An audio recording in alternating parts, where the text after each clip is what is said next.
destroyed, but Devron has been seen. Hello there, but what a dodge! Every single one of them! Are you each round? Only one of them's been. Oh my God! So that was really brutal. They've actually gotten it! What? Kind of like see that, but oh my God, not again! behind and retaliates too, but he has to call for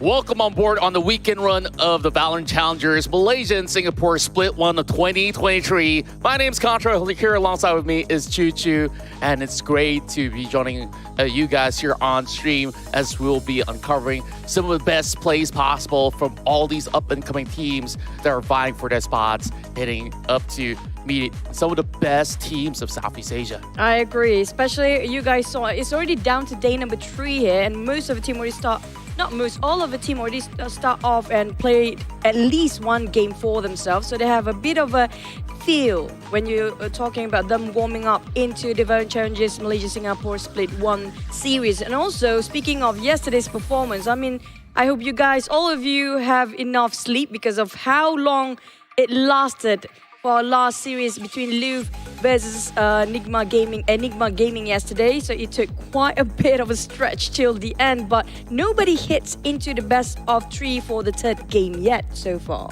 Yeah, that's right. And many of all these teams are really proving themselves very much worthy to eventually be the kings of not only MYSG, perhaps contenders when they do reach even further circuits to come.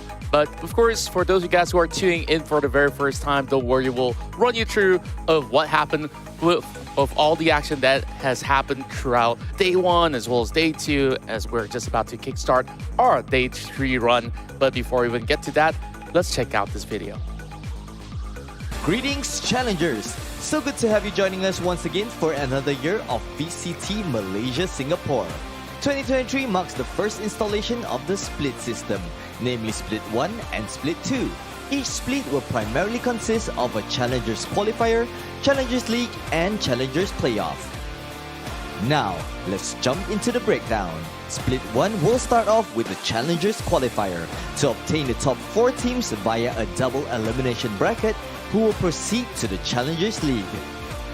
They will be seeded with the 4 directly invited teams, VCT Esports, Enigma Gaming, Toda, and X10 Esports to compete in a round-robin format. The 6 teams with the highest placement at the end of the league will move on to the Challengers Playoff as well as qualifying for Split 2's Challengers League, whereas the bottom 2 teams will be up for relegation. In the Challengers Playoff, teams will play a double elimination bracket for that sweet chunk of 25,000 USD.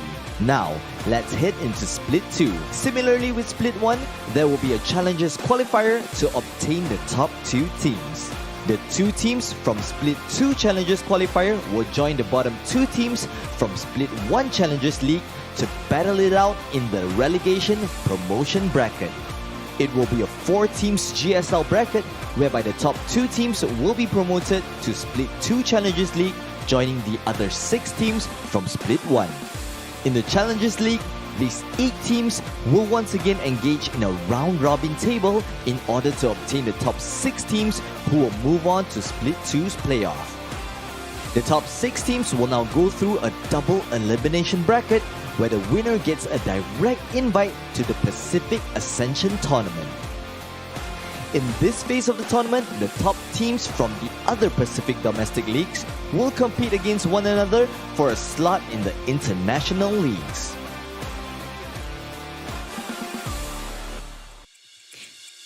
Now, if you guys still get confused for the format of the tournament itself, it'll take a bit of time to really understand it. But nonetheless, I have to say, for today's matchup, we do still have 2 series coming up, which is going to be Enigma Gaming versus Path at first, and next one going to have Louvre versus Kizuna.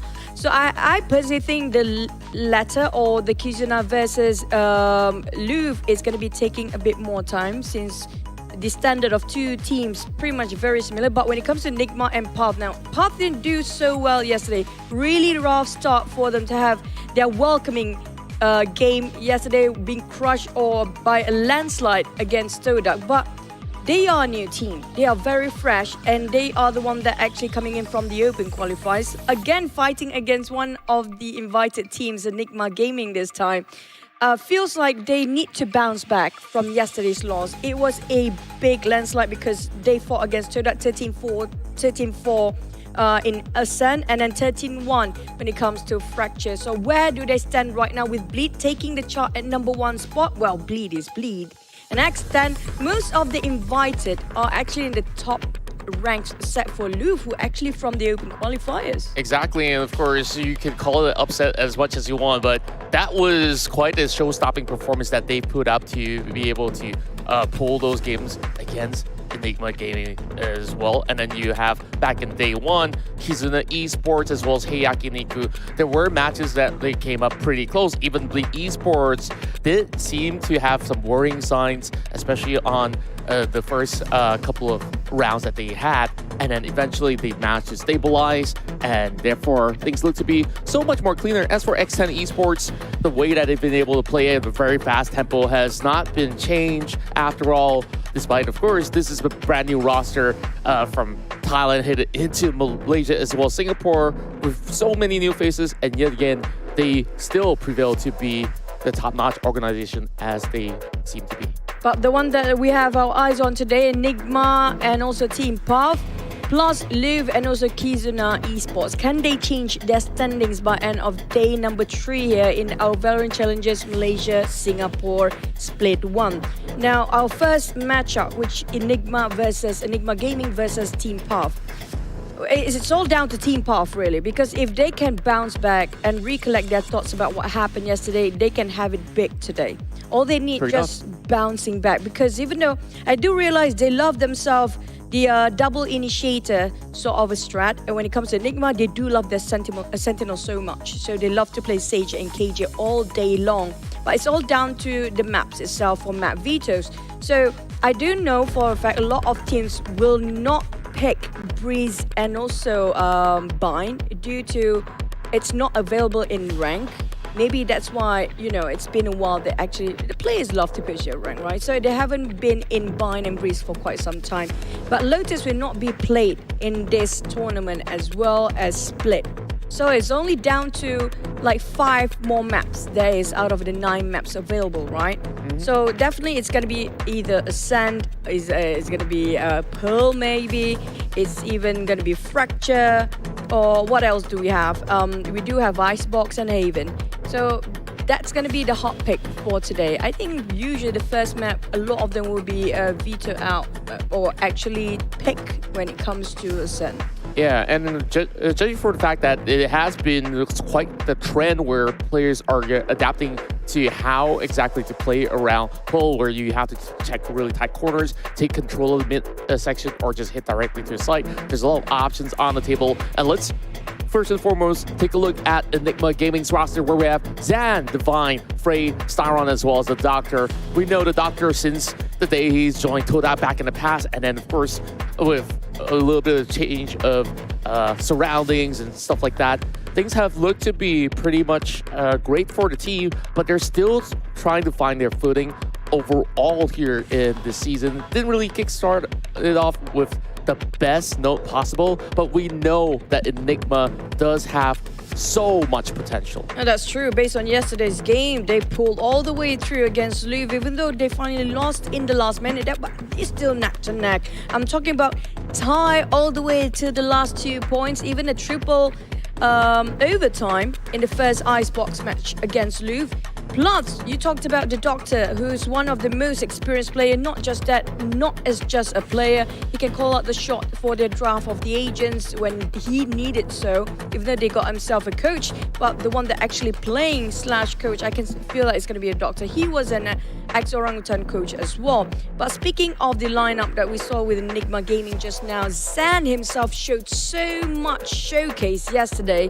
Speaking of his jet, it was really wild. Yeah, and like we see a lot of crazy jet plays overall, even on the very first day itself. Juicy making his return back into the VCT MYSG. He just went off flying with 19K to start things off on even like what? Nearing the final few moments, I believe that he's already hit like close to 20K, but of course we'll take a look at some of the stats next time around. Now, let's move over to Team Pav. This young bloods are still trying to prove themselves worthy, and this being their very first season, we've seen their climb, we've seen their journey, and they've definitely made waves online on whether it's Twitter Space, whether it's on IG. Like, they've been making great content, but we want to see a lot more huge plays coming in from the players, and we definitely want to see who's going to be the big hero of Team Path for today.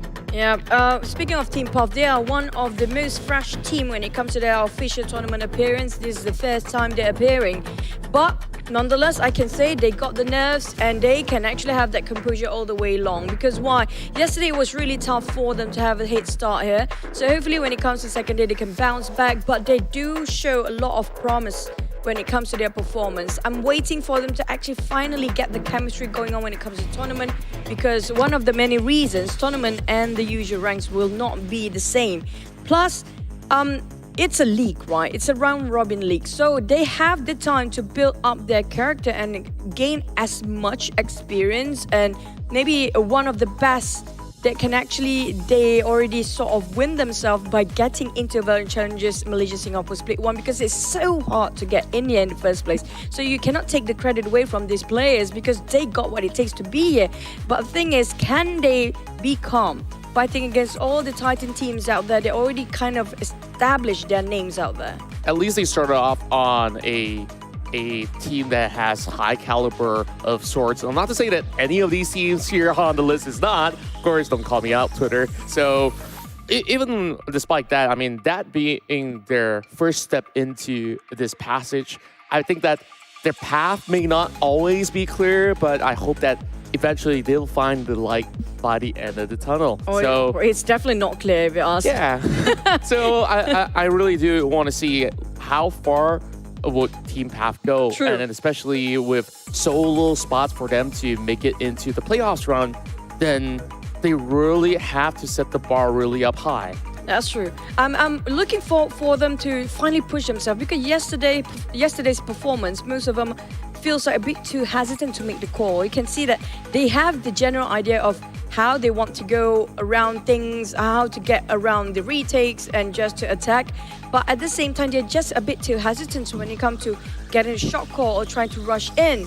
Or sometimes maybe the panic kicks in the last minute too. But today, I feel like a fresh day. They definitely have a lot to offer. But when it comes to our duelist head-to-head here between Ayman and San. And Ayman, if I'm not mistaken, he also plays in between. It's going to be Raze and a Jet yesterday. But for the side of San, he plays all day long Jet. All day long Jet. Let's see if it's going to be any different, especially when it comes down to different maps. You might actually opt to switch up between agents such as Arena. That was being played back in day one, where even VCT Esports had Juicy, who does love the Jet, but instead he passes the Jet over on to his teammate, where Dirion has been able to also pilot the agent really, really well. Let's compare stats really quick.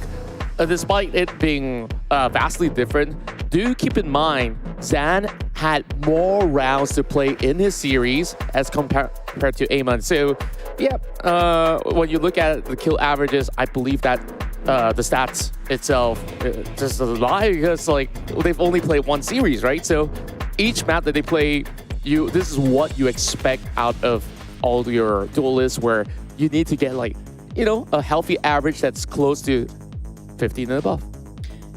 Well, it's still the first day yesterday for these teams to play each other. So also this is the first time they're facing against each other for the day number 3, even though at least they all, you know, have a bit of a taste how the series is going on right now. So it's down to still Team Path. Can they actually have a grasp about what they want to do today? And it's quite early, so I'm not sure did they get enough sleep yesterday as well for Enigma Gaming, because it was so close of getting a best of 3 yesterday. But we're gonna jump into our veto map for the day, starting with none other than Enigma Gaming. They're gonna ban out Bind. So suggesting this is gonna be also Bind, Breeze as usual, but I'm not sure the third and fourth map that will be banned out, which is which will it be? I feel like for most part, teams definitely don't want to play too much on huge open space, especially when you're starting things off. We're going to look at more tight areas as well as corners to check when we hit into our first map because it's Icebox, baby. But I wonder what's Team Path's selection. Ascend seemed to be a very popular option. I mean, it's a very stable option anyways. So that is possibly a consideration being put into it, but Path says we want to play in Pearl, and we'll definitely have to look at the insider map as we fully unveil the rest of the vetoes that have yet to be unveiled, of course. So, any wild guesses? Definitely it's gonna be never mind, I just want to mention Haven, but Haven already banned out. So next one possibly, well, we don't have Lotus, we don't have Split, maybe Bind. It's already banned? Yeah, Bind, Breeze, who else? Which else? We have Ascent, maybe. They want to ban that out. I mean, like, it's an OG map, but it's gonna be Fracture, and last deciding will be Ascent. So it's going to be back to basics in case we're going to drag this into the third game. But Icebox as a start. Now, this is going to be a good game. I'm saying this towards Enigma Gaming because yesterday they start off with also Icebox. And we haven't got any Pearl for the side of Team Path yet. They played previously Ascent and Fracture. But this is going to be their first Pearl to be showcased in this tournament. On the side of Enigma Gaming, they also haven't played the Pearl map in this tournament yet. That's right, and I mean, it's still pretty fresh. It's still the first week after all, so there's a lot of opportunities down the road for them to really explore, but this is just like how it went back in day one for teams like VCT Esports, where they played possibly the exact same map. Well, I definitely have to take a look back at it once more. So the only difference being that Ascent was being played first and the Desire being on Icebox. Now, with that being said, I really want to get back into how well Enigma basically dissects some of all these team fights where you have their duelists being very much on point, and definitely want to keep our eyes not only on Zen. Usually the doctor will be able to also supplement him by, of course, covering each form of sectors. And then I'm also hoping to see more coming out of Frey as well as Divine in this particular matchup, because they could basically go in for many of all these agents that we don't really see all too much of back in day one, where Viper was only played once. Viper is definitely going to be quite a stable pick heading into this matchup, or you still have agents like Breach or Killjoy that could still be brought forward. No, Killjoy definitely a staple in this map, because we do know both teams do love their Killjoy, but at the same time, when it comes to Enigma, they didn't switch too much when it comes to their agent selection, even though it's two different maps yesterday. They do love their Jet, Sage, Killjoy, and Sova, but the one that gonna swap things up, it's for their mostly their smokers, which are going to be Viper or Astra in between. So when it comes to Icebox, I'm not sure if they're going to go with the same selection as Jet, Sage, KJ, Sova, and Viper,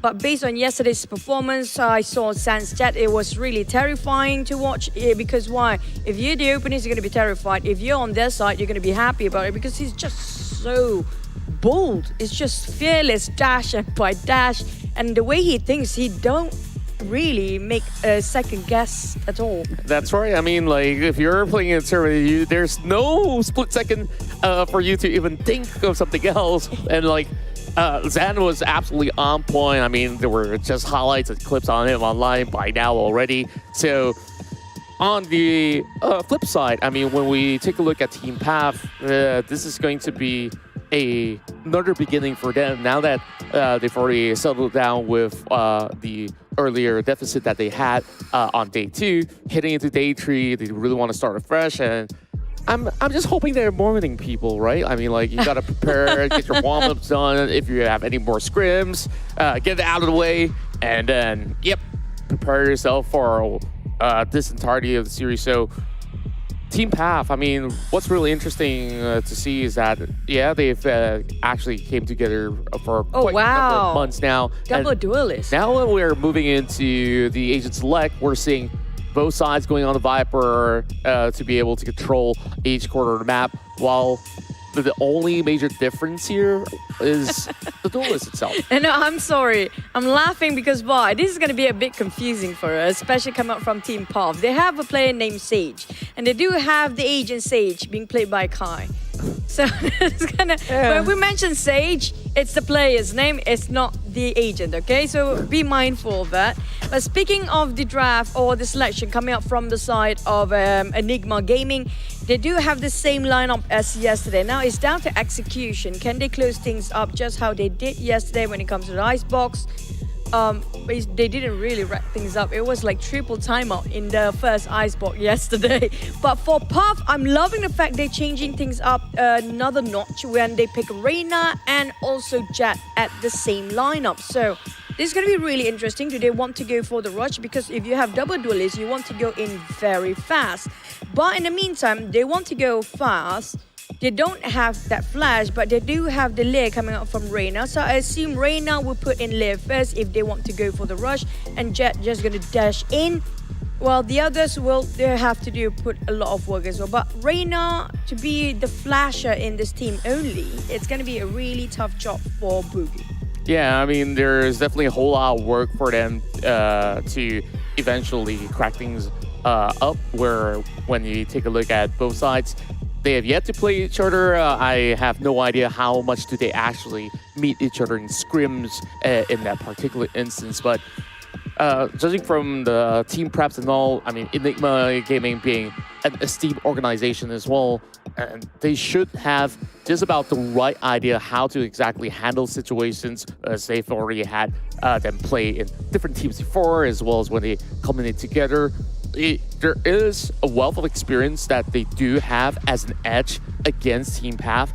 Not to say that anybody is really an underdog here, but I'm looking at Team Path after suffering that loss. Probably they are going to be a whole lot more hungry, and I just really want to keep my eyes on players such as Avon, on the contribution that he could possibly bring to the table, especially now that they're going to be matching up with mostly similar agents. It's really boiling down to how Kai could also make a difference in how they play this one now. And this is interesting coming up from Team Path as well, because Boogie always plays the sentinel part for the team, and this time he's swapping up to its duelist Reina.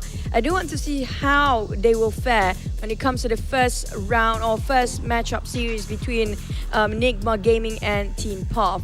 At the same time, this is really a gamble for them to actually have non-dedicated flash for their agents. Because, like you mentioned before, even the bridge works pretty well when it comes to this patch itself. And also, we don't have Chamber. Just assume Chamber never exists anymore. But I do prefer like something, maybe even, I mean, a Phoenix wouldn't be that bad either. But to put in Reina in this work, if they really want to go all out aggressive, this might actually do. Because if they are comfortable with the more aggressive counterpart, if you compare with yesterday's performance, maybe this is them. This is Team Path that we've been waiting for. Exactly, and this is where Enigma Gaming is hoping to also extend their reach to the top of the ladders of the standings, where, you know, it's also a little bit of struggle that they had from yesterday's run, that bringing it all the way through the night, and then now needing to, like you said, start it all over again, having very little hours of rest. So perhaps Team Path could easily capitalize on this, knowing that, hey, we probably have watched your games, and we got ourselves a little bit of better sleep. So what is there to worry? The series were the earlier ones, and so they get to rest a bit more than Enigma Gaming. That's actually a good point. So can they take advantage of Enigma Gaming in this state? But at the same time, for Path, you know what? When it comes to first day, I don't really take their first day performance. In this case, it was second day of the VALORANT Challengers MYSG Split 1, but it's the first day for the sort of Team Path yesterday. So maybe it's just them coming in as a fresh team that nobody knows about their background that much. So they are maybe they are in the spot where they're giving too much respect towards the teams out there. And also maybe it's just the jitters talking yesterday. So today will determine how their performance bar or the benchmark that we're looking over Team Path. Yeah, and early on, back in day one, I did ask Tash, like, how's the power level of each respective team looking like when we actually put them on a tier list? Because I'm currently looking at this whole lineup of each respective team. I feel like certain teams, they're equally matched in the middle of the pack. Yeah. And then, obviously, over the top, you're looking at the esports, and on the very first day itself, Kizuna has already been pushing them to the limits on the very first game.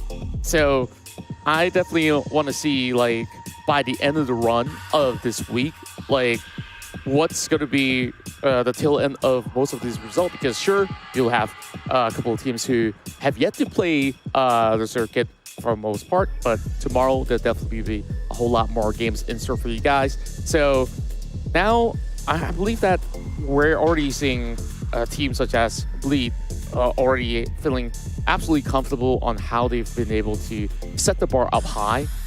And I guess, like, there are other teams that will be also looking into some of their plays to emulate something out of them. And I wonder if, you know, this itself, starting later, could it benefit teams like Team Path, you know? Yeah, Bleed is quite strong, very strong indeed, actually.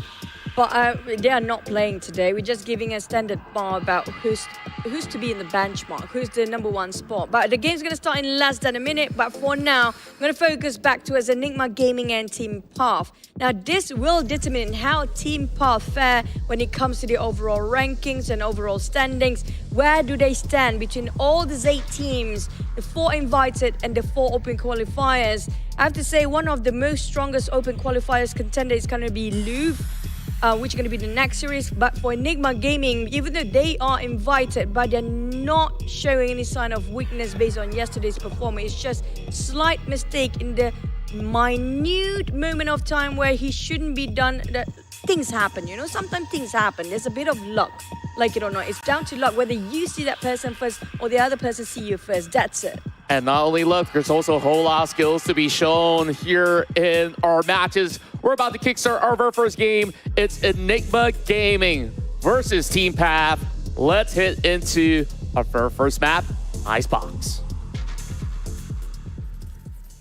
Now, when it comes to pistol round yesterday, we don't have that much info when it comes to Enigma Gaming. They did won once. Other than that, they kind of have a bit of a struggle when it comes to the pistol rounds.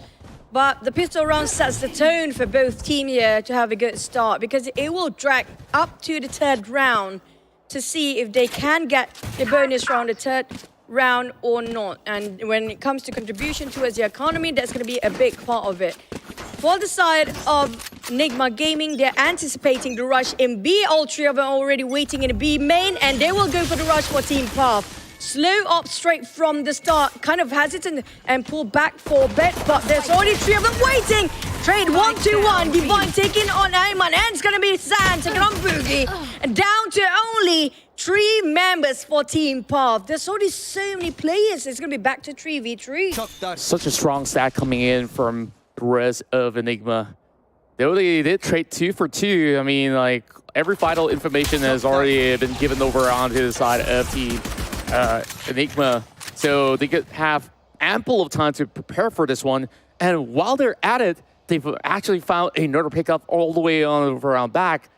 Now, this is getting a little bit awkward. I mean, not too certain what could Enigma possibly get out of this, if that's ever going to be the case.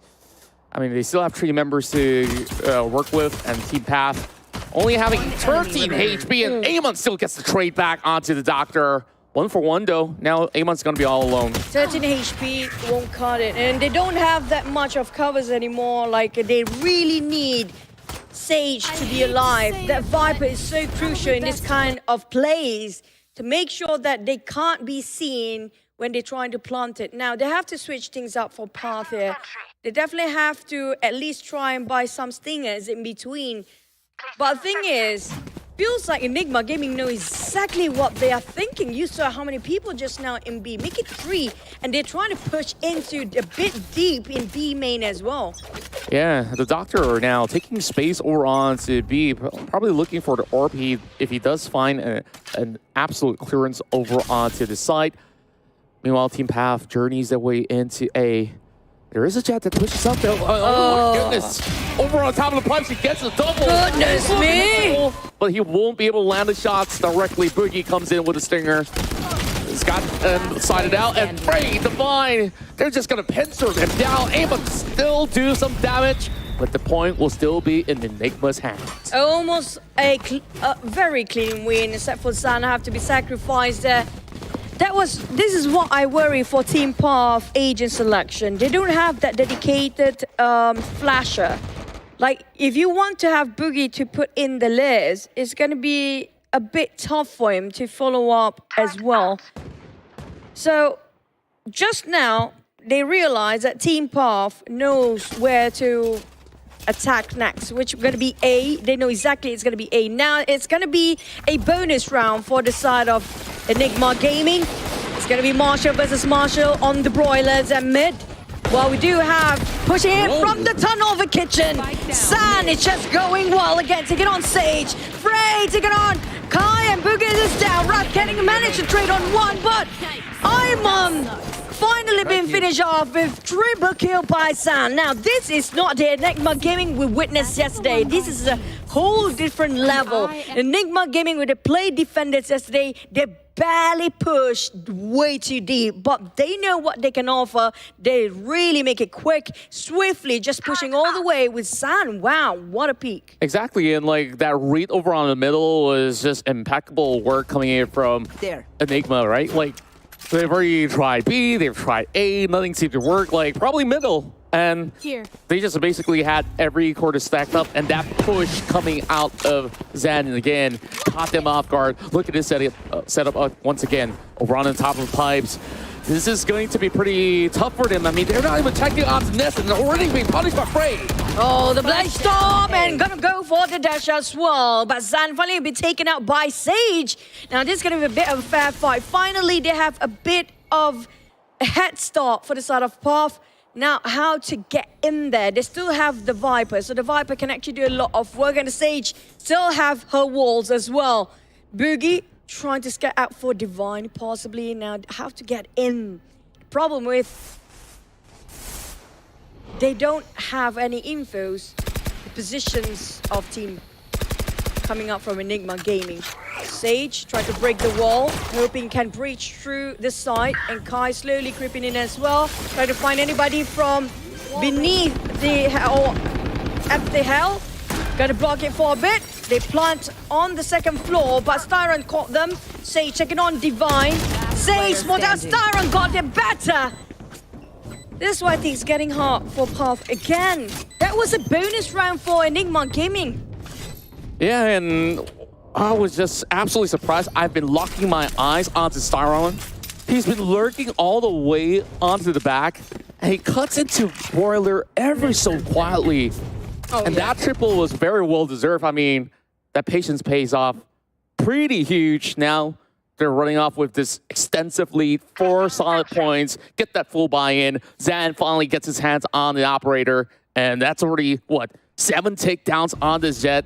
Whereas Team Path, I mean, they got average numbers, even though they didn't manage to actually get the plans down, right? Like, 2 takedowns apiece. Kai still working on it, while they're forcing ecos already. I mean, this is going to be a force buy coming out of the rest of Team Path. Oh, operator, hello! And it's going to be Zan taking on Kai first.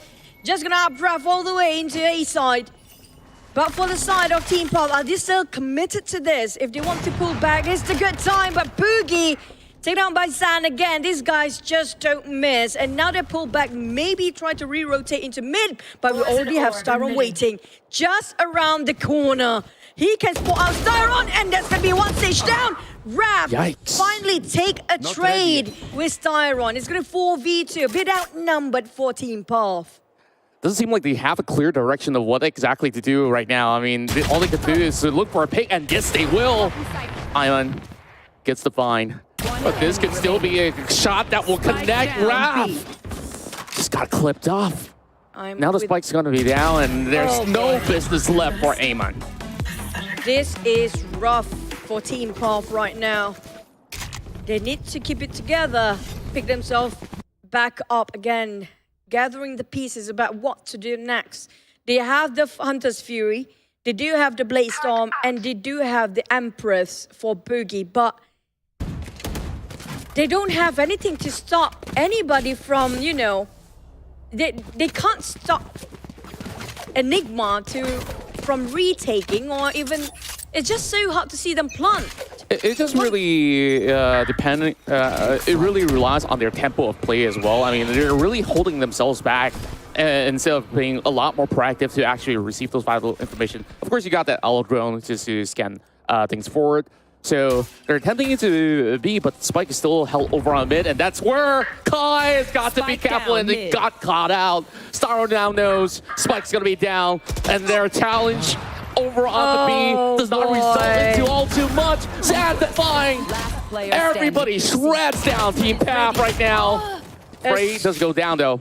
The spike drop will be heavily guarded. Now it's going to 2v1. Can Wrath clutch this one out? So Wrath can save, or he can try to go for it. Never mind. Tough one. They really need to take the operator out. This is just a bit too much for the side of Team Pop to deal with. The operator really makes it so hard for them to actually peek through. And then especially that being their buy round, it didn't really got put into much effectiveness, I would say. Like, we see a little bit more of that hesitance, even though they did get that scanner through. There was not really any form of pressure being surmounted upon members of Enigma, and I believe Team Path really got to get the comms all together. Just go on a linear type of trajectory where you just basically call for a sight. Just go together with it. So now at least with all the lineups instead, they're gonna rush for it. Pushing out. They're gonna rush for it. They got the Viper's Pit. They want to take at the spot of side B. Just plant it in. Iman gonna updraft, trying to find one to play stop. He got one more. Divine, and that's gonna double down. This is it. They need this so bad for the side of Team Path. They can just plant it. Viper's Pit open and commence. But where is the spike? They still haven't planted the spike. They're about to do so, though. I mean, Kai has got to be careful. And mine, they've just faded out. He let it fade away. That was pretty sick, I'm not going to lie. I mean, Team Path kind of outsmarted him with that Viper's Pit a little bit. I'm under so much work here. Almost an ace. What a bang to end up their 7th round. Finally cracking that 0-1. And this, they are back into the game. Wyman just did so much work. Look at that! And he just cleared things up, clear up the corner, and make such a clear pathway for the entire team to plant the spike just now.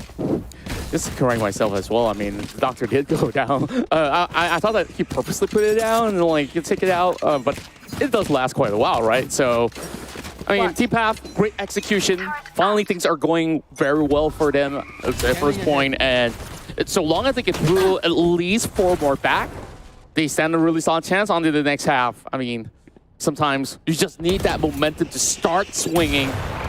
There's out that ball. Iman tries to look for position this time around. Styron getting punished, and the doctor cuts through the team and finds one. Just to clear the side and the corners to make sure they can actually go for the plant.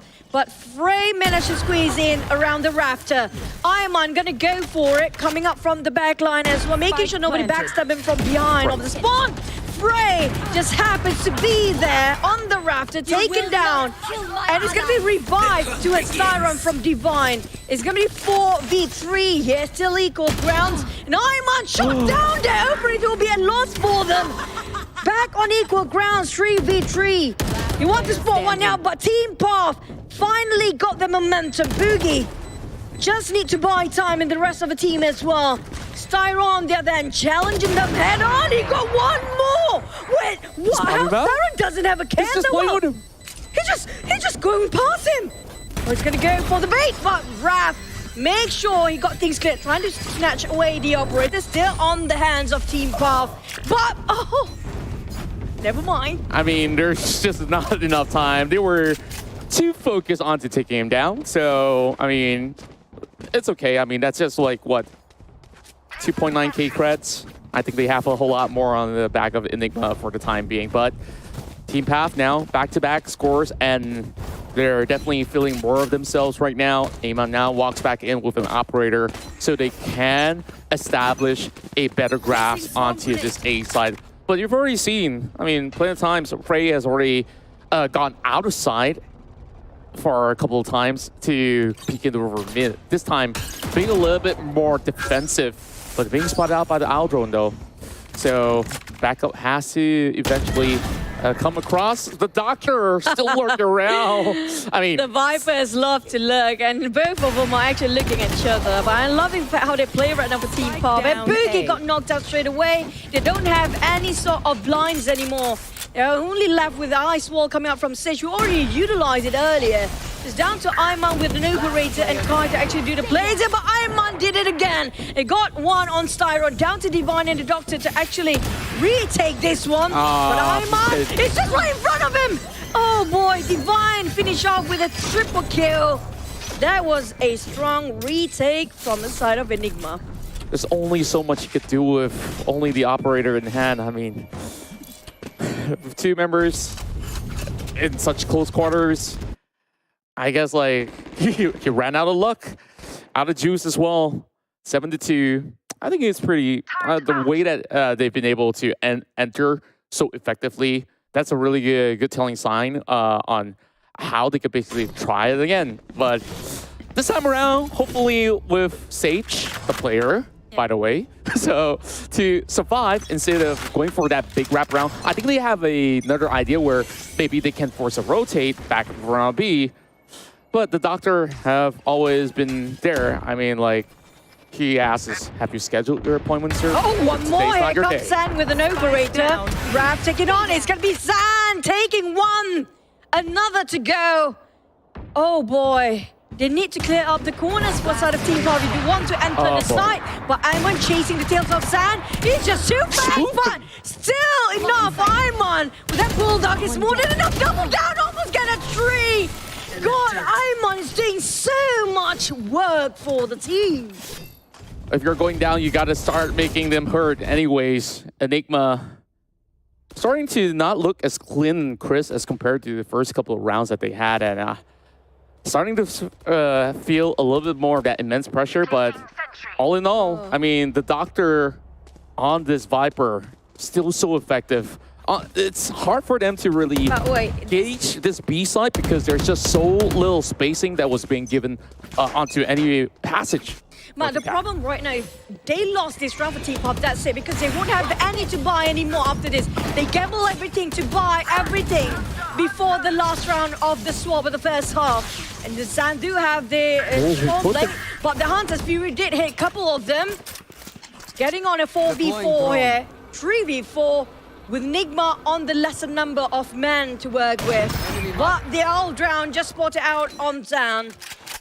They want to push in, this is the time. They're going on from mid. Now this is very smart coming off Team Pop. They outplayed rotations, going in straight into A side, but they have Killjoy waiting towards the side of Raph. He happened to peek around that corner. Frey is just on the watch. I mean, Raph is just about to pass on by, and he will pass away in that instance. Oh, Raph boy. didn't even see that one coming in. Now, Sage goes up pretty much close corners, and Frey does it all alone. Gets the 3 frags all the way. But finally being stopped by Kai, going for a revive onto Amon. And this 2 versus 2 is boiling down to only a matter of pixels, and Kai brings it back! Down One to versus 1v1. Mono to mono. Styron versus Iman now. Styron trying to bait things out, but that one tap by Iman, that was worth reviving, I have to say. In the half. But this time, you know what? I'm loving for the fact that they won that round, but it cost them quite a lot, but still enough to get by. Even though it's going to be full rifle or half armor round, but it's still going to be a good start for Team Path. They gambled so much in the last round. This is before the swap. They have to put everything out this time. And we're going to have the Hunter's Fury on the side of Raph that hopefully going to make a lot of space. But if only Sage can actually max out his Viper pit, this is going to secure another win for Team Path. Placing alarm bot. It's yet to be get all too much of a value for Doctor overall because he committed onto the Viper's Pit onto A, whereas the rest of Team Path, they go full commitment already by yellow. Whereas the rest of Team, Enigma Gaming, they're just about to arrive to the scene, but they are currently in position. The wall's going to be blocking their passage, but they will eventually break out the Hunter's Beauty to eventually take out the lockdown. Took 3 shots. A1 still trades it back though. He lost Sand. Enigma starting to sweat. Still gonna be okay for now. Because everybody on Enigma can actually do well without the duelist still.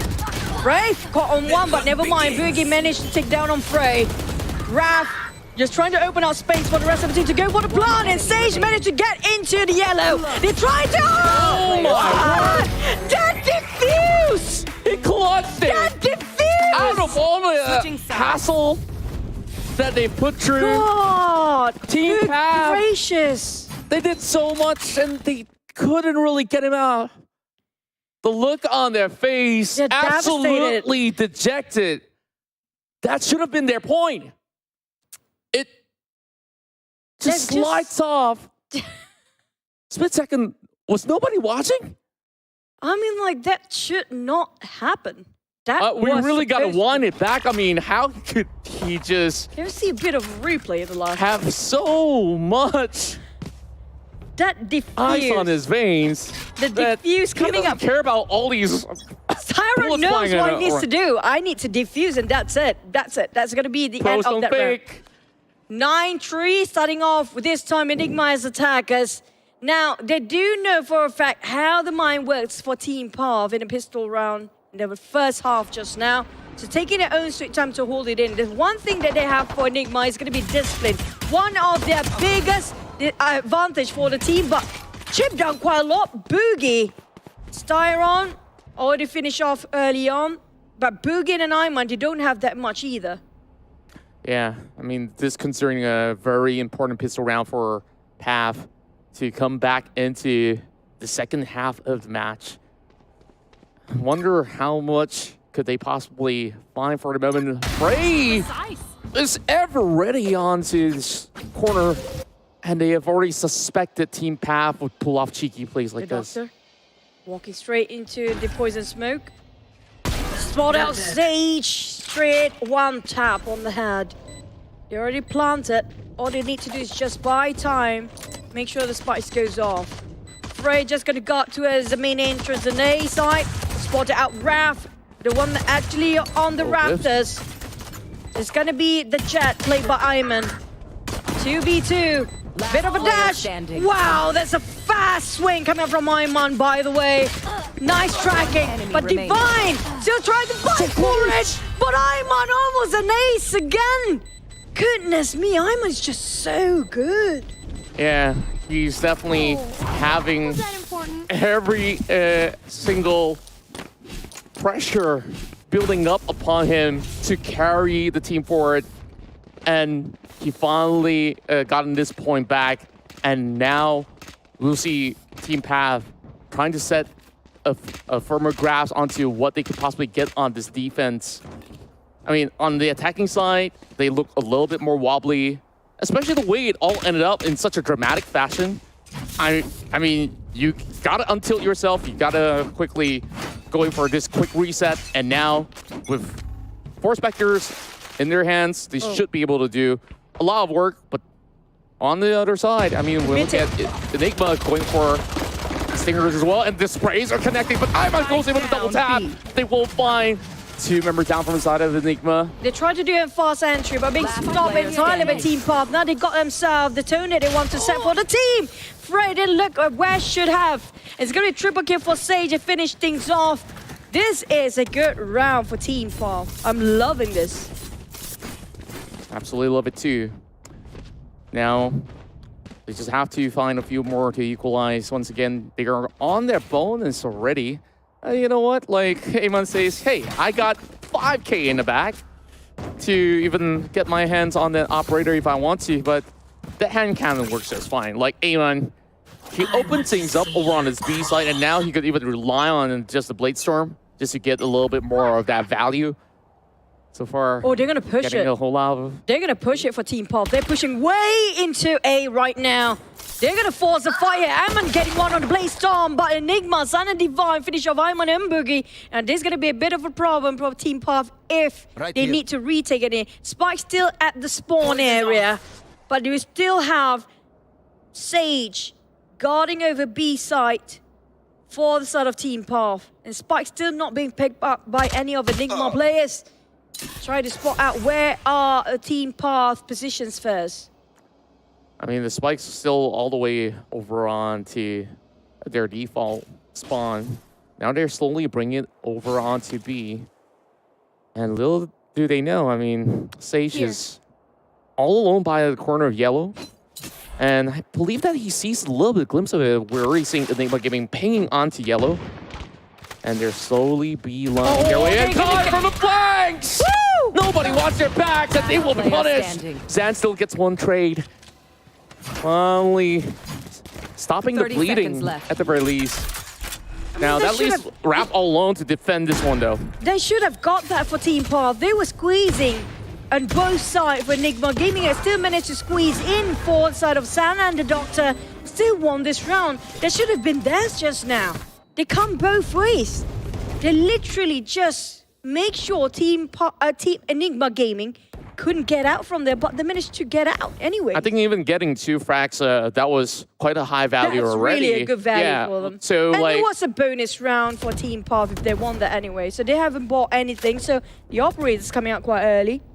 Exactly. And what I was on, I mean, Kai definitely had a huge step up in terms of performance, especially starting off on the second half. Now, they finally get those full weaponries for them to work with. Let's see if anyone can get this catch though. It sees just a pixel of the yellow shirt. I'm afraid they didn't even get any form of action these couple rounds. Enigma Gaming starting to have a little bit of trouble getting their entry in, but Zan will lead the way. It doesn't really spot anybody though. Now shots being fired, getting clipped by only a blue. My word! He quickly goes in for more. He's going for Raptors. That's already 2 in the bag. And now the rest of Team Path holds back. Now they have to pull back. It's just too aggressive for them to deal with San right now. And the Blaze Storm finish off the timer. Raph slowly trying to gain intel with that recon bolt. But how to get in? They're being blocked by the Siege wall as well. But Siege coming out from the backside, they're trying to spot out the Doctor, but the Doctor's more than aware. But here comes Zan! Oh my! Raph taking on Zan, that's a big one, but Divine finished things off, but it's still quite a win for the side of Enigma, but that cost them quite a bit with 3 members down and an operator down the side of Team Path as well. That's very costly for them. That's right. You can stop parading right now, Team Path. Enigma is back on track, and they're just showing off this Zan on the jet. I mean, ridiculous. That immediate connection of that upgraph into the first tap, immediately clipping the head. He just knew his angles all too well. Like, it's really hard to tell, you know, like, which is a better jet player. Amon currently with the stats, sure, but Zan's catching up yet again. And for the record, I mean, the first half, it was mostly Zan really coming up with all these sweeping beauties. And now Tyron doesn't move forward. And oh no, God. That shouldn't happen. Amon just push forward. All too with a rashly. shotgun just now, if I'm not mistaken. But he couldn't push it at first. They definitely only used the wall of the eyes early on B. And now they don't have anything to stop them from just pushing through, and except for only that Viper wall, where it will be not available anymore. It's going to be trading for Boogie as well. Down to 4 for the side of Enigma. Trying to find for more. It's going to be Styron trying to secure a bit of a trading to do. Boogie is going to overheal himself, but the operator on Frey bought them a bit more space here. But Path with a Sheriff. Tried to do the work, but it's not going to be enough. And they still got himself the operator back in the hands of Team Enigma. Oh. It's match point already for Enigma Gaming. And the first half, it's an absolute smooth cruise. Heading back in the second half, sure, the pistol round didn't really win on their favor. They have to force to save just now. It's just they don't have the banks to work. If they didn't save just now, they can't use anything in this round anymore. Stay safe. Exactly. So now, Path brings everything on the table, nothing to lose anymore. Where that push out coming from Amon was inexcusable. I mean, he was already late to the scene. Now they're going to do it again this time. Double pick with Boogie. We'll be able to find Boogie both of the numbers. And perhaps this might just actually work out in return. No Hunter's Fury yet to actually destroy the lockdown. But they're still going to push through anyway. For the side of Enigma Gaming, they're already planting it. And it's going to go for post-plant position. But for the side of Team Path, they want to retake this so hard because it's going to be make it or break it. But Divine spot one out, take out one more Raptor. They check the corners just now. Divine taking on the fourth. This is an ace. Is it going to be an ace again for son of Enigma? Woo! Finish off with a bang. What a bang match for Enigma Gaming.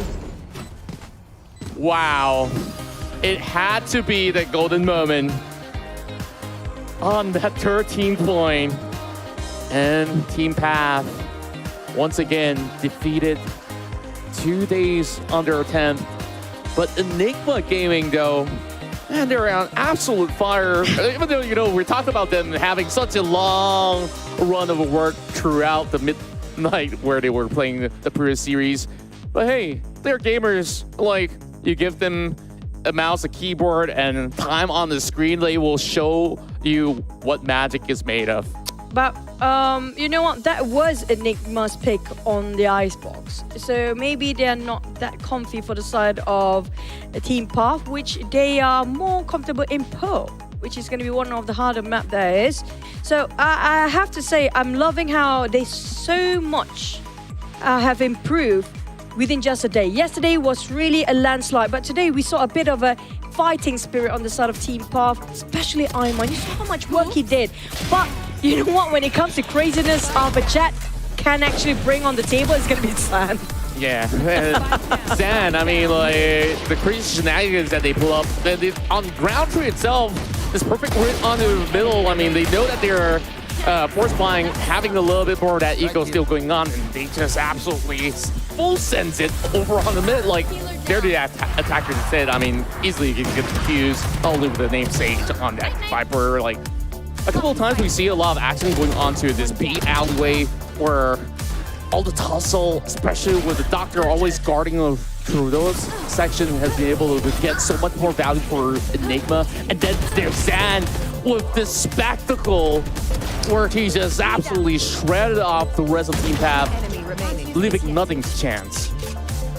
Oh man. Now the thing is, I realized about Team Path, they didn't have anybody to clear up the corners just now. So they need Sage as a Viper to walk alongside with them to make sure the corners are cleared.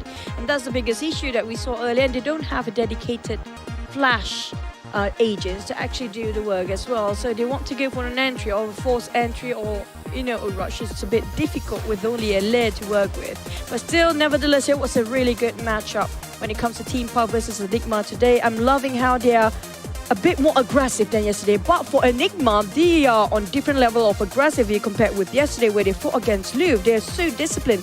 They're not going to over-push themselves way too deep into the attacker spawn or way into the side. They did it today. Exactly, and Enigma, I believe that they've been having pretty much great cues when it comes down to how they handle certain situations where even on those retakes, it didn't really took them all too long to be able to react and respond to Team Path. And, you know, on round 12 itself, that is a huge statement coming in from Enigma that they're absolutely fearless. You just see Styron just sticking it from the start to the finish line, and you saw the cams. The rest of Team Path, they just got themselves pretty much stunned, speechless. I mean, Styron, that's the thing about Enigma Gaming. They don't have any particular star player. Like, everybody just doing their own role respectively so well. But for the side of Team Path, everybody can have a bit of a step-up game if you compare with Ayman, who really did so much work just now. But for the MVP side of Team Pop, that's definitely is going to be Ayman. But Zan, again, he's just going to showing off his skills with Jet. We saw how crazy his Jet can get. But if you actually match those numbers, I mean, Ayman only has the difference of 5 combat score. They are actually equals. That's kind If of you true. think about it, I mean, like, this is actually some crazy stat that you don't always get every single day to be that close to equal, right? That's just how much work Ayman put in for this matchup already. And also for Zan, you know the nun? The nun? Zan is the nun with his Jet. It suddenly just appears in front of your face, you know, that kind of feeling. So it's really a scary prospect for you to be the openings for this guy. Also, one of the youngest player in the series as well. Enigma Gaming, Zan as the MVP with an ACS of 340 and kills 21 in KDA 1.7. But look at his headshot, 26.4. I think that's quite high enough already. Yeah, I mean, he's definitely going to stack up all these records. Zan is just starting things off. I mean, yesterday's run, he's still putting so much on the line on that series itself. And I'm just kind of waiting for the day where they start meeting teams like VCT Esports and Kizuna, Louvre. Louvre, they kind of played right. So, well, of course, Zan definitely is the bright star of Enigma Gaming's roster of talents, and every one of them have definitely pulled in their own respective weight heading into this entirety of the series, and therefore this is just the start of it. We still have pull to go, and when we take a look at how they've been able to dissect Icebox, things are pretty much clear cut, I must say, where you still have close corners for them to check, and you know who's best at doing so? The Doctor. The Doctor is pretty good when it comes to being a lurker as well. He always does the one that actually just goes around mid or trying to find anybody from behind, but Starter always the last one to survive for Enigma. In this case, for Team Path, it's kind of tough for Raph to actually clutch things out when it's always 1v4 till the end, you know. It's kind of tough for him to actually pull the job, to make a job done. But for next one, we do have pull. I'm loving the fact that we're getting into pull, because will they use the same lineup like usual for Enigma? It's going to be Jet, possibly again, and then maybe a bit of Sova, possibly, or even Fate, pretty good. We haven't seen any Harbor being showcased yet, but Harbor is really, I mean, like, I don't know, you know. But before we're going to get into Pearl, we're going to head into our break for a bit. So you guys don't go anywhere. Wait for another series of the matchup between Enigma and Team Path. See you guys after this. Hi guys, I'm from Enigma Gaming. The org is based in India and it's founded by Aryaman Wasan. They just recently ventured into the MYSG scene and we're lucky enough to get picked up by them. We will do our best to win the challenges and qualify to Ascension. I'm the Doctor from Enigma Gaming. I'm the IGL for the team. I play the controller for the team. Fun fact about my in-game name, the Doctor, I'm actually not a doctor. I got the name from a MotoGP racer which I admired a lot and I've stuck with it since. Although I'm not a doctor, but my aim is as precise as a surgeon. I would like to introduce one of my teammates, Tyron. He's the main initiator of the team. He creates space with his utilities. For me, he's a very smart player. He makes split second decision for the team, which helps us in and out of the game. Next up, I would like to introduce Zen. He is our main duelist of the team. He is our star player. He is very young, very mechanically gifted, but also very disciplined, despite his role of a duelist that needs to open up space for the team.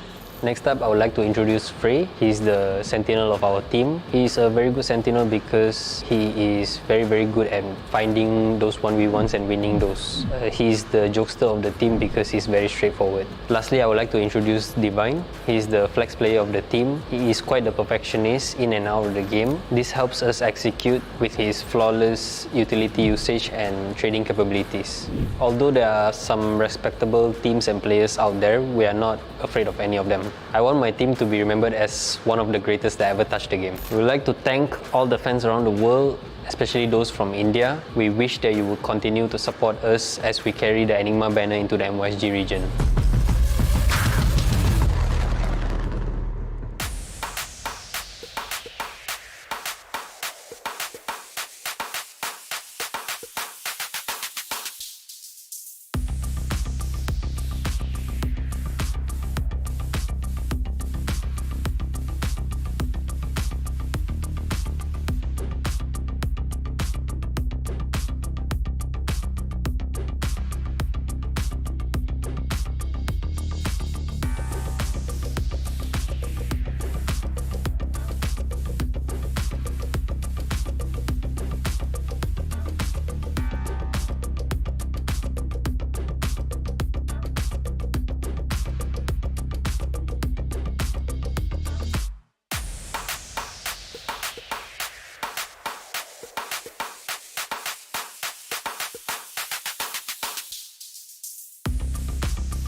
but Devon has been seen. Hello there, but what a dodge!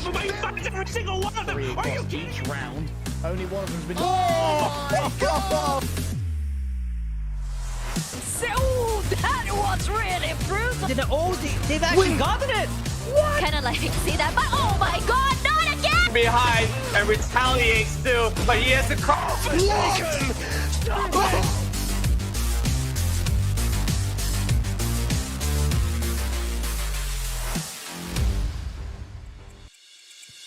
Welcome back to the VALORANT Challengers Malaysia and Singapore Split 1 of 2023. It's Chuchu as well as Contract here as your casters for the entirety of the evening. And we have already concluded our first game as Icebox have definitely been claimed by the entirety of Enigma Gaming. And Team Path, of course, had a couple of ups and also a little bit of downs where certain rounds were supposed to be claimed by them, but they let it slide, and I felt like maybe they just felt too much of that tilt after that, but they did manage to get a little bit of recovery on that second half, and eventually, you know, the lead was a little bit too wide for them to really bounce back up. So hopefully now going into Pro, their map selection, things should be easing up a little bit. Hope that they had a real good break right now because they got to put their A game. Yeah, they have to put their eyes on Styron because that's what happened for that server to defuse and retake in the last minute. So they cannot leave anybody behind. For the side of Team Puff, they have to make sure they take down on every single player of Team Puff. Team Enigma Gaming, whether they are winning or losing, they have to be sure of that because that's what happened. Like you mentioned, where there's so many rounds that could have gone on the side of Team Path, but they let it slip through their fingers just like that. It was just so much utilities being waited on to save that one round, but it didn't make it. And like you mentioned, they're being tilted after that. Everything just going downhill henceforth. But for next one, it's going to be Pearl. It's their map of choice for Team Path here. Yeah, and when we take a look at the playstyle of both teams, I mean, Team Path definitely took a while to shake off certain nerves that they may have actually had, and things started to look so well for Amon. I mean, this guy, he may have started off on a deficit, but he basically had the courage to propel forward and put everything all the way back and just leapfrog his way to just kept hitting those shots. And he just basically equalized whatever score Zan actually set as the MVP. That's true, but at the same time, the other teammates of Team Puff have to pull their own weight as well. We cannot put everything on Neyman. Yes, he's a duelist, but at the same time, it's just too much for him to handle alone. But I do see a bit where we saw maybe Sage start to work as well. They just need a bit of a warming up to do. Maybe if it's quite early for them to play, and not many people play like Valorant in the middle of the afternoon, right? Most of us play it during night time. I do from time to time. You play it all the time. I mean, do you? It depends. Usually past 12 a.m. That's for sure. But like, I mean, these guys just gotta be ever ready. Certain teams that I've talked to back in the past, how some of these professionals actually function is that they even set timers to adjust their body clock so that they would be eventually be ready if they need to play very early in the morning. But the thing is, these guys, right, some of them not even full-time pro players. You have to be mindful of that because some of the teams, now the fact that we're having a bit early when it comes to weekend if you compare it with weekdays because some of them have to work. Yeah, and I mean, not only that, I mean, if we go back into a normal lifestyle, I mean, when you take a look at pro teams overall, they also do have sleep schedules where you have to wake up very, very early. And of course, whether if you're waking up for prayers and stuff and then you get yourself freshened up, I think like so long as you are mentally ready, even if you're going to be just off of your bed 15 minutes prior to the tournament, I'm pretty sure no coach has allowed that anyway. So as for how the preps went by, it really did seem like Enigma Gaming has got it all figured out. But now, of course, heading into Pro, we're seeing different agents to be brought forward. Team Path decides to bring Astra, Killjoy, Breach, as well, all together in one. So double Sentinels to be working on perhaps very different sides altogether. But at the same time, I'm looking over for Enigma Gaming's lineup. It's quite aggressive if you ask me with that KO. Plus, the duelist will be taken by the Raze this time for San. It's the first time I'm looking at San playing a Raze instead of a Jet. And also, having that KO works wonderful, as because we do know KO will almost 100% counters the Killjoy with that suppress of 0 point at first. So it's kind of hard for you to pop that Nano Swarm and whatsoever because of the suppression come out from that KO. Even Killjoy want to open up that lockdown will be a bit of a problem, a bit of a hassle if even Divine open up these ultis for that null CMD. But in the meantime, I'm not sure how they will fare when it comes to getting head on, but I love the fact that both duelists having the same idea of the race. Yeah, I mean, overall, in terms of ideas of execution, Enigma definitely wants to gather a whole lot more intel before moving right in, which is why you have both the Sova as well as KO. Even on the defensive side, you could still be able to scan across. I mean, you probably search across TikToks and everywhere else, and of course, there's a bunch of lineups readily available for Sova to be able to just get vision in the entirety of A as well as B. So this is going to be pretty crucial on how well both sides of the Sova will be able to gather intel for team, and especially having that KO, it does relieve a little bit more of that pressure. And it's not just about the duelist work this time around, where Team Path have definitely assessed things into this situation. They know that they need as much resource as possible. That's true, especially with, I think Viper plays a big part when it comes to this kind of map. Especially in both sides, actually. The Viper one will really play so much work, it's adding so much value for the side of Enigma as well. But on the side of Team Path, I'm not sure how they want to get into the site later on when they are attackers, but this time we're gonna have to wait and see, do they have anything else to offer us? Last time they ended up with a double duelist in Icebox. This time they're back to that comfort zone where they always have that double initiator, double control to be played alongside with them.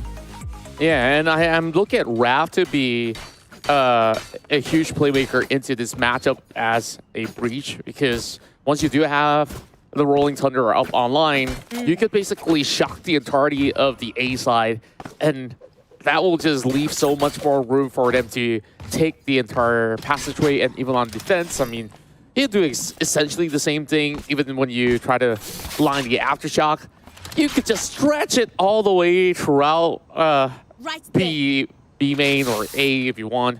So, of course, with that being said, starting off with the pistol rounds, Enigma with the defense, though. Let's see how aggressive can Team Path get. Starting off over the mid section, though, I mean, we're having a little bit more of that tension being put right into play, where Boogie is being shunned back by the bots. Now going through mid, this is very important for these guys. Whoever wins this mid is going to be taking the overall control of the map. Enigma taking on Path, double down, trying to just fight back. Enigma trying to take one more, but the Divine is just too low. A bit of trading to do.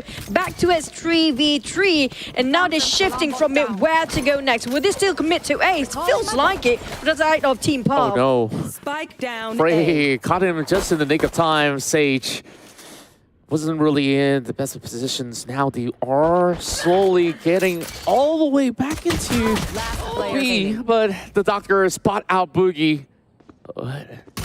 Doctor knows, and he heard the footsteps. A couple of taps, not only connecting, the Doctor being brought down to 27 HP.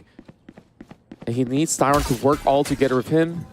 Doesn't really have too much health here, so he's just gonna see whether you can basically bait him up and just switch things over. Kai pulls them with the grab and wall, and Sauron! And straight to the head he goes, securing the first one. But nice try, even though they didn't actually win that round, but it's enough for them to actually as attackers to plant that spike, give them a bit of boost when it comes to the economy in the next round. So still can buy a lot of stingers if they want to for Team Path. Now, they were a bit pulled back because of how they try to rush A, and it's just being stopped entirely by Enigma. Game is just too tough for them to actually just rush into it. That's true. And now Enigma bring in a Bulldog, a Stinger, double Spectres. I think like they're not going to be having too much of a trouble here, where they're just planning each member onto respective entry points, except for B main though. I mean, they do have the walls for it. And of course, the Astra being over the corners of halls. Boogie with the first pick. Now trying to still dominate on mid, because that's just so important for Pearl. For you to dominate mid, then easily you can control whether to go to A or B later on. But at the same time, the Spike being left behind for a bit more. They're trying to guard the mid doors and Art. Trying to go through Art, getting on one before. And now trying to slowly creep in towards A side from Art. But the thing is, there's somebody else waiting just around the corner. It's going to be Defy waiting for them to peek. And here comes the rush. Oh my! That's a ballsy move. I mean, he just got to pull everything on the back. And despite that, the sprays were a tad too erratic. Team Path having Kai to find every single target. EG, even though they went in with this buy, they're just absolutely being punctured up by Kai, who's just so effective on his Astra. Flexing out with the Arcane Sheriff, by the way. Now, let's see how exactly will they actually work in tandem, because they're cutting across two different areas. Through the link, Prey has to do it all alone. Meanwhile, how much more distraction can they bring to the table? Boogie now. Oh. Easy. That Bucky make wonders for these guys. Just so good to have Bucky just to make sure to secure all the corners just now. It's going to be 1-0 for Team Path. They put up quite a fight when it comes to this map. But you know what? Equal ground this time. We're having a good start for both teams. I'm loving the fact that Path really giving it all a go. But at the same time, they do want to commit to one sort of side only, because that didn't work in the first few rounds. So you know what? Divide and conquer sometimes works, but it feels like they want to commit all in for B this time. That push and pull, they managed to actually draw a lot more blood in that instance. And Team Path were also playing overzealously, where they were hoping, oh, if I'm going to push out, I'm just going to get everybody with those weapons. Apparently not. This time, look at this shaky angle. The doctor's up to something. What? Prey? I don't know, we're back. So it's only got destroyed, I believe. But he's being damaged. I mean, with everyone just putting those bullets behind the generator, I'm surprised he's still alive. The screen is, there's always someone hiding there, but at the same time, it's just left with 21. Here comes it! Oh, he spotted out. Is just gonna give away the position first. Waiting for another one. Here goes! It's gonna be with a shorty, but goes down as well, as Sage makes sure that he couldn't live for another moment in B hall. They make sure that they can actually squeeze into and go for the position of post plant. They haven't landed the spike yet. Boogie, make sure nobody gonna backstab them from behind in B main. Almost clip entirely on Styron halfway through, while Boogie still have his eyes onto a Styron and also the play of Enigma. Here comes Sam. Oh, that Sheriff just works beautifully well with... He swapped it in the split second, and just look at him celebrating. I mean, man, you deserve every single he was smirking, glory of that. Because he was basically pincered from both corners, and he handled that like a champ. I can't believe he actually was alive. I mean, a lot of things were quite surprising, but despite that, keep in mind that was basically Enigma Gaming's economical round. Now they do have weapons to work with. Therefore, you know, they're not going to be holding back this time around. Going all in for A this time. There goes the boombox down. But here's going to be the lockdown coming up from the side of Boogie, forcing them to get out from this side entirely. But they might actually get into the secret area first of the side of Enigma Gaming. Now they can actually go in and go for the post-plant position, but San finish off one. Try to get for both of them down, but Boogie making it a bit hard, but San is just so well with his game sense. Yeah, Zan's definitely doing God's work right there. Kai, 8 HP.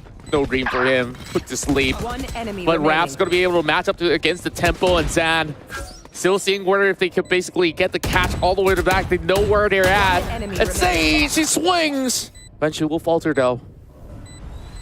Oh, that is a costly retake, if you ask me. Out of 5 and 4 of them down. Still going to cost them quite a bit when it comes to their pocket later on.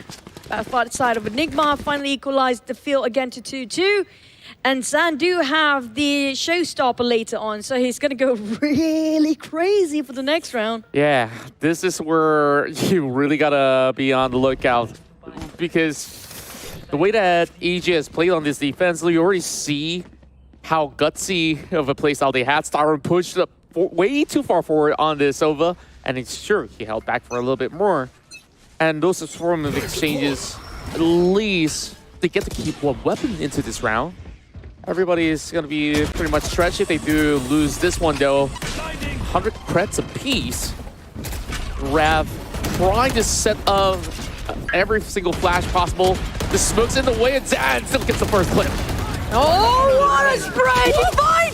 Just hold on to that corner with his triple down and triple kill. Styron getting on one more. Hunter's Fury is going doing his work. Enigma Gaming.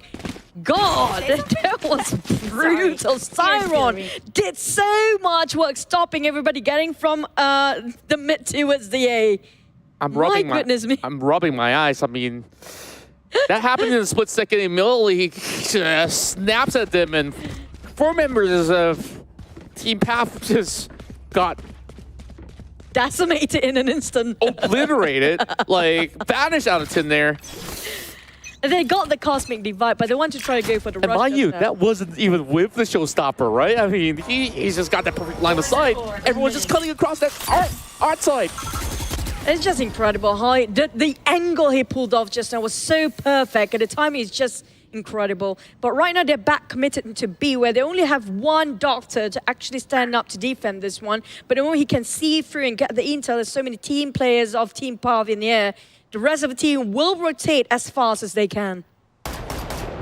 B-hole. They can still take their sweet time, but with pressure surmounting onto both of the members inside, Frey will still be able to hold on for the B-link. Amon being the first one to be caught out, and he already been bringing the judge into play. And Frey almost an ace. Felt like they didn't need any help anyways.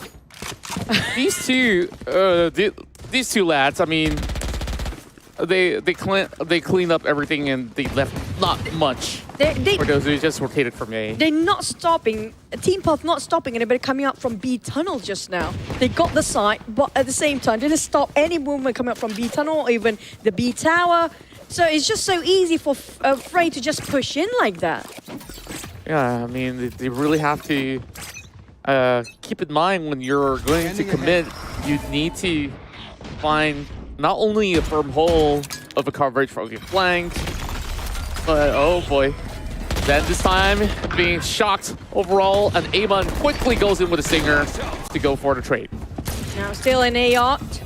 Raph decided to go for the B site, but never mind, Boogie being shot down, a bit of exchanging to do. Just gonna rush towards B site right now. Coming up from B long or B main, it's gonna be the Astra with the spike. Taken by none other than Kai. Down with only 2 men, Divine and Styron. But Styron always one of the most last men standing. Sometimes he will surprise us with his clutches. I believe he will surprise us yet again, but look at the flank, it's about to come into effect. Enigma, they're not looking into going in directly into the site like that, and Boogie sniffs them out, but there's still more to go. Kai saves the day.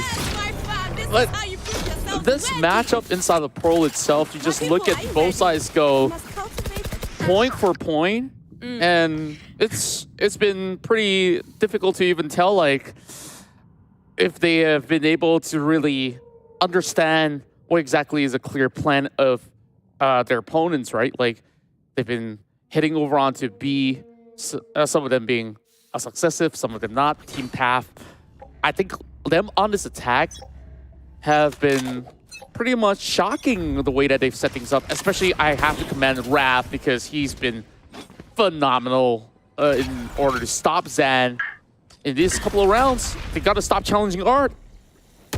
No, but they're still gonna do so. But here comes the Viper's Pit. This is gonna be force Viper's Pit to make sure that the mid will not be overtaken by the side of Team Path. They're still forcing it anyway. They're gonna go on the art side, and this time if the double doors towards VL is not working. But going into A is a bit more difficult than we compared to B. One of them down for San finish off Sage. Now they pull back quite a bit here for the side of Team Path, but Boogie makes sure he got so much work to do, getting one more. Now rushing into A-Link, straight into A side. They have no much time to waste. Coming up from behind, it's going to be Doctor in the secret pathways. or maybe walking into flowers, but they are trying to push double angles at the same time for the side of Enigma Gaming. Still coming in from different sectors, like you said, but Frey is ever ready to take them on, hurt those footsteps as Q.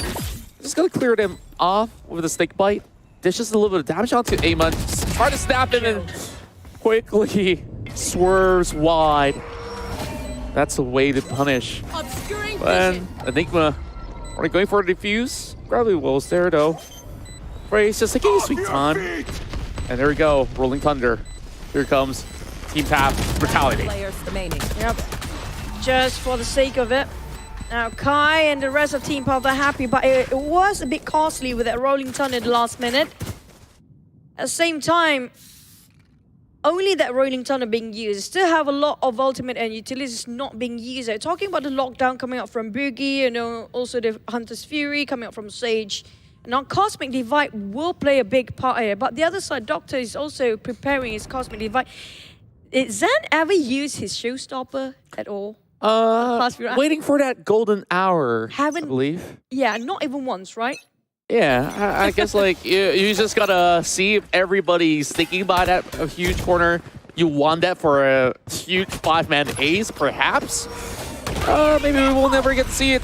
Now, they swiftly go inside, and finally Showstopper goes out, but Zan, he didn't even need it. He gets a hit onto Amon.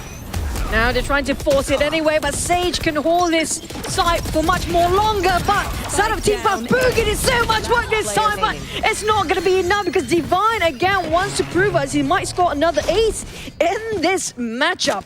That's what I call a divine intervention. The way that he just basically cut everybody off on that perfect straight spray when they were just trying to pull all the way back. I mean, he just got there on time. Now, back to the court of Enigma. This is starting to feel like a tennis match.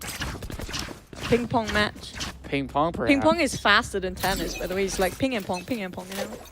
True enough. I mean, imagine ping pong going for even 3 minutes per round. It's not even ping pong now. It's really brutal for these guys going straight on. They really want to capitalize on mid here. Pearl, the most important part is going to be mid. Just so important for them. They have to take this one out. And still forcing and committed to it. That flash of 0 point coming in, but Sage taken down, and it's going to be a bit of exchange with Starra and Sage. Even the Hunter's Fury being used here. Divine, Starra, the Doctor versus Rav and Kai. Now they're down to only 2 men. It's quite difficult if your attackers with only 2 men here. Yeah, and whatever shenanigans they try to pull off onto the midsection, this time they've botched it and they're running out of gas. They just have to full commit B, and now this KO is going to be here to be able to spot everything out. He still has a spell left. I mean, he's just got to take their sweet time. They go in for the plan. Just drop the bomb, and he didn't even need it. Spike down B. For the head he goes. 30 seconds left. And he just lost sight of him. Didn't really matter. Rav eventually will be spotted out by the Doctor, by the Link. I guess it's I don't know, was it foot poisoning, sir, that you needed to visit the doctor, or did you not have enough apples? How does that relate to each An apple a day keeps the doctor away. Not these days, though. Oh yeah, you're a doctor, I'm sorry. Yeah, choo-choo. Yeah. I'm sorry. Why? You don't have to, but back to the game. Now, Team Probably Pav. have heard that a lot back in the days, right? Team Pav want to fully commit to its A. We can see Raze played by Zania. Played by the side of Iman. Try to clear up those coming out from Ard and A-Link, making sure they cannot make an entry at all. But What? Spikes being dropped. That's going to give away so much information, and Sandra's going to go crazy against Starrun, spotted out on a couple of them. And now feels like Team Puff still can actually do this. But coming out from behind in secret, Sand is just not stoppable. Everyone's just trading blow for blow. This has gone on for rounds and rounds already. This is where they do get them pretty much stunned all together. And playing up close and personal, Doctor does get clipped up. And Zan lands the final blow. finally we are seeing a little bit more of extension of a lead. EG now on 7 points. Team Path just now, that was a brilliant call for them to actually rush into A. They got secured their position so well, but just because of one person, San, make it so hard for them in A-Link. They just couldn't possibly secure that easily. That one guy, that San, if only they can take San out first, instead of Team Path, it should be lesser problem to deal with. Yeah, I mean, he's taking the entirety of the space of art as well as that corner of the lake, right? Like, yeah. It's so hard to clear him out, especially as a raise, you have all the bots to work with. Therefore, it will take a little bit more of an effort for them to do so. But this time, they're switching it up again, going over on the B. It's going to be pulling their attention for only the slightest bit. Keep in mind, Doctor is always going to be pretty much on the ball, as he's going to be holding over on the corners of the hallways. You should run. Pray. And we'll have to also back off now that the lockdown is already being set into place. Now, what is going to be the play for Enigma? They responded with another lockdown, but here comes one screen. A couple of them went down quite early. Two players being detained. This is the time. They want to go for it, but that one showstopper shows everything that they cannot see anymore. But Sage just so perfectly done. I mean, that lockdown and everything else was so perfect, but it's not done and dusted yet. They need to take the spike and plant it over. But Frey, can he clutch this?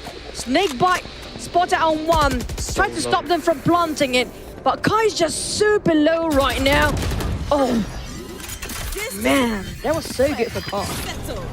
What a strong start coming in from both teams overall. I mean, they went point for point. This is as good as it gets. Indeed, like you said, this is their map pick where Team Path felt absolutely comfortable. Only to the matter of the last 2 rounds, they only gave those back-to-back points. They fought tooth and nail. Even right after pistol round, sure, things got a little out of hand. This is where they just kept force buying, and the resources just gets traded time and time again. Zan, this time, sure, he's been the focal point of attention, especially with Team Path that was playing mainly in between above A as well as B on the onto the section. And that definitely is a little bit more confusing for Enigma to really gauge what exactly to pull off. And now on the second half, they're going to have a similar approach coming in from Enigma. So hitting into art.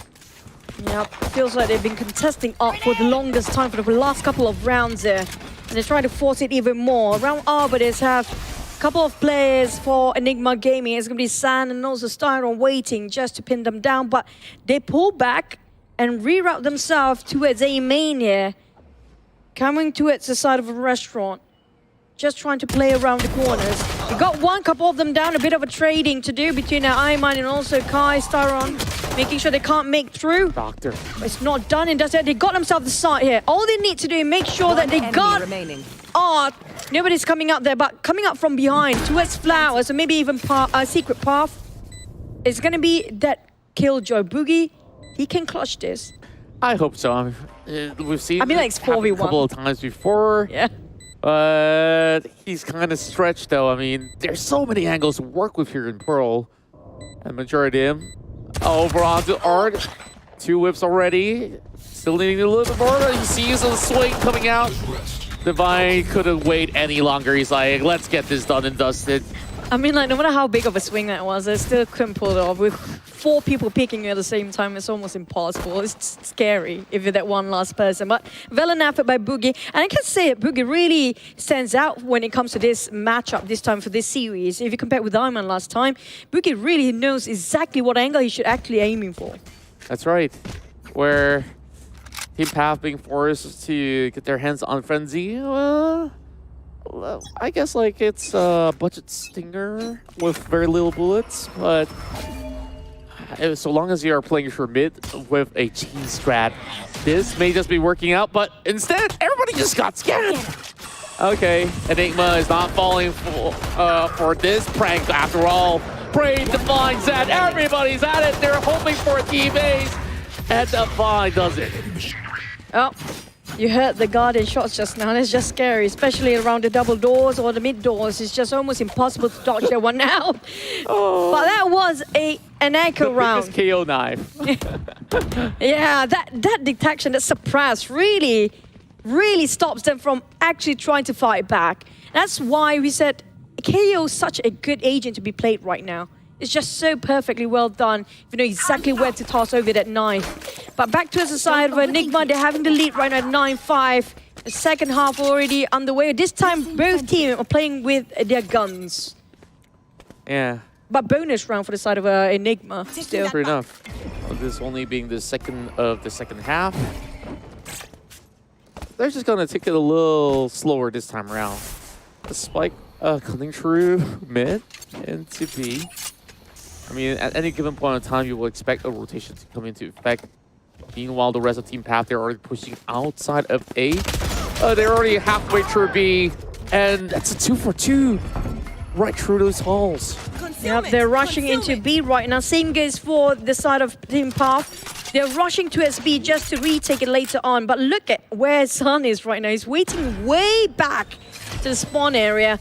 But at the same time, nobody's going through that route anymore. We're talking about B tunnel will be the one they should be focusing on. Coming up from bridge side, he's gonna definitely straight head on towards these two players of Team Path for Sun. Divine will be the first one on the watch. Wrap tries to wrap things around, and they're still pressing on though. Coming from far range, Path being seeked out. And my Enigma is just too much. You know what, San? I'm surprised how he can just shift his focus from the B tunnel area and then way back towards the B ramp. That's so far. He's just snapped. It's just so incredible how he just easily transfers his bullets from one different angle to a different one entirely and just refocus back towards the tunnel. He got all three anyways. Incredible work. You thought his jet was amazing. And then you have Zan showing you, you know, my race, I didn't even need that showstopper to get those kills, right? What's a showstopper? Right? What is that? I mean, 3 more points. We'll see if he's going to do anything with it yet again.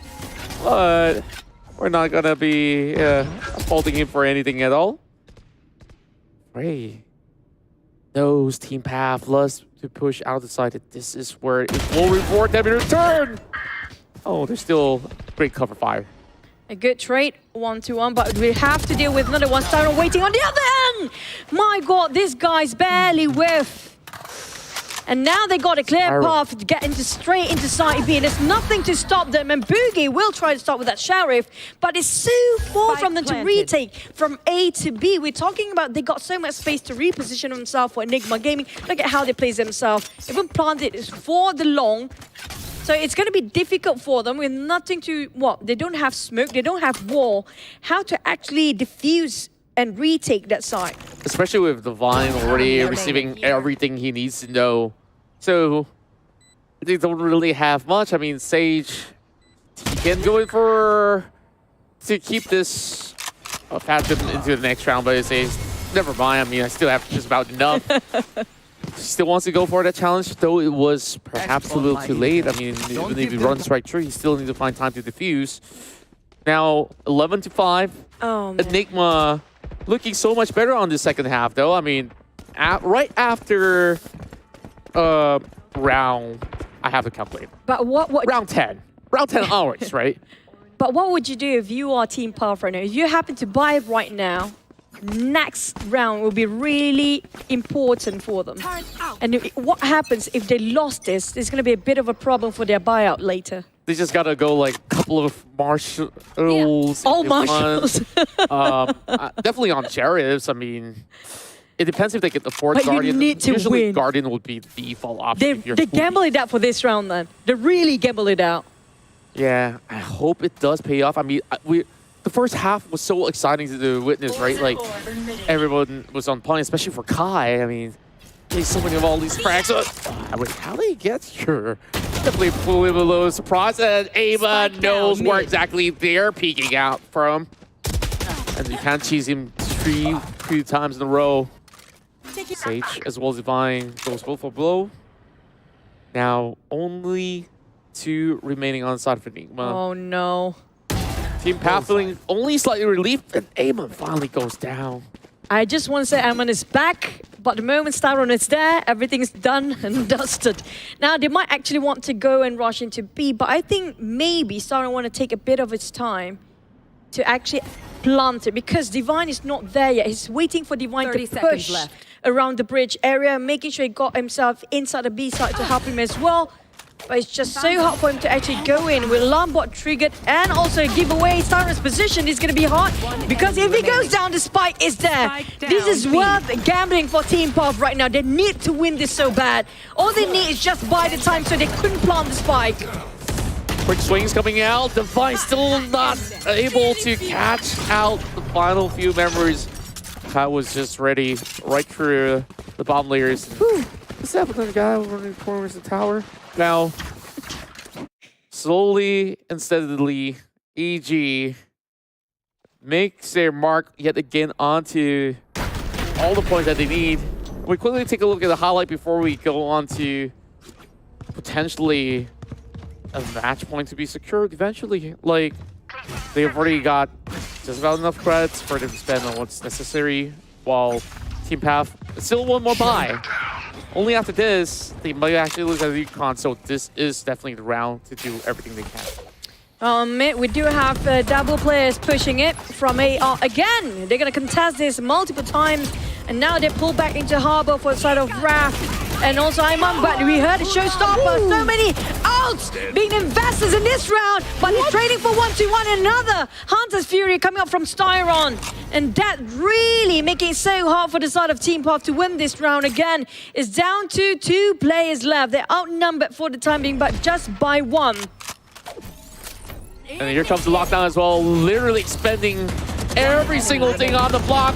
The Doctor just quickly clears off these corners where the only member is currently on to Flowers and Kai.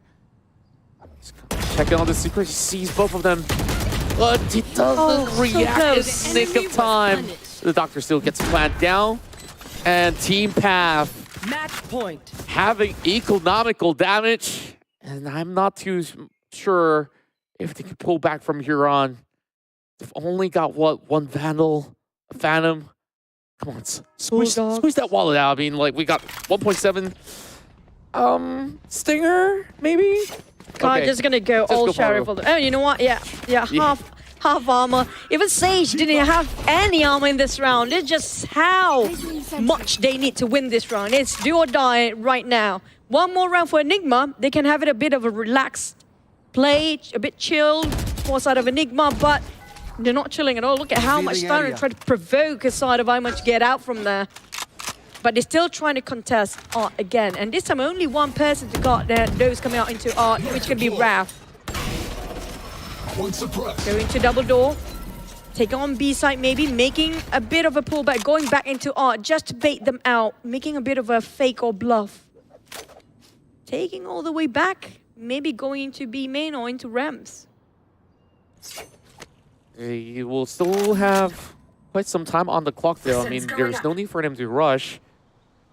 So long as they will be able to bring up the wall perfectly charged to continue to negate any provision towards the side of Team Path.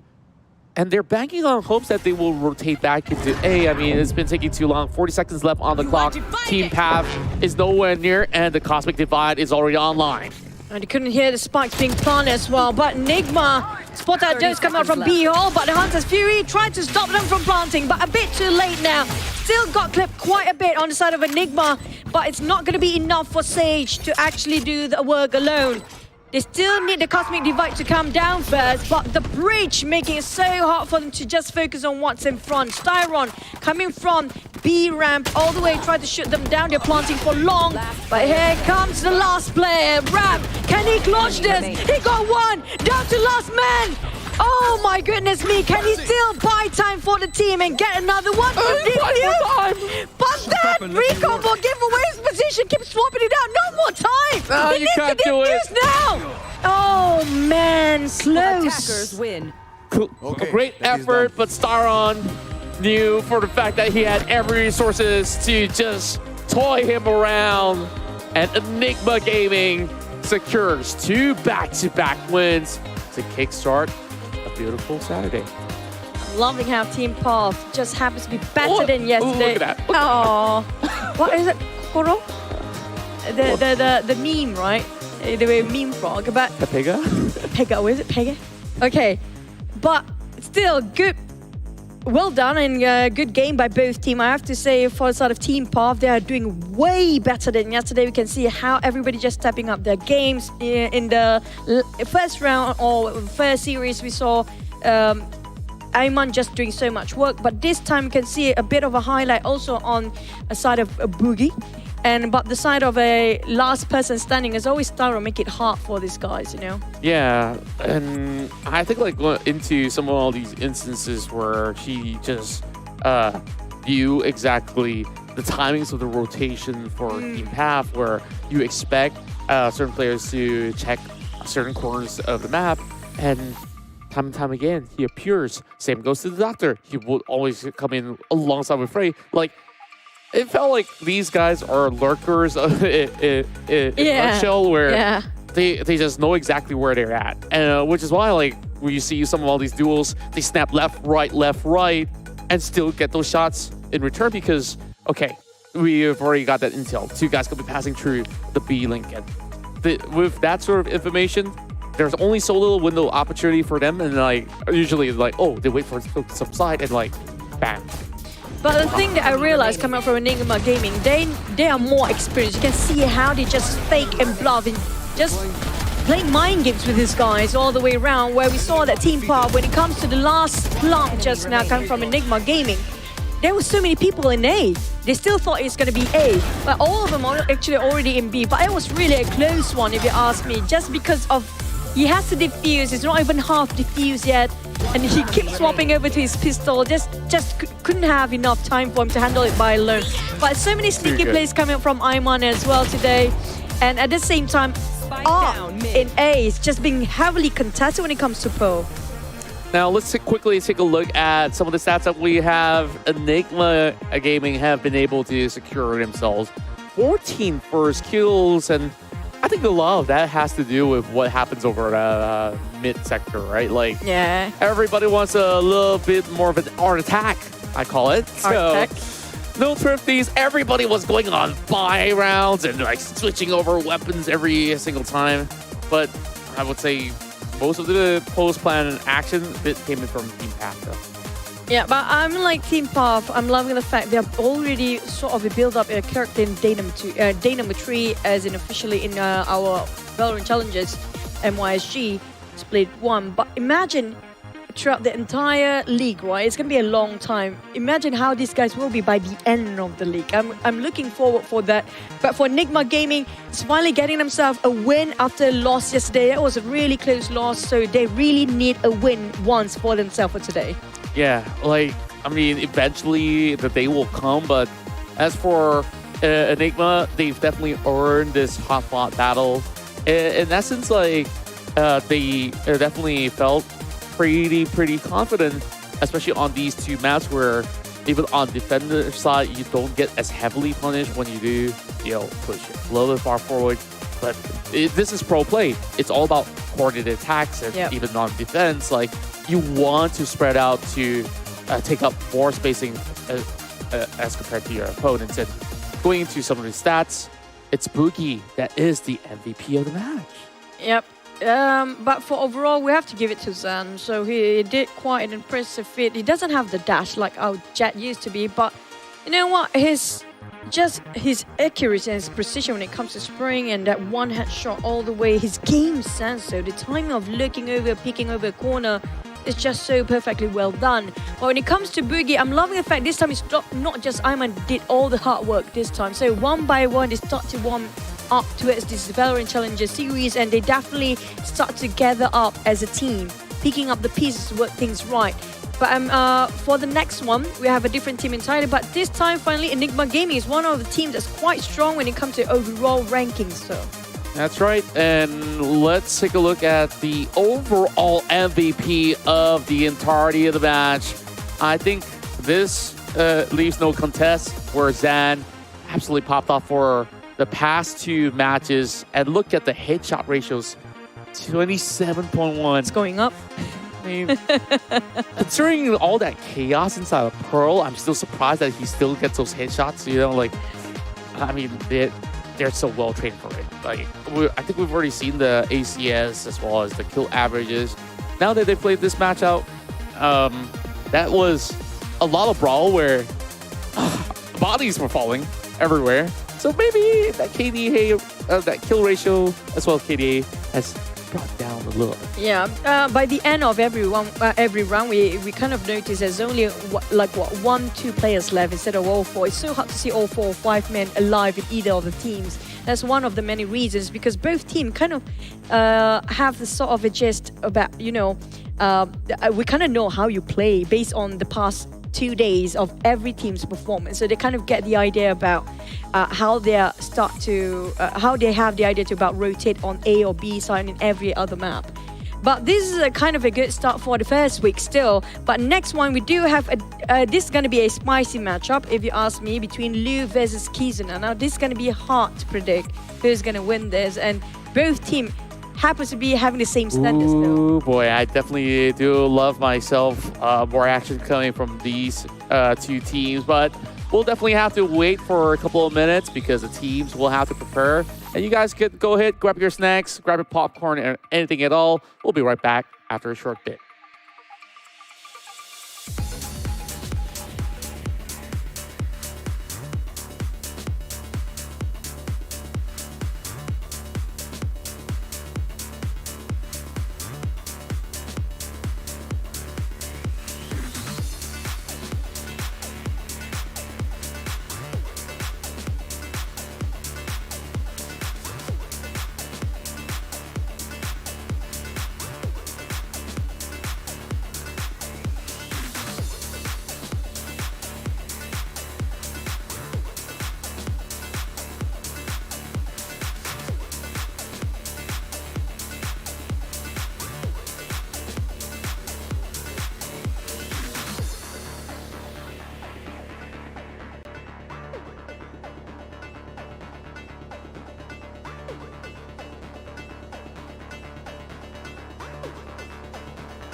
destroyed, but Devon has been seen. Hello there, but what a dodge!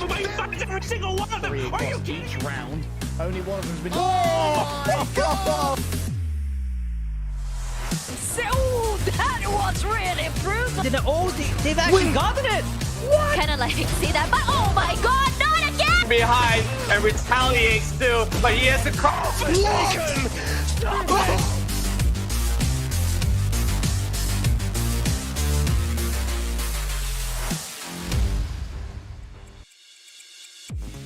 Welcome back, ladies and gents, to the VALORANT Challengers MYSG Split 1. I'm Gigi. This is going to be Contra. Now we're down to our last and also the second series of our third day in here in the VALORANT Challengers series. Now we're looking over the matchup, which is going to be the longest one. We haven't hit into the third game. This might be it between Louvre and Kizuna. Yeah, and I do believe that these two teams are just powerhouses of a team where they will be able to just go for some really crazy strats to be brought to the table. So when it comes down to the veto, I think like they're definitely in for a challenge. So therefore, I mean, sadly, we don't really get Lotus to be on the map pools this time around. But eventually, you know, somewhere down the road, we might actually get it. But for the time being, nope. I mean, still fresh and it's new, so teams definitely would need a lot more time to adapt to it. Therefore, Pearl definitely is the fresh new take of the season. I mean, like, things have been looking pretty great for even teams that are up and coming to be able to match firepower when you have strats that really revolves around that mid control. And there are also other teams like Bleed that definitely wants, okay, you know what, just go directly to the side. I'll be able to just win you point by point by just having those gun exchanges. But just drawing back into these two teams, right? Like, we've seen Kizuna Esports back in the very first day, and they came really, really close to get at least 1 point from the Esports. Now they have to prove themselves again, and this time it will be not too much different, but there is still a climb for them, to say the least. Yeah, but they will have to face Bleed Esports too early, if you ask me. In the first match against Bleed, it was in Ascent. It was a really close combat, if you ask me. It's 14-12 for the scoreboard, but for Pearl, they're going really tough there.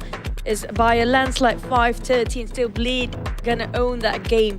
But for Kizuna Esports, they are, like you mentioned, one of the powerhouse. They want to swap their places here. Definitely want to go to the top 6 to make it in, and they might actually have a shot. But it's gonna be Louvre coming up from the open qualifier, so they can actually fight head-to-head between these two teams. Now, we haven't got ourselves any third game yet. This might be it, because why? We do know Bleed is like one of the strongest, literally might be the strongest in the overall rankings of all the teams, out of all the 8 teams in here. So to have to face them in the first day, that's giving away so much. Like, how do I say this? You know, when you have to face one of the most strongest opponent, you are more prepared than the other teams afterwards. Yeah, like, you just felt like, oh, I'm just glad it's over, right? Like, and you look at things with maybe a brighter tone right after that. And for the record, I mean, they really pushed Bleed Esports pretty much so close to the point that they were the first ones to actually reach 12 points until Bleed Esports clawed their way back, and they've clutched it and made a comeback on their first map of Ascent, and then heading on to Pearl. Things that didn't really work their favor, I would say, for Kizuna. But when we take a look at Louvre, this roster also consists of veteran players of the scene that they've been around for seasons. Of course, well, we're on different teams, but you still have players like Ritko as well as Shinsei to still be sticking around, especially for Bryce. I mean, this guy, you gotta look out for him as well. So this time around, Kizuna Esports versus Louvre were both teams in terms of organization. May sound like a new name, but Louvre has been here since the very first season of the VCT MYSG. That's true. But for Kizuna, though, I have to say we have to focus on Riza most because he got most frag, even though he's not the duelist for the team. He plays more to his controller initiator part. And also sometimes he plays Sentinel as KJ. But still, if you compare with Louvre, on the other hand, right? Kizuna do have star player and everybody are pulling off their weight. But for Louvre, it's like everybody's almost the same. Yeah. As for their performance. Everybody up to the point that, you know, the duelist, yes, supposed to be one of the most aggressive player when it comes to compared with all of the roles, but everybody just know what to do exactly in case their duelist down. Everybody can be a duelist regardless of whatever their agents are. That's right. Louvre consists of Bryce, Maxi, Redkill, Reverie as well as Shinsei. I mean, they're absolutely fun guys to hang around with. I do believe we're well, I talked to Tash about it. I'll take her word for it when we're just chatting about things. But Louvre, as an organization, they've been around for a pretty long time, and at least you can see from the faces of you know, past names of other teams to be able to still play today. They definitely do have a lot at stake here, and of course, there's a lot more things for the entirety of the team to still prove. But when we take a look at Kizuna's performance against Bleed, to still be able to push them on towards the brink of 12 points and almost getting that point in return, I just think that they should have more confidence to be able to take this against Louvre. So let's take a look at their lineup. For Kizuna Esports, we do have DXM, Flaring, Kimi, Riza, and Shun. Kimi will be the duelist for the team, but look out for Riza and the rest as well, because Riza is one of the highest fragger, even though he's on multi-role at the same time. And also he got himself the ace for the first time for Kizuna Esports in the round 16 when they were defending in Ascent. So that's going to be them scoring one of the first few ace in the first day as well. But the thing is, I realize that they always make mistakes for Kizuna when things really matter. So they really need to have their composure well done in the last few rounds, because they almost got it with an overtime. I call it the first day shivers down your spine, where, you know, like everybody's watching. You know, there's a little bit more eyeballs where you may have actually think a lot, but you know, Shin doesn't care about all those. Like, this guy on the fade, like, is an absolute monster, where many times where Kizuna Esports were looking like they're about to lose it, Shin held it all together. Yeah, and also when it comes to Kizuna, they really love... I'm loving this matchup. One of the many reasons, because Louvre are those team that really aggressive. They love attacking. Same goes for Kizuna. When they're attacking, when they plant, it's like it's so hard to retake from that plant afterwards. They can't, like, their post-plant position is just so incredible, and their defend with the crossfire is just perfect angles. But for Louvre, they love to push it in, even though they are defending, they're playing like attackers. But when it comes to comparing between the highest fragger, it's not between the duelists, it's between the highest fragger. It's going to be Shinsei from the duelist side of Kizuna. It's going to, Louvre is going to be Riza on the side of Kizuna. That's the multi-role, which is going to be controller and also initiator part. Yeah, Riza has been so flexible, where he's also taking a lot of spacing, as Riza, you know, he joined in being the only Malaysian inside of this roster, and, you know, he's brought in for very, very good reasons, where the stats itself is just showing you great record, where Shinsei, look at the hit shot percentage. I think this is one of the highest that we've seen for today, 31%, where the ACS is just slightly higher as compared to Riza's. So two players with very distinct play style, very different from one another, but keep your eyes on Shinsei, because, like, he will always make sparks fly, whereas Riza, he's a clutch god. Oh, he's not even the duelist to start with, but he still managed to secure as much as the opening's duelist. But back to the side of the agent's pick and a map veto. Like map veto, we do know Mind and Breeze, definitely they will ban it out first. So it's down to whether you get Ascend or Icebox the past few days to get us the first map. Usually the second is going to be Pearl or Fracture. The bigger map, always the second one. But when it comes to the draft of the agents later on, I see that Louvre really loving their Jet. Same goes for Kizuna, but it's going to be Breeze, and I think there's going to be Bind as usual. Which map do you want to be the first one? Oh, it's perfect. Wait, Wait, what? that out. So I believe that Fracture could be a very huge possibility on our side of Louvre or even Kizuna. And instead, this is going to be our Wow. very first Haven For the day. for the day. For the I day. mean, Because Louvre actually love Haven. They played it before as well when fighting against Enigma Enigma Gaming yesterday. I'm not surprised as they pick Haven as their map ascent. So we might actually have Bind for the deciding map. that could be possible, or very, very possible if that's the case. Fracture, well, I guess there's no love for Bind, so that can only mean one thing. We are going to Icebox. Yeah, I'm loving Icebox as decided map. It's still a bit more to slightly attacker, but it's kind of balanced. But I haven't definitely on attacker side. Now, both teams are playing attackers aggressive. Even though they're defenders, they might still be attacking. This is going to be a fun first map to watch. Yeah, and I really want to look at how these two teams actually approach things on the defense, because from what we saw even from Kizuna, they're definitely very proactive when it comes down to gathering the first few intel for those picks, right? So you would expect certain areas where they'll be able to also push forward or even look around. So if teams leave any of all these three sides, either sides unchecked, there just might be a rat that will just crawl all the way to the back and give you a big flank, and you're going to regret that. So now, starting off onto Haven, I mean, we definitely want to take a look at the agent's leg, and Shinsei already having that Jet being hovered up, while Reverie is eyeing on that Silva. I think pretty standard stuff that we're looking at. I don't really see too much of a vast difference from the two. In fact, you know what?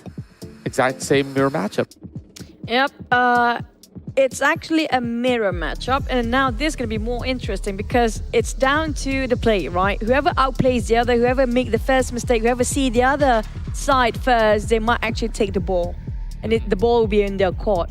It's also great to also see these two teams in action to could actually kick things off with their Astra. I mean, this agent has been what some may say a very high skill cap agent, where you really need to know where exactly to plan those orbital soars across the map and really pull it on moments that matter. So let's see. What we're looking for high impact plays is not really just on both sides of the Jet, but I do see the Sova as well as the Breach playing a very pivotal role. I mean, the reason why you usually have the Sova, not only is it to counter the Killjoy's lockdown, but when you're always playing from far range or you're going for post plants, like, it makes things so much easier when you do have the Hunter's Fury available. Yeah. And then you are just going to be able to just open up a little bit more spacing and play from an off angle. And not just that, for post plant, it's really important if you have Hunter's Fury, because why?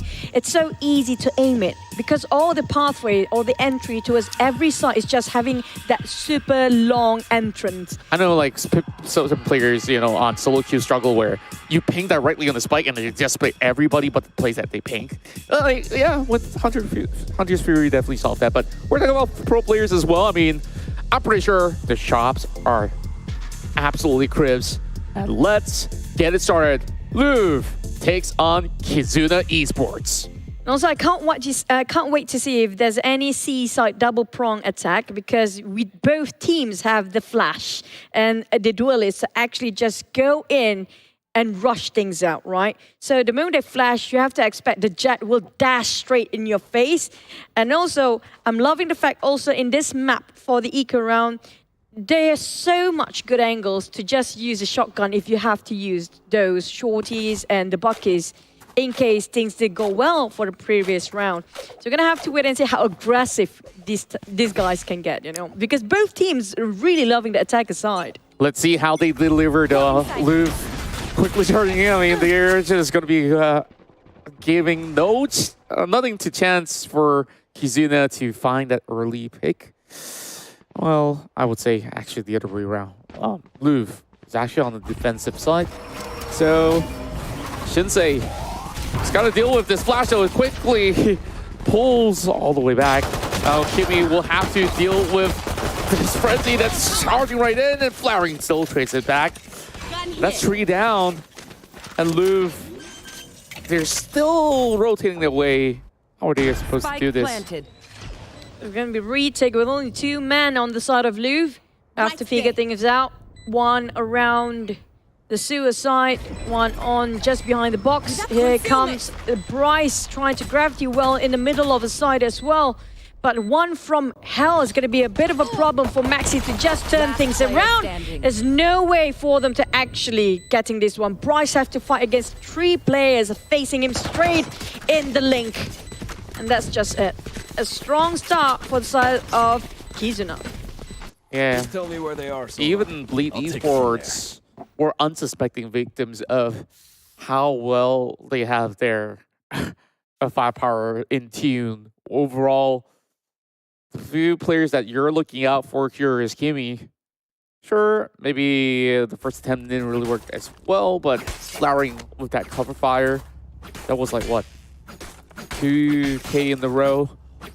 And that aftershock also did clip onto a couple of all these players. Speaking of which, Shinsei's got to pull back again. I even got dazed for a bit. You know, the thing about Louvre, even though they're playing defenders, they're not that patient to wait somebody to get into it and pick around the corner. So they want to go for the kills. And that's going to be Shinsei pushing it up, but it's not worth it as DXM with that Vandal. One tap straight away, headshot. They're trying to go for B this time, but a bit hard to defend B as there are many entries. They have to have their guard on. Trying to force Ravi go the other way around, but look at how much, and have a look now, making it so hard, but Shin making it so easy. They're not even breaking sweat for Kizuna right now. Yeah, and excuse me. They just made it look so clean and crisp, like nobody really, when you go into your usual games, like what do you expect? Like there will be somebody picking out a B, right? Like, sure, they draw a little bit more attention onto A, gave them a little bit of that aftershock, and then once Louvre calls in for a signal, hey, they may come into A. And then the rest of Kizuna just absolutely storms into the gate. Heading to the above. Mind you, no gates whatsoever. It's just free access. They're not being fooled by the aftershock again, though. So they are just going to take their sweet time. After that quick instance, you see the rest of Kizuna hopping on board, trying to beeline in to C. They've already set up the orbital stars, and Shun! How did he even catch that pixel? And he's just being absolutely negated. Now, it's all Kizuna's territory here around C. Yep, they're trying to secure C link. There's going to be 3 of them. One of them getting on Garage. It's going to be Shinsei trying to work things out. Shinsei managed to squeeze in with a dash. He's trying to make works there, but at the same time, C Long is just too many people. And now they have to rework themselves for the XN into the Garage, trying to get in. But it just given away, and DXN secures that with Shun getting it from Long as well. Kizuna owning this game 3-0. I just love their long-range taps. I mean, they've been so effective in every single trade. Thus far, I believe they've been able to get most of the first bloods of each respective round. Here. Louvre gotta change their approaches for a little bit. I mean, Shinsei, he's been trying to get something out of A. Now he's going back over onto B to see if we can basically get the catch onto Windows. The rest of Kizuna, they do think about storming directly into A. Only 2 members cut across. Kimi forces Reverie to fall back. That Reverie definitely gives the intel and relay it back to the entire team, but the outgrab from Kimi cost him his life as well as Shinsei waiting for the Sheriff. Reza guarding the link between B and A. Just secure what a clean execution just now. Planted. He missed a glimpse of it, and he remembered, oh, he did pass me, and he just snapped. That swing! It didn't take him all too long, and he still got it like, hey, it was all intended. We just want to make sure right down onto the sewer is being cleared up. Now, Bryce, I mean, he's only got the Sheriff dealing with 4 Vandals. Oh boy, don't do him like this. Beautiful steps, you better run. Didn't catch him, Flowery. Probably used the bad Astra. But that was an anchor round for the side of Louvre. Now this time he's going to be buy round for them. But that Sheriff is kind of hard to hit the headshot in a very short amount of time to, you know, adjust your vision as well. We got ourselves a Blade Storm for Shinsei too, so still buying Vandals. And we do have the Rolling Thunder for Reza. And this is going to be really tough for Louvre to just stop them from getting into the side. That's right. Kimi's just about to pull the daggers out really quickly, and then once he goes close range, this is where the judge will come into effect. Scanning it in, and I don't think that he could basically trip anything out of that. But how high can Kimi go? Well, as high as a kite, I guess. How as things witter down, should have the rest of Louvre to still be on the whole. They've already congregated on the outskirts, and this is where they set things up with the Rolling Thunder. Oh man, there's no way in for the side of Louvre to actually retake this. Look at how much the breach will work. Rekko also trying to recounter that. A lot of utilities, but Shun waiting around the window, didn't even pick, didn't check the corners. My goodness me, Louvre didn't see this one coming. You just wait and hide, but Reza finished things off again, but that's left with only one Reverie finish off at the side. Still cost him quite a bit for the side of Kizuna, down to only 2 players, almost down to only 1. Still gonna be a bit of a run for their money here. Yeah, I just absolutely love the setups. Do you just look at the discipline of Kimi the moment he got into the side? Like, sure, you couldn't find anything. Find a place to hide for a moment. Get everybody into position, recommits, and then sparks fly in the air. I mean, how do you even deal with this situation right now as Louvre? This is going to be another time they're going on those pistols yet again. The discipline from Kizuna is just nothing can break them at this point. Just nothing can stop them.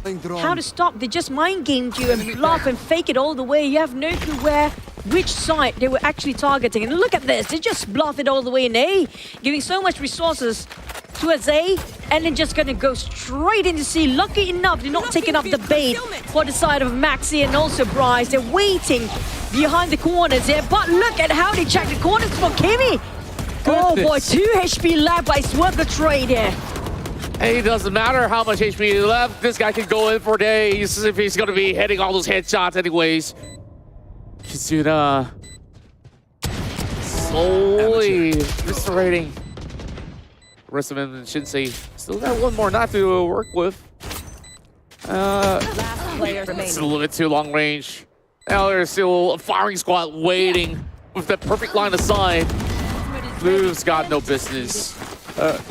That's about it. 6 clean rounds, Choo-Choo.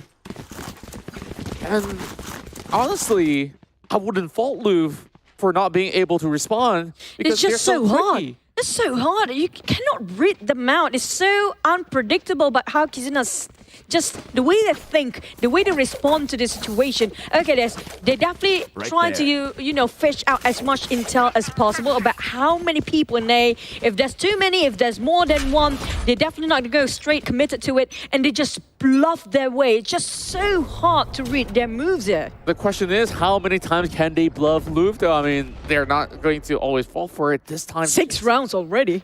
Oh, he's on to something here.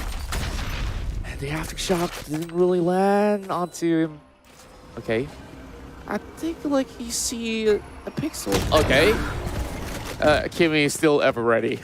So not fooling anyone in it there. And They keep on baiting Louvre to get out from where their standing spot. That's the thing. They play the mind they're game. so exciting to watch. I mean, They've been taking the bait time by time for Louvre. it's always about the question, are they going to commit? Are they not going to commit? And finally, now they do. You should And because they didn't really make all too much noise, of course, with the lockdown, was like I say, I mean, the moment I speak of it, they still have to give way though. The rest of Louvre Fault will line. have a little bit of room right under. What? He dodged that fault line straight blown into it! Where? How? How? Kizuna! Yo! Enemy remaining. I've never seen any team with the balls like that. He knows exactly the timing of the fault line. Just dash into it in the last minute where it dissipates. It felt like it was fully calculated. You saw the spray. It just wraps around full circle, hits him on the body, didn't even get him down. How could you not That's so cheeky. get it to him? Kimmy's so cheeky in this round. I mean, like, goodness me. You know, like when we go into when we watch like champions, like We're gonna have a replay. yeah, this moment right there. Okay, you got Riza, they got that frag, but where's that smoke? What's that shroud? It was perfect setup, right? I mean, like, Kimmy. not Kimmy only- still get into it. And remember, he was one of the first frag on that entry. Ego challenging Shinsei, and Shinsei, well, it's been a couple of times now. You gotta let it slide, bro. You gotta let it slide. You can't blame Louvre. They literally toss every utilities out, but they still couldn't catch them. Look at how they just mind games there. Oh, this is another switch up here. I mean, the Aldron goes into the garage. They do know that they want to see what they could possibly get here. But how deep has he gone? Kimmy have already cut through the windows. Hunter's Fury already out. 1-for-1 trade. Rise as well as should get something in return. But, oh, just by the corner of smoke. Spike down. Didn't really C. suspect that one. And now it's down to a 2 versus 1. Shouldn't. If there's anybody to do it, it has to be him. Oh, giving away his position now. Oh, finally. Louvre can read them out. You know what? This time, Louvre, the way they think, they're just like, don't think, just go for it. The more we think, the more they know how we're going to go for it. By now, like, just going for, let them plan first, think later, retake. You know, Yeah. like, you don't Think really have to later. risk too much, but if you're going to be giving them too much leeway, I mean, you see how they just quickly dissect into areas that are unguarded. This is why Kizuna is so lethal. that Yeah. You leave one tiny little bit of a hole. way. You They want to just crawl fight through it? it. They're just gonna dig you into that grave hole as much as they can. But right now, most of them do have even the Rolling Thunder ready. But the Cosmic Divide, The spike's so far away. they're just trying to read out what they have right now. Because just now, Louvre just shows, but Kimmy just being so cheeky again. That Blade Storm getting on two. Last enemy remaining. Almost get a tree. Spike down. And down to C. 2v3. They make it one. Finally, Louvre start to tone up a bit and know exactly how Kizuna kind of things. And now, you know what? Kizuna kind of start to be a bit more alert, a bit more aware, a bit more hesitant because they know for the fact that they're giving away too much towards Louvre. And they know that Louvre sort of start to counter them back. Now, they have to be extra careful. They have to think a way to just recounter that again. Yeah, and Kizuna Esports looking like they're having too much of fun on these couple of rounds. Like, or is this actually their serious mode? I believe, sure, there is a sense of seriousness overall on their approaches thus far. They're hoping to take another entry into garage. They're holding very deep angles, and then this is where it's difficult for him to come into it. Can be forced to dash back out, but he couldn't really escape just in time. Well, actually, he's out already. I thought it was on the other side of the door. So, Louvre, they're just sitting back and turtling. I mean, a lot of times they push out. You know what's coming, right? Like, Yeah, but this time they are taking a bit more patient. Oh, never mind the accent. Look over saying this is where they take just pick up the spike, going for B instead.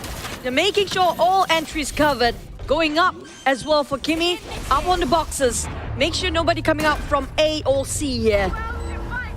And there comes the Killjoy's lockdown from the side of Louvre, forcing it out. But Redco making sure the accent cannot even live for another day. But Kimmy coming up from a B main again. Who's going down though?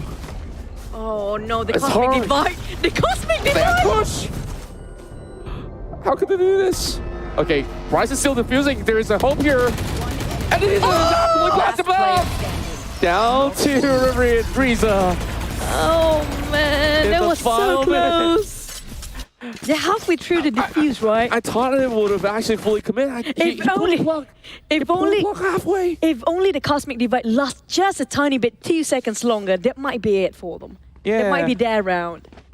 I think like the moment that had like one member jumped in, like that sends everybody on a high alert. Like even Bryce decided to let go. I mean, coming back. trust your teammates sometimes. You just Pressing gotta alarm bot. full commit to it, right? Oh man, that Very, was very so close now. Yeah, very And close. Louvre already reacting to the tempo so much better now. Like, the thing about Louvre is that they finally understand.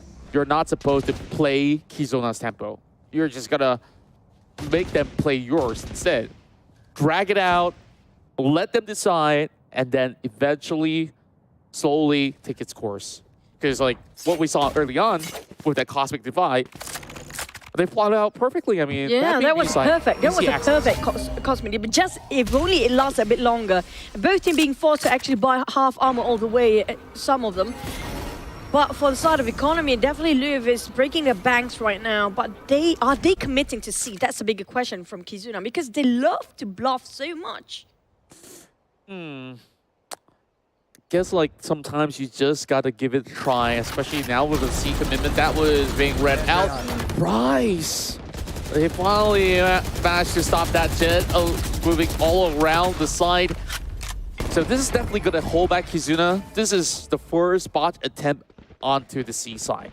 That was a very 30 seconds valuable recon bolt coming up from Reverie, if I'm not mistaken, and giving away the position. They have to pull back so far for the side of Kizuna, but still Spike not down done yet. mid. Down to 2 v3, but it's just so hard to plant me with 2 people. Yeah. And it's a great job on Reverie. Oh! The enemy was punished. The night, they just both work in tandem. I was just about to get to Last Reverie, round right? in the Like, half. him being on that B window, just waiting for them to pass, hurt every footstep. Bam! Like, people was gone. And then, this is where they finally get to reap a little bit more. So, second half, with 3 points, Placing alarm bot. now, Oh. I mean, so long as Louvre could basically push it forward, then I see much better hope for them. I have a feeling this might be a reverse sweep later on for Louvre. You can see how they love go for aggressive as much as they can. But for Maxi, they're pushing C all the way through. Killed my But bot. right now, they aim for the side of Kizuna. They want to go for the garage, but never mind. They heard the shots coming out from B and also C. So they make their way into A. But A, they'll be greeted in long with none other than Reverie, just giving a couple of shots from that Bulldog. Soaks in a couple of tabs. Deploying drone. Gonna be committing with the Owl drone. Only spots out the breach. So Riza, he would still stay put. Whereas Shinsei did manage to successfully take out Shin, and the lockdown's already being set into place, and they're ready for the challenge. They won't be able to break it though. And what could they do? I mean, they've already lost it over. And being stunned as well for these guys. They're planting for long here.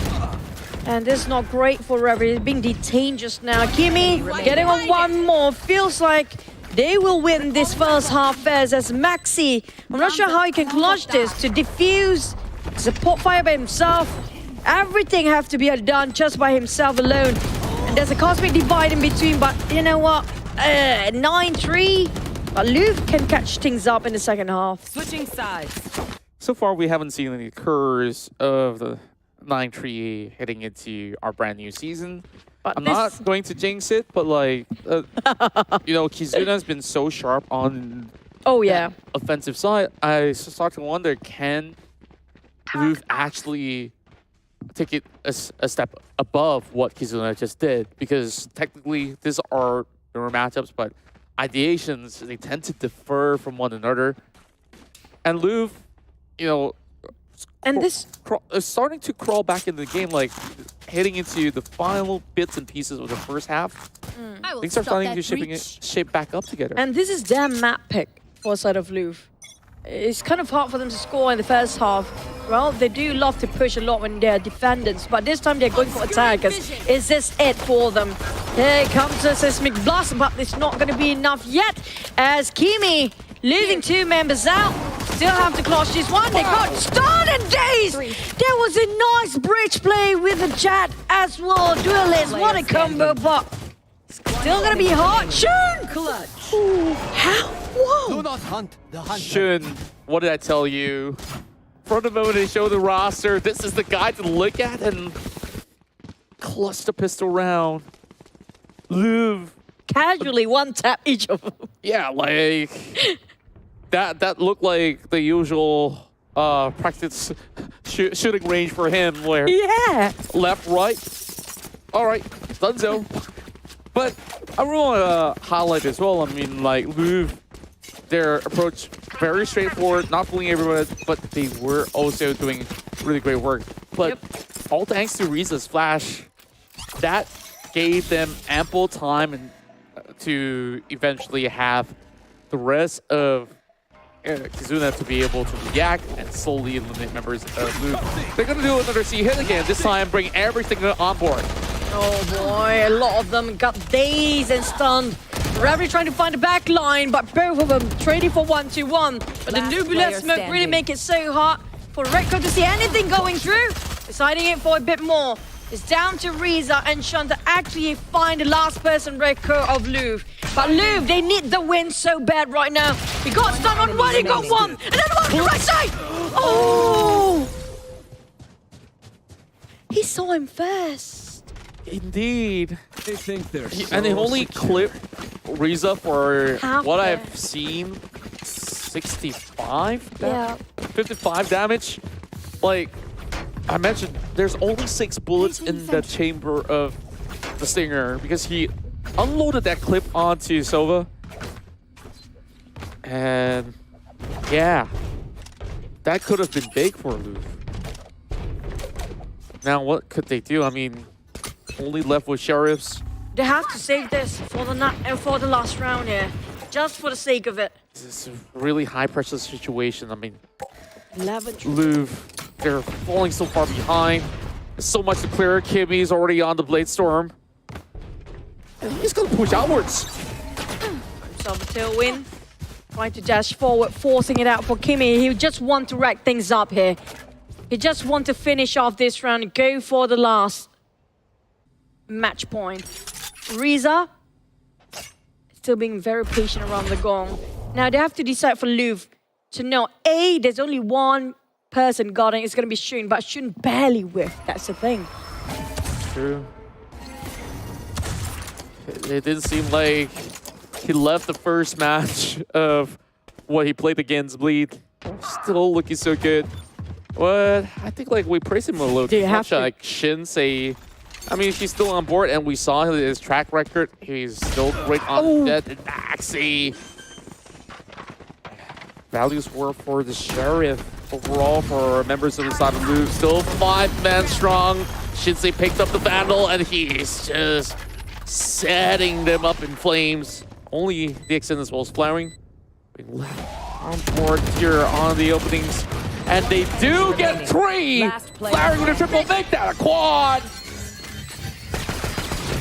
Wow. Goodness Almost gracious. an ace again. It's gonna be flaring this time. I mean, like, they got the space and time. They rushed in the side, but it's just when it comes to difference of guns. If only they had all the guns, but it's too risky for them to buy the guns in this round. Yeah, I mean, like, So much dilemma. at this level, like, if you're not careful enough, this Louvre roster could just basically turn the Sheriffs into operators, right? Like, Yeah. a bunch of them have already got clipped. And then you have Flaring, who says, you know what, guys? You know, chill. I'm alone, but I got all these. Like, It's just 4 guys, right? But at the same time, this is going to be a very interesting round. Because of this, so desperate to get this last win for the Kizuna, they're going to open up the cosmic divide. The other side of Louvre, they have to open up the cosmic divide if that happens. Now they're trying to just a bit of a provoking on the side of A. They will commit to it as well. They got themselves an unusual angles. But they're giving themselves a bit of a trade-off. 1-2 for the side of Kizuna. Lost 2 men here. Getting on 1 more. Equal up the odds. It's going to be 3v3. Here comes the flashpoint. Days on 1. And it's going to be 1 more for Riza to take them out. Louvre still committed to A with 2 people picking up a spot again. Maxi just around the corner. And he's still holding on to this angle. He's going to swing. That double swing. Oh, for flaring. him. You have flaring to back him up. The extend as well. Yes! This is Flaring so good, man. I mean, everyone's having a good laugh. Actually, that would just be Riza. The rest was like, yep, just another day's work coming in for Kizuna Esports. Louvre, I think like they really have to go back to the drawing board because this is unlike what they've seen before or whatever scripts that they had. Like Kizuna on full force. Wow. This is their first win of what we saw back in day 1 when they played against the Esports. They were on match point and eventually were halted right there by Bleed. This time, make no mistakes. Here in the Haven, getting their first point. You know, the fact that Kizuna have to fight against Bleed in the first place, and that's one of the strongest team there is, and just shows how much of a contender they are. This is a team that you should not look down onto, not underestimating them. And just Louvre, they are they're not patient. Look up to them because they're such a fun team to watch. Yeah. Let's go again and look at all this crazy stuff that they're bringing out. Like, oh, first we got Flaring, who is just absolutely freaking out of his mind on this Astra. And then you have Riza, who is just a mind control freak maniac. Like, yeah, he swings left, right, center, got all 3 of them. And I'm waiting for that big play. Yeah. This big play. That came from Kimmy. I mean, like, Kimmy, you know what? He redeemed himself from the last match of Bleed with all the, last-minute mistakes he made in the first day. Today, it was so brilliant. It was phenomenal. Sublime performance from Kimmy. And the rest of the team just worked so well alongside each other. The bait plays, my God, so good. Yeah. And I just love how well they work all together. Like that Riza combo with Kimmy, it was perfectly timed. Like what we saw on the C side, things worked relatively well. And here we have some of the stats available on our screen. 9 first kills coming from Kizuna, and Louvre came up from 7. I think it was pretty decent considering the fact that out of all the 7 attempts, they were going for those first kills, but they only managed to get 3 points. It's more like them not solidifying their grasp once they do get, say, a plan or on the defensive side. And Kizuna have not failed a single plan. Let that sink in, because there was that one time in B, the Cosmic Divide, that could have been lose. Don't remind me of that. That was such a bummer. It was devastating for the side of Louvre, really. They could have had it. They might actually be tilted by that round, and afterwards it's just so hard, I think like they were still in very decent shape, especially like Shinsei's morale didn't exactly go down, but I think he took pretty rough battles, especially a lot of the times. Ritko was the one that actually kicked things off with the aftershocks, and look at his KD, 13-13 on this bridge, and we're not even looking at assists yet, right? Like, I'm thinking maybe it's going to look like 20-something. Feels like it. But both breaches, I have to say, they're playing so well. You cannot see a single person not being stunned or dazed at all. But for MVP this time, it's going to be Kimmy. This is well deserving. The combo come out with the Riza is just amazing. The flash, what I mentioned earlier, the double prong attack that I'm hoping to see in Haven, they executed it so well this time. Yeah. Because I followed their journey from day 1, like Kizuna having Kimmy to pop off multiple times when he needed to do so, is starting to become my favorite player. also the headshot percent. This is getting higher by the end of today. 34.1%. We'll just have to see. Who knows? Next map itself, they might actually be absolutely shut down. You never know. I mean, maybe we're gonna go to that deciding match. Like, I do have hopes for Louvre. I mean, Yeah, same. when we look at this roster, But just now it was Louvre pick Haven. like sometimes when you're going for those picks, you also have to keep in mind like you're not a resident on whatever map you pick, because everyone played on the same maps, and then like this map being one of the oldest out there, you had so many practice time on this screams and stuff. So I think like this is going to be pretty much something that they really have to now take some time, figure out, and then go to the next game with a different mentality, and let's see how things will work out for them. We're gonna hit the break for a bit for them to reset, and also have to reset. See you guys in just a tiny bit.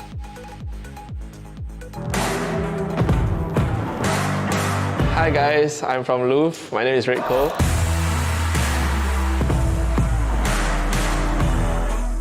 And a little bit about our team is we actually participated in VCT like a lot of times actually, and we always top 3 in SGMY. A little funny story about Louvre is how we got the name. It's actually from a show called Lupin. It's actually a museum name, and I found it quite interesting, so I was like, oh, okay, why not just take the name, you know? And also we're just a friend group, so if anyone wants to sponsor us, you know, like you can hit me up on Twitter, anything lah. All of us are actually still studying and stuff, so we're actually doing this just for fun. Right now we're about to destroy almost every good team in this tournament. I played Flex in my team. Flex basically I play KO, Sky, all those flash agents basically. I was actually a national athlete for table tennis, and I actually moved to esports to play professionally here. I would say I'm like the big brother of the team. I take care of all the kids in my team. So the next person I'm going to introduce is Bryce. Bryce actually plays smokes for our team. So one famous quote that Bryce loves to say during games is "Let me cook." It literally means that he's lurking and he needs time to make a play. So every time he says "Let me cook," then all of us are just Bryce is cooking, Bryce is cooking. Then we all just chill, you know. So the next person I'm going to introduce is like a brother to me. It's Maxi. He plays Senti for our team. He loves Killjoy. He's basically the rat of our team. So the fun thing about him is in game he's actually quite quiet. He's quite serious. Outside the game, this guy is the biggest wild animal in the clubs when drinking, stuff like that. So the next person I'm going to introduce is our newest addition, Reverie. He plays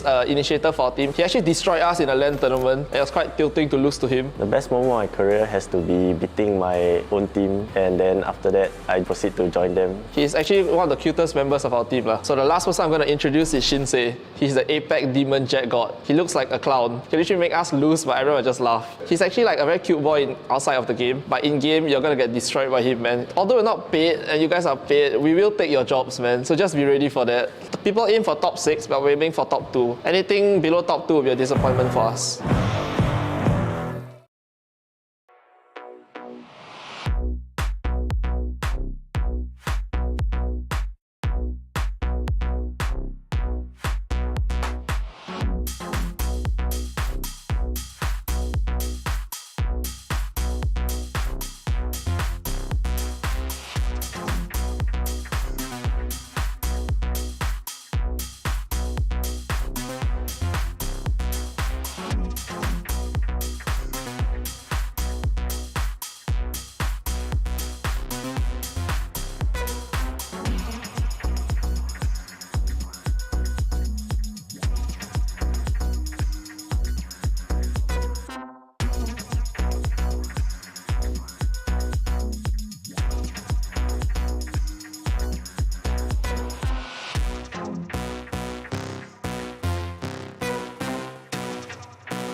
destroyed, but Devon has been seen. Hello there, but what a dodge!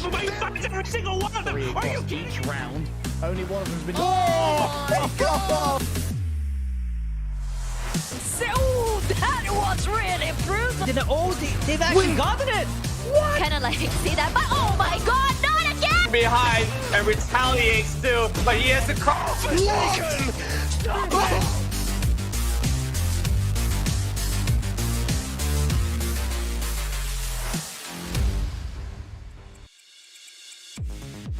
Welcome back to Valorant Challengers Malaysia Singapore Split 1, where you're here with me, Contra, as well as Choo Choo. Well, I definitely need to take another sip of water, but that was a little bit of a short break. When we continue on where we left off, we have had Kizuna Esports have been able to secure their very first point against members of Louvre. You know, on that trailer, he's like, we had Redco saying that he's the big brother of the team. Like, I feel like he's behaving like the smallest, the youngest brother, right? Like, he's so youthful and just so cheery. Yeah. He strikes some amazing pose. He even possibly twerked for us. We asked him nicely. I don't know, Chief, like, bro, is there something that you don't do? But, oh no, look, this is just a fun, exciting team to watch. Like, we saw, maybe because of that first half itself where too much of a lead has been built by Kizuna, it didn't seem like Louvre had much time to shine, and hopefully on the second map, they get enough space to do that. Yeah, we're going to go into Ascent, next one, where, if I'm not mistaken, Louvre did pick 4 attackers side.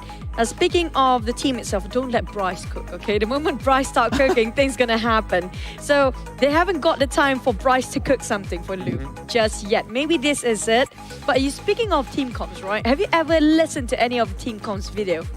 If you guys have time, I actually suggest you guys to, like, everybody knows Paper Rex, right? You just check it out, their channel on YouTube, and listen to the team comps. It's just hilarious. Even like, as casters, as the one that actually watching the game, the audience, right? You feel the tension. You thought the comms would be like super serious, but it's the reverse entirely. It was super funny. You guys should try and check out all the team comms for any sort of tournament and competition. It's just so chilling. Yeah, you know, especially on a LAN event, like, well, it really is great to know what really goes on stage itself, but even online, you know, not everybody is playing from the same gaming house per se. Certain teams will have to play from respective homes. Yep. You know, when we go throwback, like, it could have been a cyber cafe too. I mean, like, if only that happens, it would be really Yeah. cool. But it's so therapeutic. I really do miss LAN events, and I hope that eventually we could bring one back into the VCT NYSG. This is still the first split of 2023, and Hopefully it's split 2. I'll pray for split 2.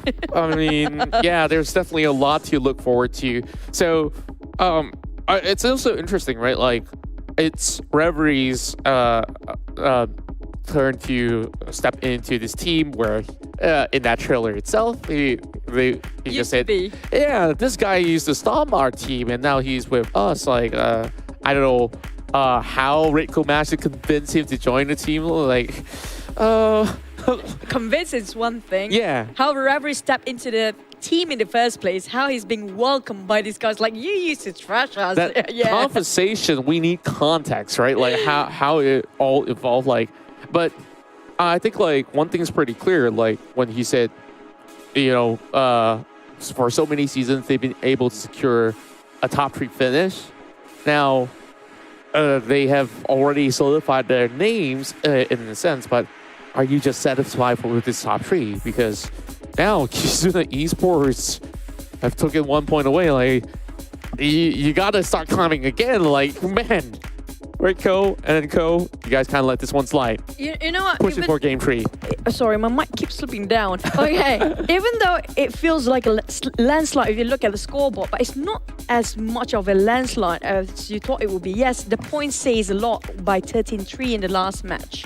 But the thing is, every single time the 13-3, yes, the score seems like a landslide. But the thing is, every time they won for the side of Kizuna, it's not like 5 men all well and live or 4 men well and live. It's always down to 2 or 1 person left. So it still costs them quite a lot when it comes to the economy. But it's just that that one person managed to clutch it in the last minute. Yeah, they dented little by little, and because of a lot of all these little cheeky mind games and sneak peek previews on that A long. So there's so much that needs to be, of course, uncovered once again to break down what went down into a couple of all these action heading into Haven. Where on that defensive side, they were forced to react on the knee-jerk basis from maybe the first couple points, and then they start to notice, okay, they're not exactly going to be fully committing the moment that they throw their utils. It was used to bait things out. They were a lot more patient, and that is where they managed to bring 3 points back for Louvre. So if you want to break down Kizuna Esports, their approach, I mean, it's just very smart plays, and it definitely does help when you have everyone so sharp. And you know what? That was the past, and now we move on to the present because we got Ascend, and we already got Agent Select on screen. Yeah, it's exactly the same agent lineup for Kizuna versus Blade last time. It's the KJ, KO, Astra, Jet, and Fade. But for the side of Louvre, they haven't played that much of Ascend that we can actually see. So Jet Saver is always their staple. Two agents that I always pick in every other map as well. But they are responding with another KO. Feels like another possibly almost mirror, just the fate difference between the Fate and also the Sova here. Yeah, looking at Louvre's record past couple of seasons as well when they were participating, they do have decent track record on to Ascend as far as I recall. So I do believe that this is that equal ground that they've been eyeing for. So expect the chase to be a little bit more closer so long as things move smoothly for either side of the party, right? And then the swing only comes into effect on perhaps the first 2 buy rounds to see whether or not they actually get more in return. So judging from what I saw, Kizuna, against Bleed, this team, they are very, very, very willing to push out. You want to know how ridiculous it was? I'm pretty sure you've probably watched some. Yeah, I watched the entire thing. Remember that play where, who was it again? Kimmy walk out from Gardens all the way into the mid-top. Yeah, he kind of mid-top missed with an it. operator. I mean, he caught out the Omen by that corner. Like, how much more ridiculous can you get? That was where Kimmy actually just auto-locked those coming out from Haven and forgot about to see who's in front or the sides. And they just passed through him like that. That's where I said about there are some times where Kizuna might actually tunnel vision themselves into auto-locking, instant lock certain players or certain one angle only. Yeah, I guess like tunnel vision is still going to be the bane to a few players in certain instances only, where once you realize, oh, sorry, I tunnel vision, I'll keep in mind next time. Now, to start things off, Kizuna goes on the defense. Louvre on this engagement, they were hoping to start things off on B, leading the way for Shinsei up in the air. Should now, blinded by the smoke, will try to snare them off, but none of the members is going to be cutting across just yet. More shutdown sent right in.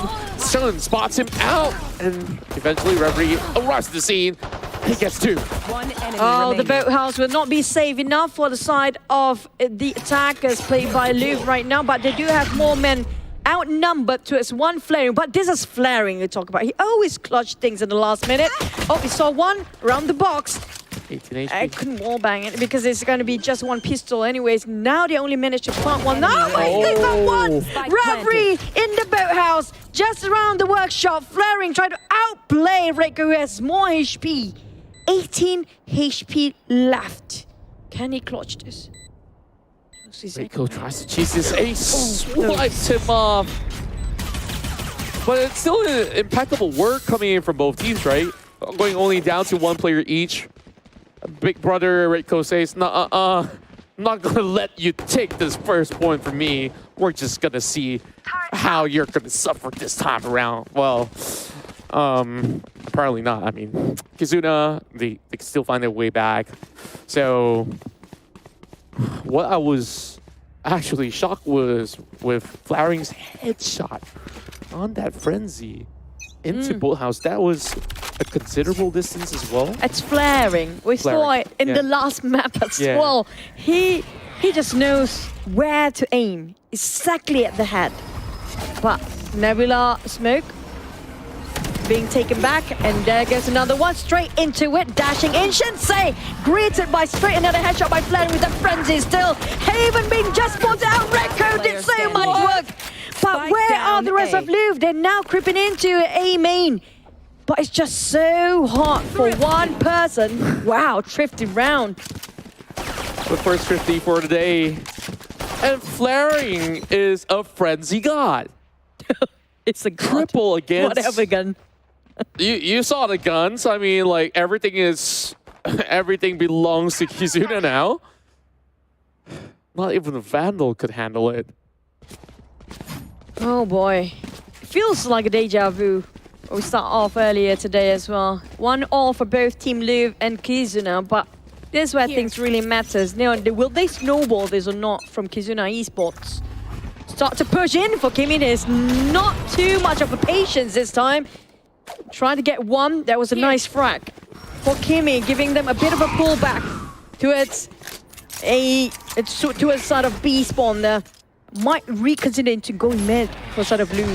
This is the way that Kimi always plays. I mean, this aggressive pushes just keeps giving him so much more in return. And they extend out with a double. And almost falling off there, but it will still be in their hands.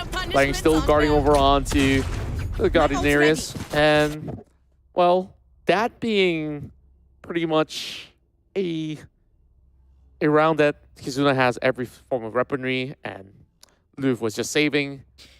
Now things are starting to get serious. All the vendors are out. And one more thing that I noticed, none of these teams love to call for any timeouts for today.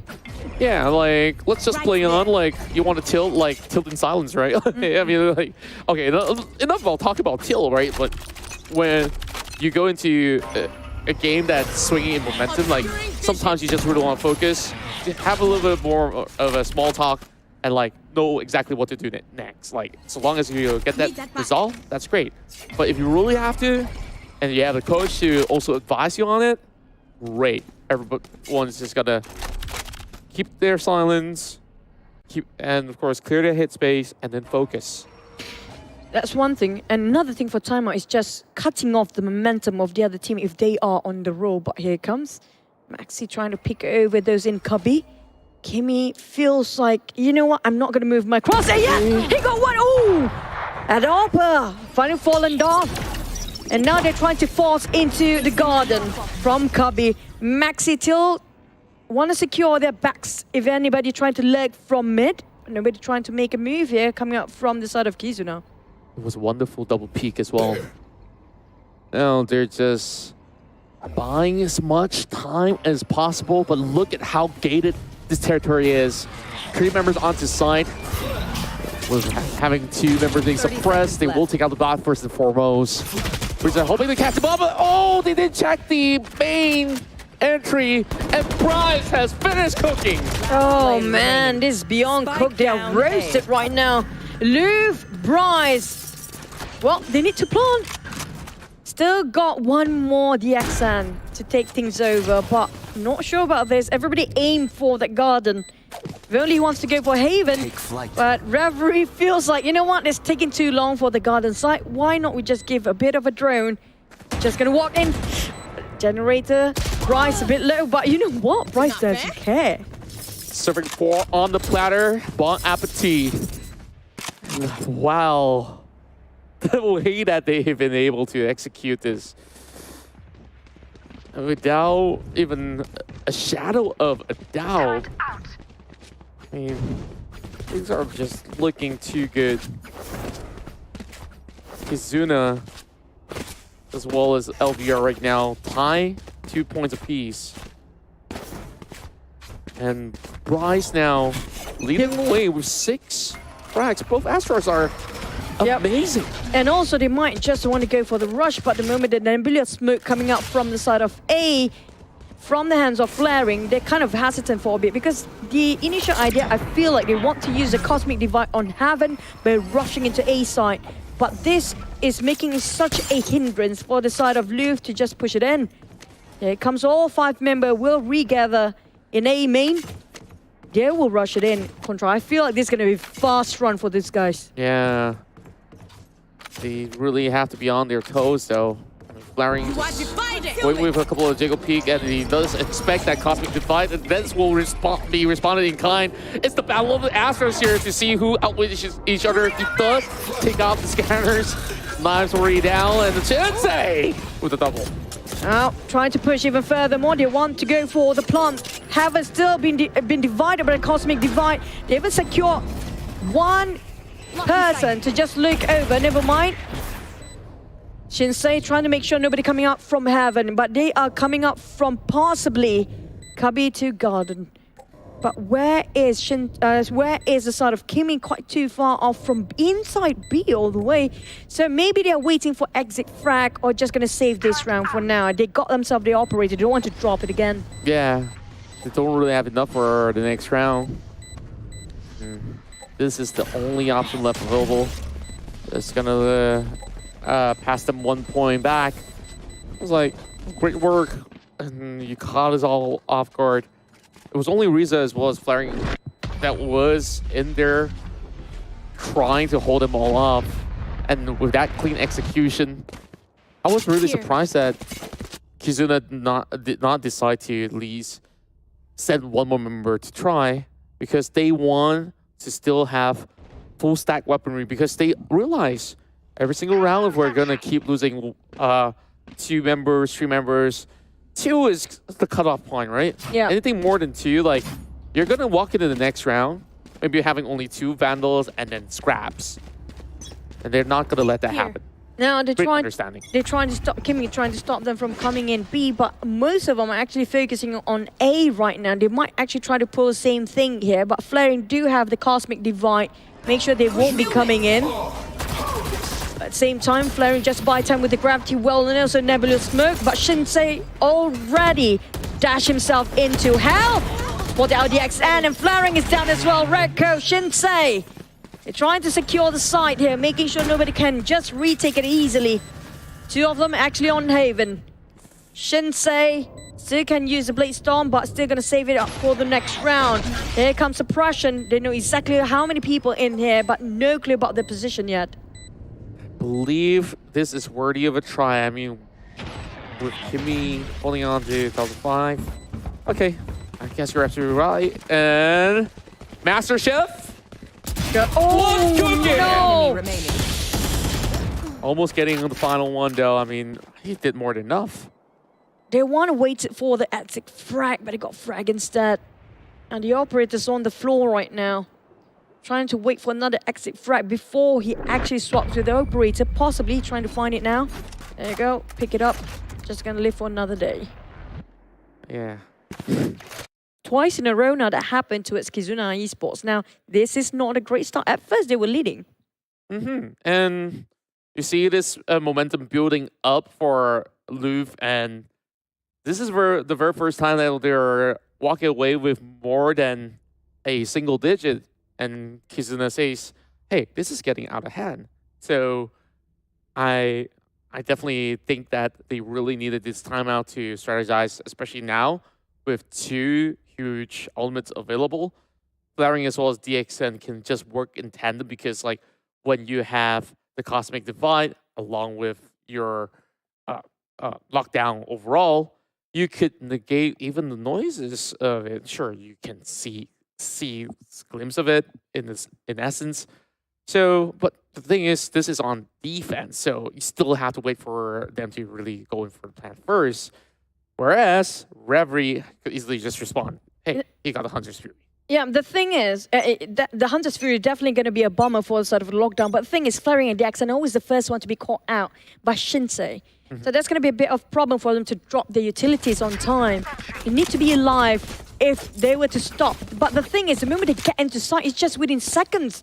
Straight away shot in the faces of Flaring the Accent. They couldn't put down their utilities yet. Yeah.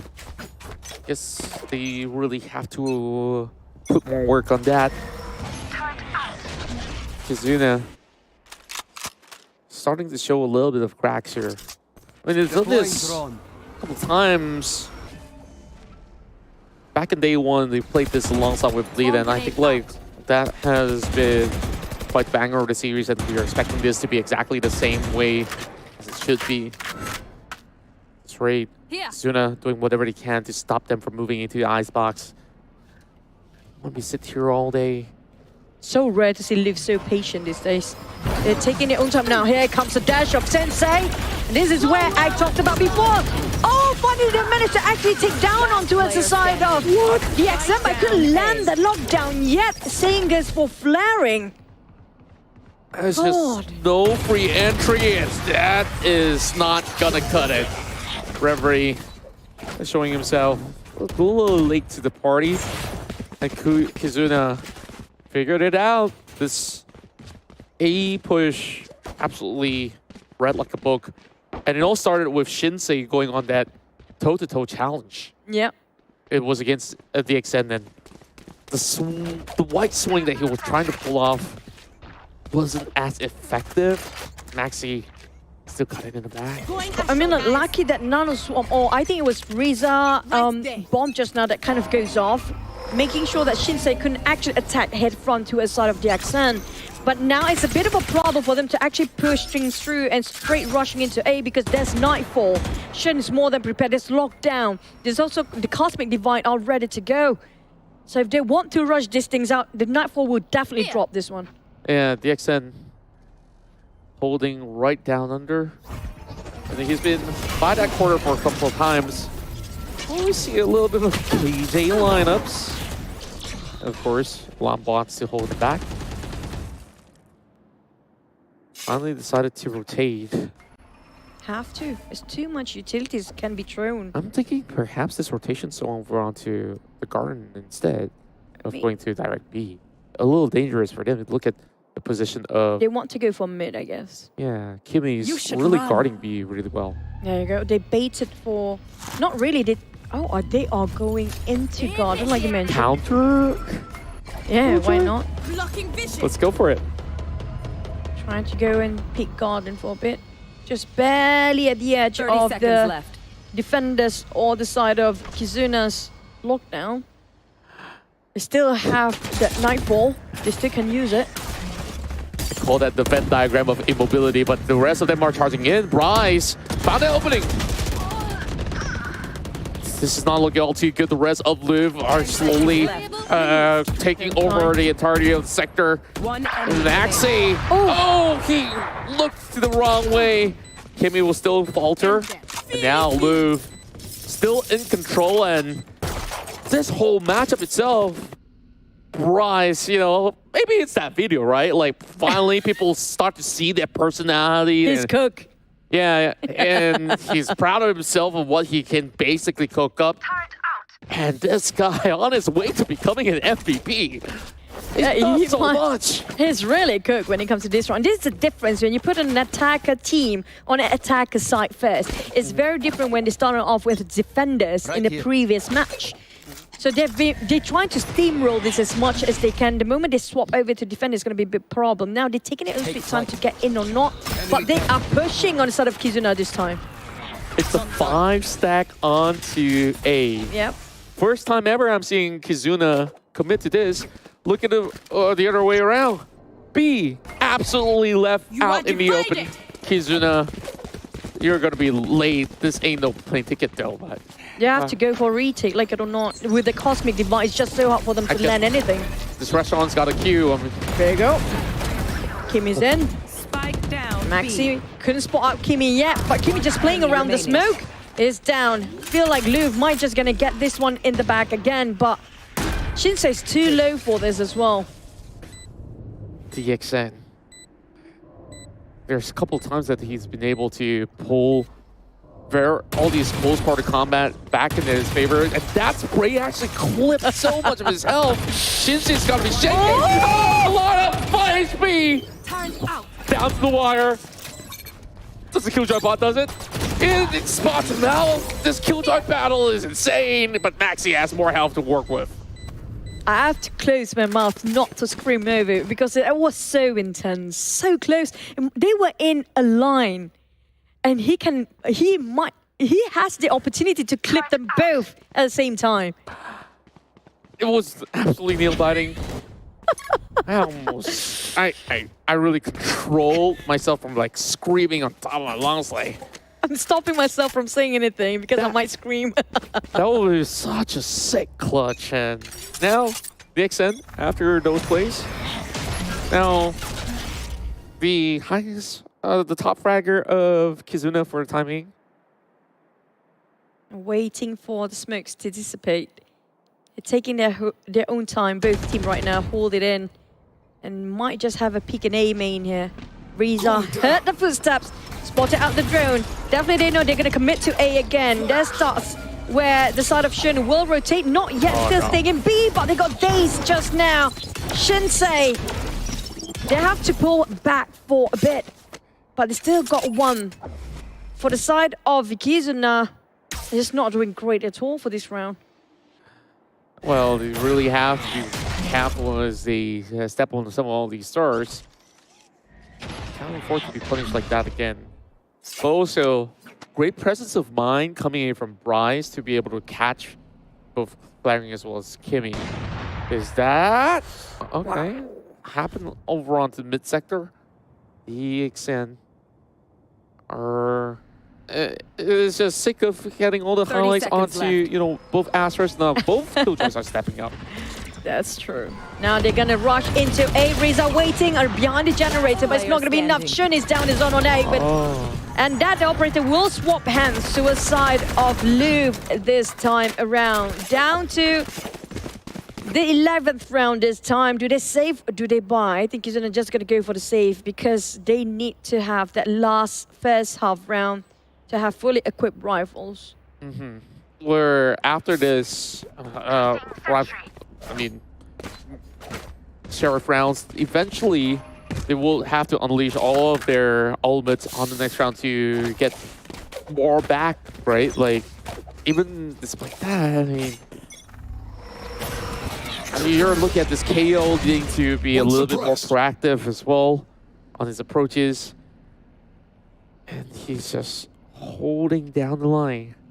This time, staring down that star, he's not gonna budge. Just setting this over at a headshot angle. Oh, they everybody guarding very well. They spot it on me very clear now. So just want to have a shot here, maybe going towards the market forward side of Shinsei. Waiting for somebody to pick out. Oh, Shun definitely see the hats. No, it didn't. Great understanding. They just bypassed Shun. Oh, now they spot one. Oh, finally. Oh, they're guarding, my god, at one shot. But they've already cut through market. This is going to be a Killjoy stuck within the site. How well can VXN play it off? Reiko goes in to take out Kimmy. And then you still have Bryce contributing a double. And he goes all the way to the spawn, hunting everybody. This is... I mean, you heard of Battle Sage? What about Battle Astra? I mean... But you have to give props to Reiko just now. His null CMD really plays a big part in that last one. It suppressed so many people. When Killjoy coming up from DX and couldn't place anything, most of them still have the utilities in hand because they couldn't just plant it out.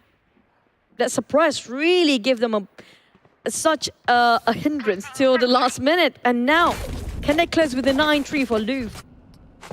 Feels like a deja vu, but it's the reverse, right? Yeah.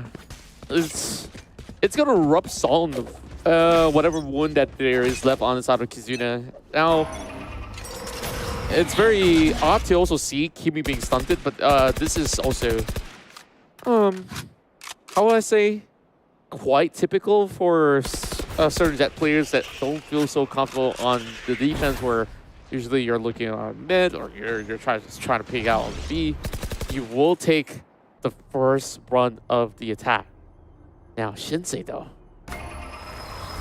he's got 2 angles to worry about. Oh my. Dirty. Oh, so blinded. Come on, man. It's so hard to see anything through this. The moment your barrel sticks out, they're going to start to shoot non-stop from the side of Kizuna. What could they possibly get out of You this? should run. You are divided. Here goes the lockdowns. They just gonna fake it. Even the KO responds in kind. Riza, he activates it. Doesn't care. I mean, he can stay put in once. Everyone's by the edges. No. Oh, I guess it's a Killjoy. Just by the edge of the line. But it doesn't really matter. I mean, there's still smoke, but here comes the push. So with the same push, but this time he read things right for Kimmy. He knows exactly where he will dash for Shinsei. Flaring already prepared as well to his right. Here comes the Nightfall. And just almost impossible for him to get out from there now. Ended up with an 8-4. It's Kizuna's turn to be attackers. Now we do know how aggressive they can get when they are attackers. Can they reverse sweep this one? Yeah, he could possibly. Yeah. And second half, I mean, honestly, anything can happen the moment that they've been able to take Bleed all the way to 12 points, I mean, of their own. This is still manageable, I would say. So, but it's always the start of it. I mean, round 13 being absolutely important for Kizuna to secure right now. I'm loving the fact how Louvre stepping up their game by playing mind games against Kizuna. The fact that they kind of hard to predict as well when it comes to this round and this matchup. But Bryce wants to get a bit of a pick, but all of them are committed towards B. But that was a nice fake coming out from the side of Riza just now. Wow. Well, the gravity balls being set into place. We're going in for the button. Frenzy set in their hands. But he's still trying to get a little bit more of that read because you have 2 members on site. Referee gets a headshot onto Kimmy, though, but the health has been checked. And slowly, members arrive to the scene. Kizuna! He got members that flies, but DXN, he is the one on form. He will get the plan down. Bryce cooking it. Going to its B slowly. Trying to get into this site, but it's just not easy, just behind the workshop right now. He hit the movement coming out from the box, spotted out on the boathouse. Shun on the other end. He needs to crossfire, and he got it. Inside your head. Now, this is definitely going to change the momentum for Kizuna, since they love attacking, they got it, and they won the first pistol round for the second half. This gives so much advantage for them to actually play catch up here. Yeah. Where is this so dark? Oh. Is it right under the... Oh. Wait a minute, I still couldn't guess what this Under is. B? Was it under B? Show us that again next time. I'll try to figure it out. It's so mysterious. Anyways, we got distracted for a time being. Oh, absolutely dodged that. Look at how they divide and conquer for this one. There's always a fake coming from Riza just to bait them to go A. But the main part is actually in B. I'm surprised. I mean, Maxi have always been guarding on his side. This time, showing no more remorse. Flaring, though, he does get that free entry. But Red Coal sure to rain on their parade.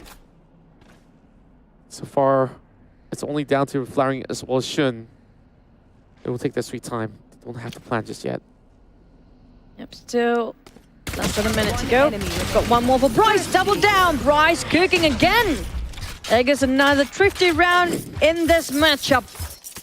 I hate it. I mean, I say they don't have to plan just yet. Bryce says, no, plant now or else you guys are toasted.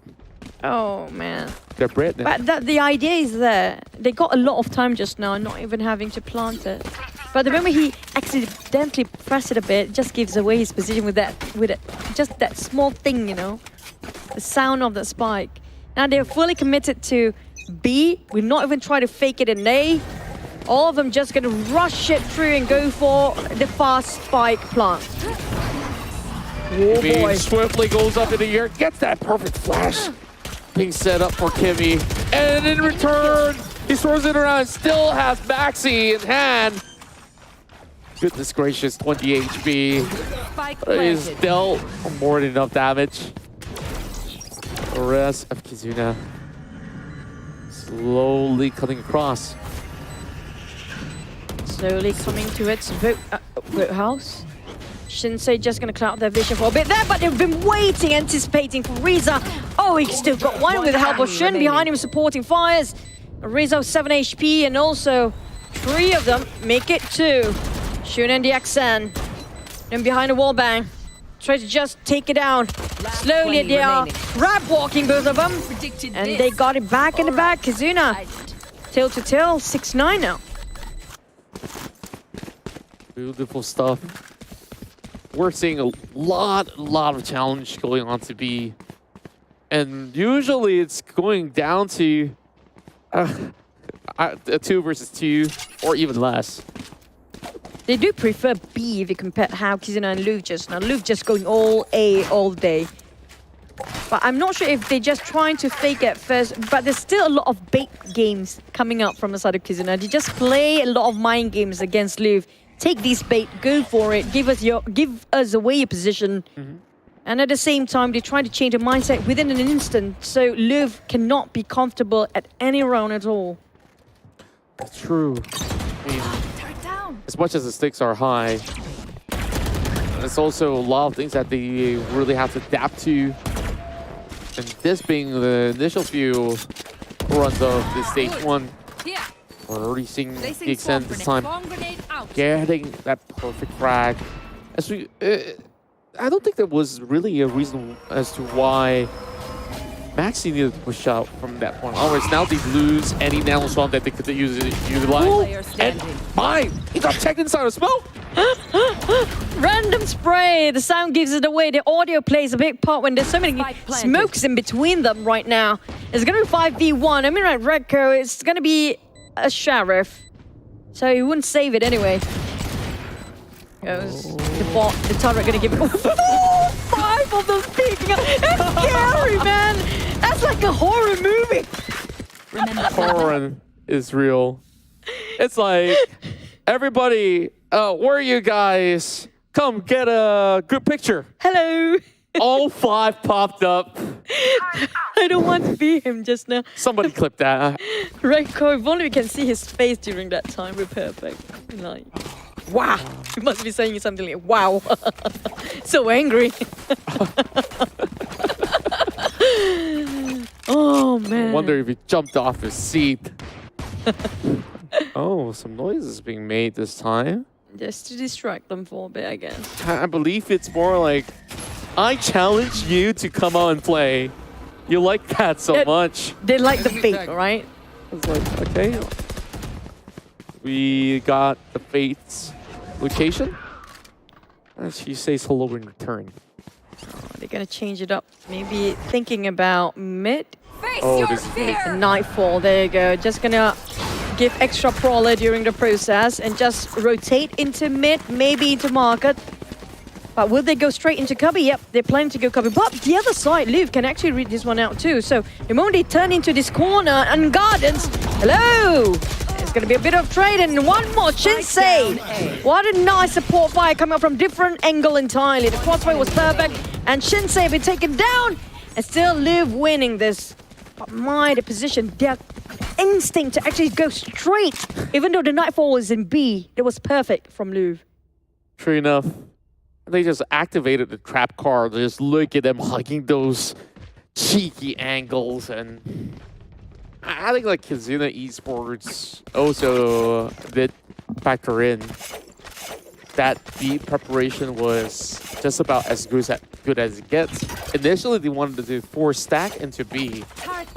And with the Fate already utilizing the ultimate, they decided, hey, the only logical way is to do A, and the rotation come very swiftly. They're about to do it again. But null CMD is, like I mentioned before, super annoying. Can't use anything to stop them from entering the site. Even close the door, but it's being busted anyways.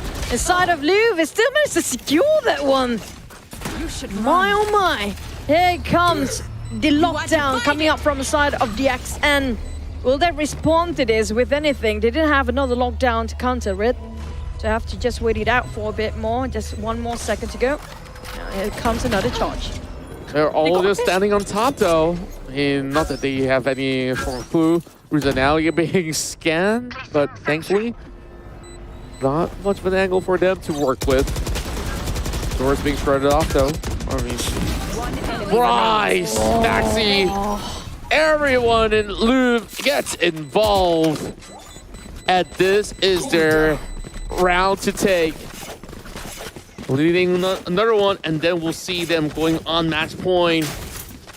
Now, that was an expensive round for Kizuna. One of the main reasons, not just they lost the guns, they also utilized the Cosmic Divide and also the lockdown with that, and the CMD null. Now, they don't have anything to work with anymore except for Kimi Bladestorm.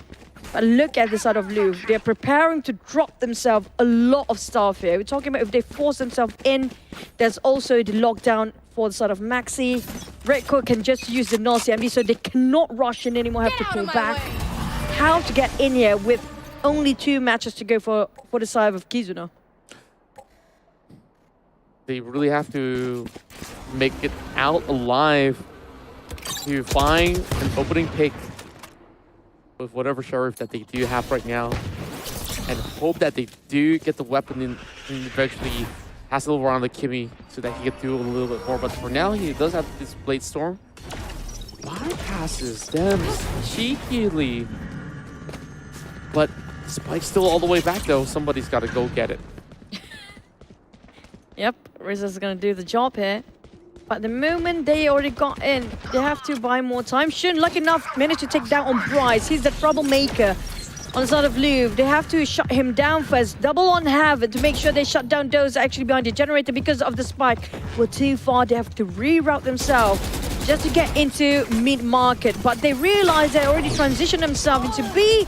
A longer process. Louvre already more than prepared to take them on. No, they're being absolutely pinched right now. Over on the market, they're also being swarmed up. Kimi with only 8 HP. Couldn't do it. Reverie with a 3K, bringing the entirety of Louvre into match point. And we are looking to see a viable third map to be played. The first one.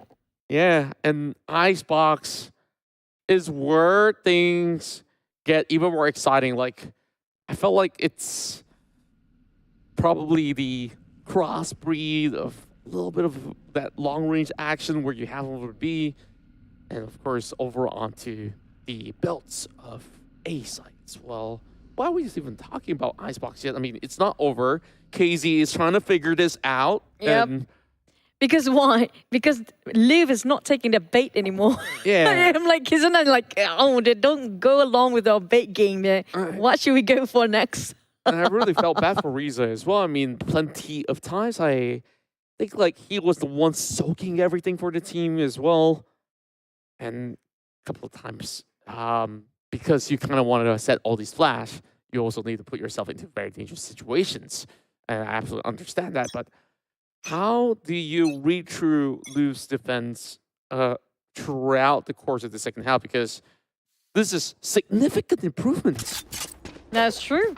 Just mindset change within seconds. They adapt it for Louvre, and they can actually give a big win for this one last round. Can they wrap things up? Or will be denied by Kizuna? Try to just bait it out on B at first. It's going to be a Haunt Destroy instantly. While the other two with a spike going for A. Oh boy, nobody's guarding A. Just one in the garden side. Give away the position purposely, intentionally, just for them to wait B a bit longer, giving a bit of a space in A. That's definitely clear for them to go in straight into it. Look at how fast they reroute themselves to A for the rest of the team. But oh, Bryce. Cooking up things. I think at least he got one back because he had nowhere else to go. In fact, he was the one under the melting pot, right? Like, slowly having the floor being lava. Jimmy playing over rock. End of Jan. going to be a little hard, but this is the very reason why you have this KO. All the information now being gathered.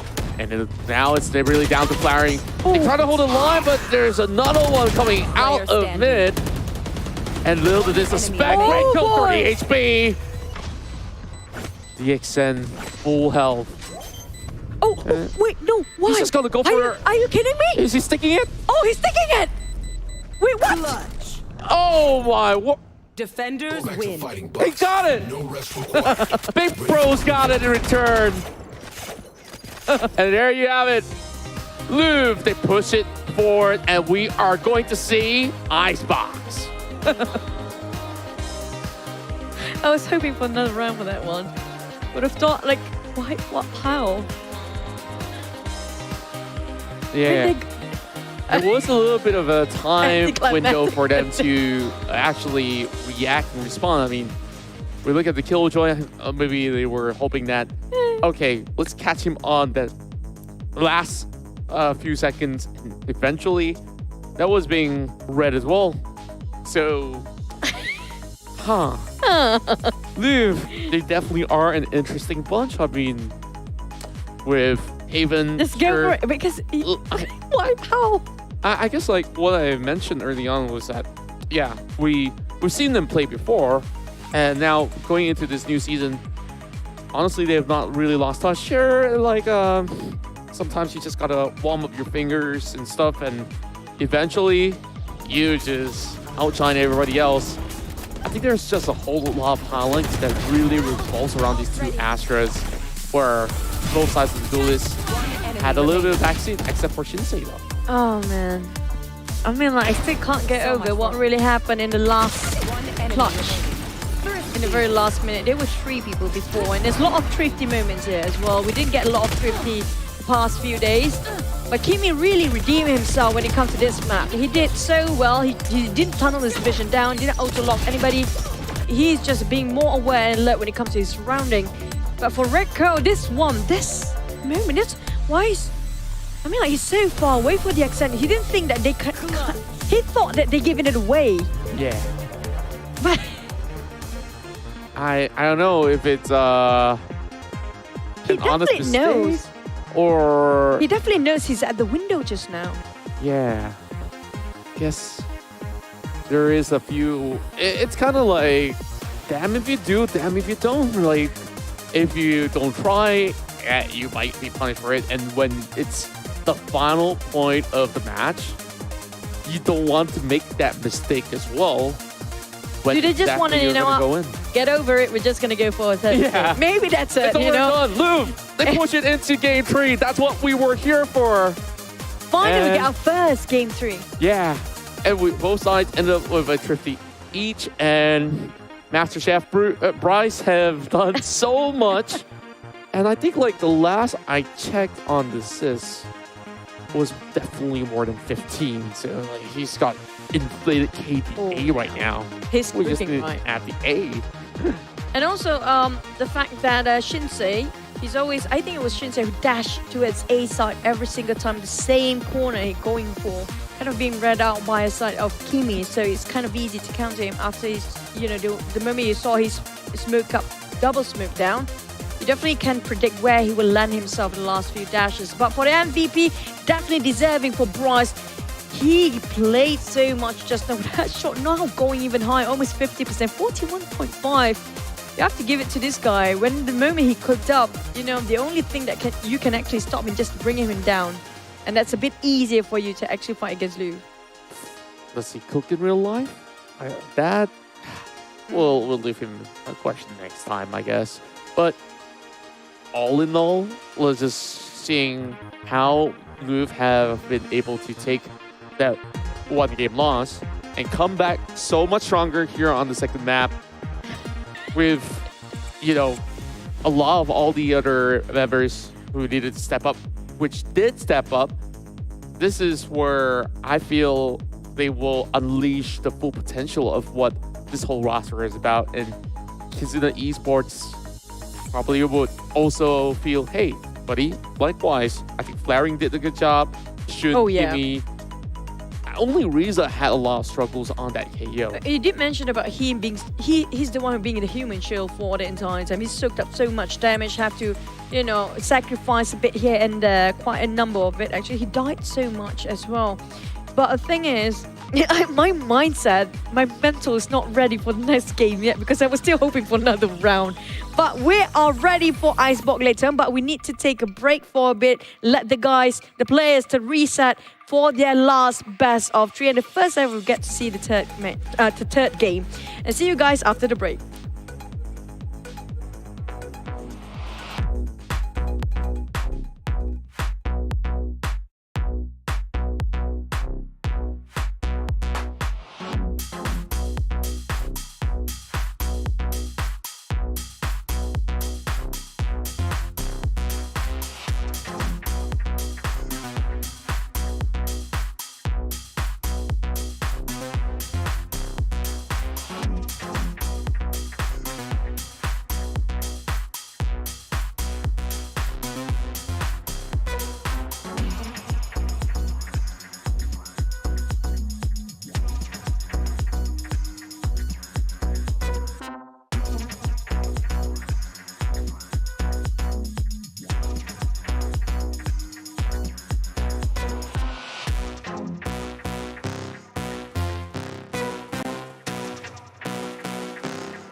but Devron has been seen. Hello there, but what a dodge!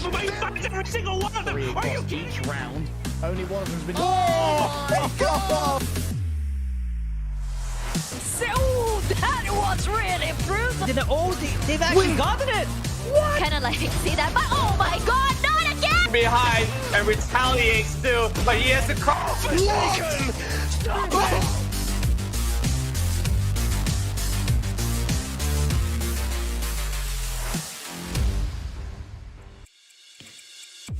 Welcome back to VALORANT Challengers MYSG Split 1. Ladies and gentlemen, I'm Chuchu and this is going to be Contra. We're going to step into our first ever third game of the VALORANT Challengers series this time. I've been saying it since yesterday, finally it's happening. And also, just to recap about what happened, the last minute, sorry, we didn't notice about the lockdown and be detained earlier before. And hence, I think it was, if I'm not mistaken, DXN couldn't actually try to do anything since detain kind of slows you down quite a number of it. But still a nice try coming out from Kizuna to try to turn things around. But this time Icebox is going to be Kizuna leading with attacking. Yeah, so now I really want to see, can they really amplify it once again, like how they did back inside of Haven? Now, in terms of the widespread areas of the map, like technically you have 3 key areas to take over control, like whether you're going directly to A site or you're trying to play through middle. We tend to see certain teams to be able to lurk their way into either A or even B, and that requires a little bit more of the effort. I mean, very evidently shown by PaperX, they've pulled it all the way into the back of screens in order to get the plan down.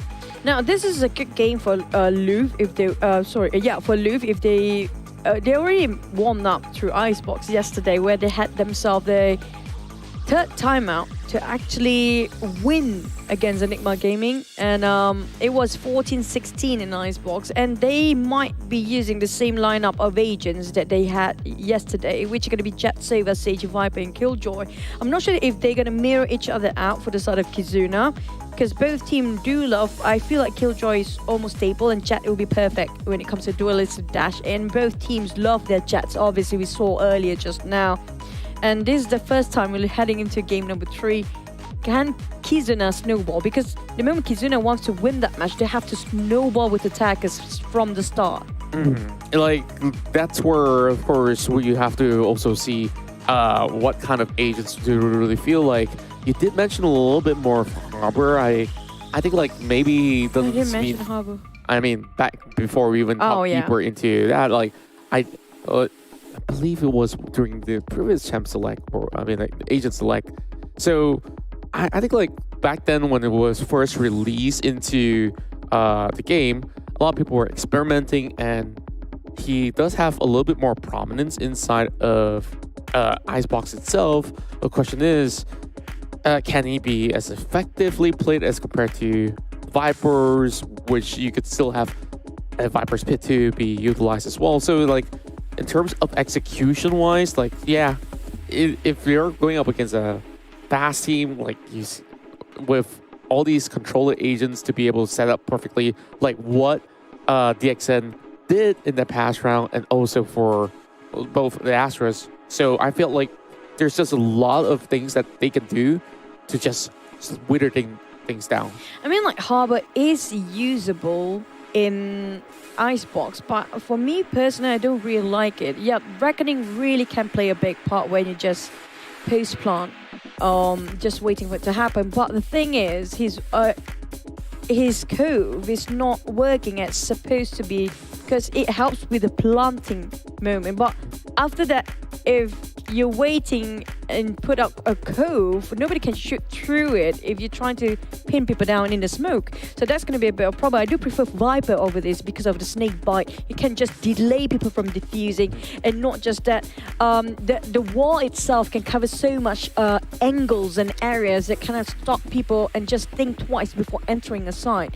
I think when it comes to utility-wise, it's best to use Viper than Harbor. I mean, like, Harbor feels like You know, it's still in an experimenting mode. It feels It's like kind of like in between where Yeah. sure you can play with a little bit more element of surprise, but I think there is an edge to Viper, and I believe that to be post-plans lineups. not just that, it can easily clear the corners too. Yeah. In case you can't see through somebody in the corner, you just want to be extra cautious about it. And also, even if Brim and Harbor, honestly, I do prefer Brim over Harbor because of how it can clear the corner with that molly as well. It's a lot more reliable where the Yeah. smokes actually last pretty much longer, and then you do have another recharge altogether. So there's just a little ample ways that they could slowly plot this out. So we've seen picks like a Neon for Kizuna Esports when they head over to yeah. Pearl. Now, I think like it's not really for all situations when teams don't really feel like they could easily just zip through the front lines, then they rather not. But a lot of others have also experimented with things like Yoru as a duelist, which involves a little bit of risk, but keep in mind, ever since Chamber got nerfed, right? Yeah. Who else has the furthest TP? This guy. No, they have Omen. Yeah. So, but for me, Neon is kind of hard because But of you have- how the levels are not on a flat plane. So Yeah. for you to go open up a fast lane and just slide things through is going to be hard. So we do have our agent selection already here. It's going to be, feels like a mirror. It's going to be Viper. It's going to be Sage, Sova, Jad, and also Killjoy. Both teams having the same line. Just how it happens in the first match earlier between in Haven for Kizuna and Louvre. Yeah, it just feels like they're just twin brothers right now. So it's about skill checking each other. So I believe it's a lot of pride at stake. Like last matchup, I think like it has been quite proven when it comes down to the track record of how Bryce as well as DXN fared in their respective roles. And then when you go down to the first matchup itself, you had Kimmy that did a whole lot more coming in for members of the side of KZ. So, Sage, we haven't seen her in a while. It's great to actually have her back now. Of course, that supplements them to be able to get cleaner access into post planning onto the B side, and then on the defense.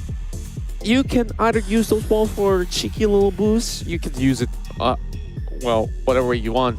Now, something that does annoy me sometimes in my games is that when I give like full information that, oh, there's just a whole lot of footsteps that cuts through, like say B, and like there's always the Sage guy that just close off the tunnels, just close off the tubes every single round where you don't really have that utility to expend. There's Yeah. so much more use to that.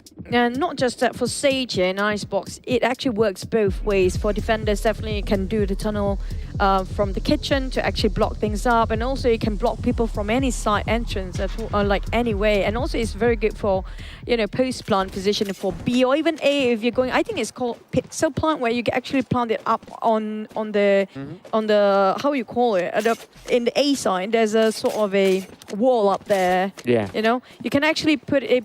It's a bit extra awkward, boost. but at the same time, you need support by planting that side of A. But this is where we want to see if they're going to go rush in A, fully committed, or just have one lurker, because there's always one person playing at mid. Usually it's going to be that Viper and that Killjoy, so keep your eyes out for both teams.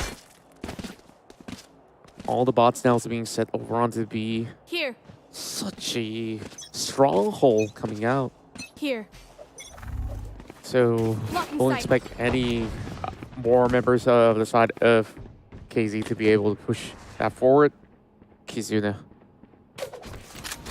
waiting for that golden opportunity. No, somebody's going to be hiding close to pipe. Still haven't spotted the guy that pipe, so it's up to Kimmy to do this duty. But the walls are being broken down, so it's a little bit of risk being involved. But hey, no risk, no reward. the same time, both teams need to keep their Viper alive just to make sure they have a bit of a hesitance and doubt, and that it's going to be a perfect angle for Shinsei to get the one down. But it's going to be a fair trade for both teams. They're down to 2v2. Kimi kind of low. Same goes for Maxi. The snake bite really gives a lot of damage for them to not moving forward. Pull back all the way into the lobby of A. They need to rework themselves and just reassess the situation. Might go into mid, but the moment they open up that poison cloud, they might want to go through kitchen. Nobody on the broiler side, so they're still lingering around A for the side of Louvre. Nobody's trying to go for B yet, and B left open wide. They will actually go for the plant and just wait around the B main or even behind the yellow box if they need to, but they're waiting around in B main still. And B side. Just being pretty tricky. I mean, Kimi really don't have much to do here. I mean, it's a pistol round. He's just going for trades, and Bryce did get him in the head. Got a little bit more time, but he's got to check over onto the side. Oh, he gets there! Bryce saves it. Opens up shop for Louvre. Here on Icebox. So close. So good. He is so good. Close. I'm sure. He can swap it over. Just casually, just headshot that. Bryce is cooking it. Yes, it's going to be Louvre taking the charge here with one. Kizuna is the ones that on attacker side. So it feels like that second match when we had earlier in the sun gives away so much information for Louvre. It feels like they can read out the tactics and movement coming out from Kizuna now. Somewhat, I would say. I mean, very, very early on. Funny to get ourselves a little bit more of that bonus coming in. Everyone's gonna be on mainly Spectres. So it's gonna be a one garden in the hands of Ritko. Slowly clearing this tight little angle. Always being so pesky to deal with. Placing swamp grenade. The thing about A side, so many angles you have to cover, and also on top of all the pipes there, and it got one Shinsei, it's going to be trading a lot down to the last one, Shun. But it's kind of low. Trying to take it up, but couldn't do it. Louvre might actually get this in the bag because they've been dominating, even though they prefer attacking.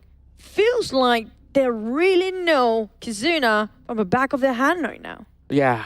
I think like this is where it really goes down to show the level of understanding that Louvre has, not only on your opponents as a player, on how this matchup is supposed to be played, especially with the same style of agents. Like, they would have a little bit more of a similar game plan, but how can you make it a little better? I love to see those arms. Well, as we get back into that, Shinsei, first one to be picked off. Kimi lurking around the green area. We do have mid. Some of them trying to scout things out. If there's anybody trying to get themselves into mid, you're just gonna fake A and going straight into B right now. Walls up. They can just plant it at the edge of the B side. Just put up the Sage wall as well. Still up for Sage wall, but the dash, Kimi almost got it. He almost shut it down. Here comes Nanobot, avoiding them from planting. Just gonna buy a bit more time for the rest of the team to just reunite around Snowman. Oh my. Okay. Actually, they were all being shrouded out, but the rest of Ritko and Louvre, they need to buy a little bit more time, and everyone's just stacking over on the yellow, and this is where they will all be revealed. But yet, flowering now. Sony HP and lead down to the Sheriff. Oh, no, reload as well. Oh, the timing for that reload is a bummer. He got the perfect line of sight there. And they're just playing with him like a toy. Like, okay, they knew there's no resources left on him, so they just committed with that diffuse Reverie now. Starting to show some of his understanding of lineups and everything else. And I thought that, you know, like he would be able to get more done much early on. But I'm glad things are looking very good for Louvre. Not even giving a single point to Kizuna so far. But things are going to change up a bit here. They're going to go straight for A, fully committed to it as well. They put themselves one turret to just make sure nobody backstabbing from behind. Around the pipe feels like a bit clear, but the moment they step into it, see it straight through around the corners. And there goes the lockdown coming out from none other than Riza, making sure they are shushed away outside of A site. They can actually make an entrance there. The walls are up too. Just going to go through it. No, with the lockdown, opening up a little bit more space. Kizuna's turn to make amends, and Reverie immediately goes for a head, catches him off the edge, or on the nest as well as the pipes. Shinsei with the double, and Kemi, oh my word, he just got them all punctured by the corner of the screen. Finally scores one. There was the rush that they needed just now. And all they need right now have a couple more to go. But the thing is, Louvre reacting more proactively this time. Faster rotation coming out from them. It's just that lockdown really making it so hard for them to just get into the site to see where are the positions of all the players coming up from Kizuna. That lockdown really hindered them from entering as fast as they can. Now, will they commit back to A again since they won themselves that first point? Or are they just trying to scout things out first, see if they want to go from mid? Yeah, this time around, Kizuna does have their own lockdown, so it is very viable that they will just full commit into this B area where so long as they can get maybe one more pick and supplying an ultimate orb towards Maxi, they should even have the Viper Pit online. Oh my god, Bryce bought so much time for the rest of the team to rotate themselves into B. And there goes the revive coming out from the accent to his Frieza.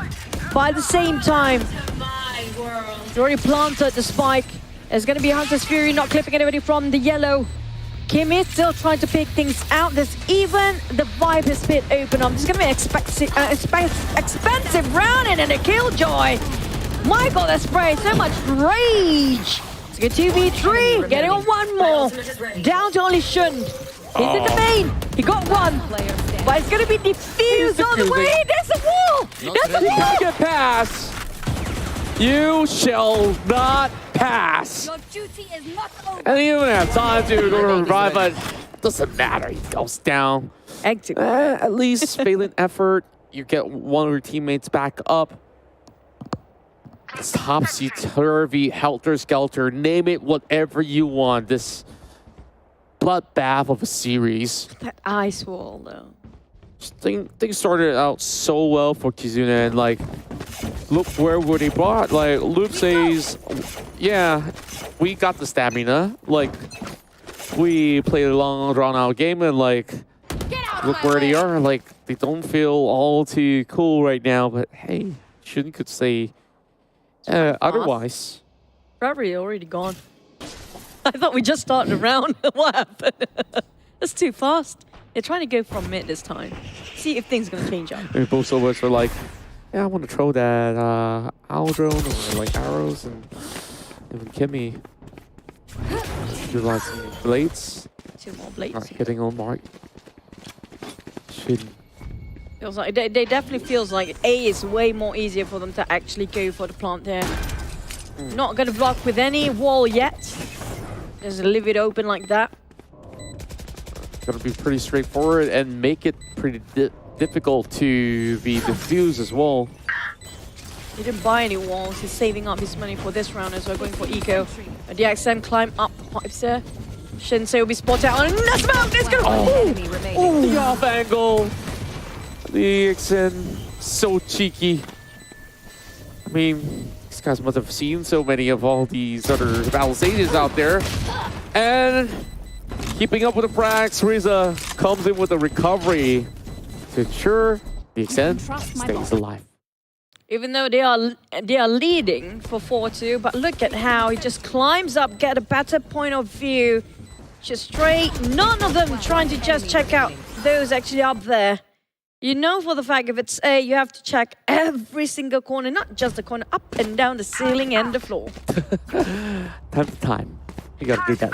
Time to time. Okay. Round 6 has passed. On to 7 and already back into the eco mode. Jimmy opts to dodge all of these brand new gadgets. I say brand new, I mean it's always part of the game. Hey, Bryce! Spicy. It's gonna feel it for days. It's really cooking that Sheriff right now, even though it's a pistol round for them. It's gonna be thrifty if they actually win this one. One man down for Shun. Definitely don't have that recon bolt anymore to get some intels. He's got to charge up though. Gonna take quite a while. That's the only concern. Now Kimmy gets a little bit of a limited boost, but the referee was well too prepared, only bringing him down with that classic. Something that he's still kind of hiding in the corner. I mean, nobody likes these kind of guys. He can't seem to just go down. Referee definitely knows somebody behind the yellow, but he just couldn't get with that shock bolt. Here comes one. Referee trying to find for Shinsei. Here comes a Hunter's Fury to stop them from defusing. And giving away his position. Referee wants to go for more. Spotted out Shun, but Shun is faster when it comes to reaction time. Yeah, you just gotta give it to this man. Oh, exit frag? No. How many times have he successfully win these form of challenges? Skill check him. He's gonna come on top for most part if he's gonna be in this current form. So, what's the situation here for Kizuna? Well, Luke is so good at retakes now. You have to give them that. yeah. Every single time. Think about them, it's like, it's not too shabby if they lose one, I mean, a couple of rounds here. Still could basically find ways of recovery. Alarm bot out. Now, Bryce gonna be missing out on the window a bit. Despite it, I mean, Nobody spotted because of how the walls just covers everybody, and also the recon bolt in place as optimum it would be. But I feel like they want to go and plan like how they used to, just wall it up. But that Aldrone really not making it easy for these guys. Kizuna really have mounting pressure behind their backs here. They cannot afford to make any more mistakes here.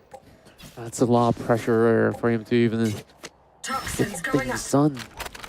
So, it's a little time for them to react. There you go.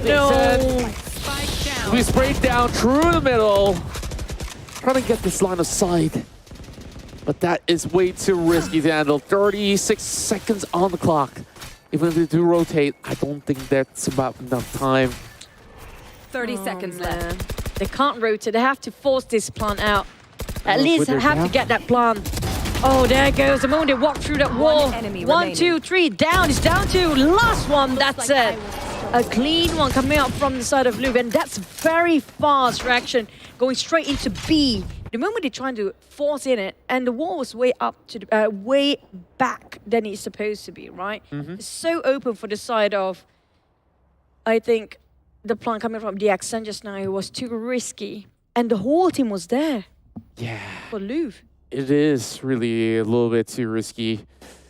It starts to go out of hand. So, Louvre, they got many good reasons why they just, you know, refer back to the video and say, hey, we've been top 3 many times.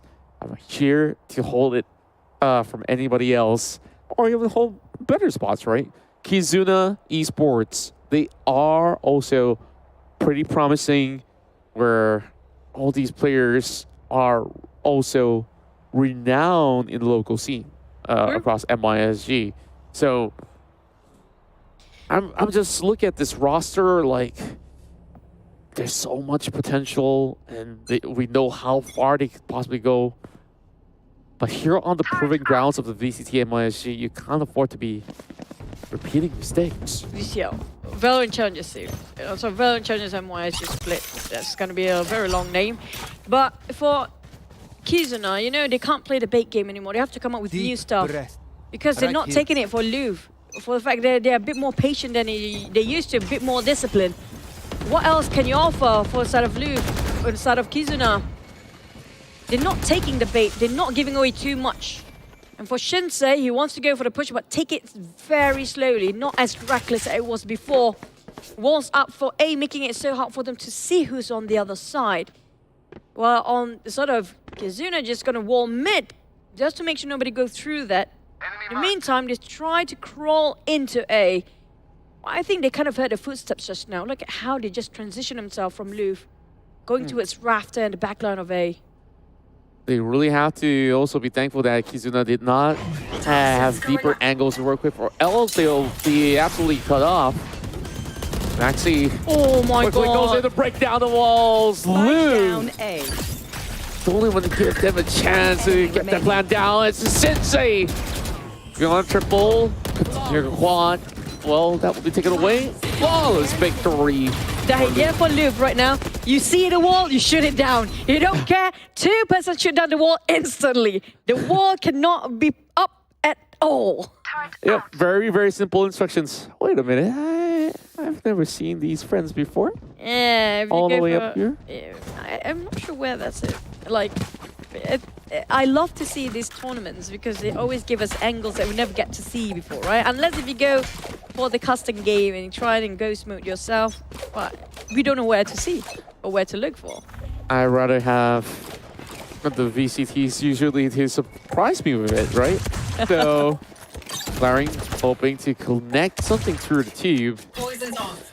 It's only one bullet though. And Kimmy.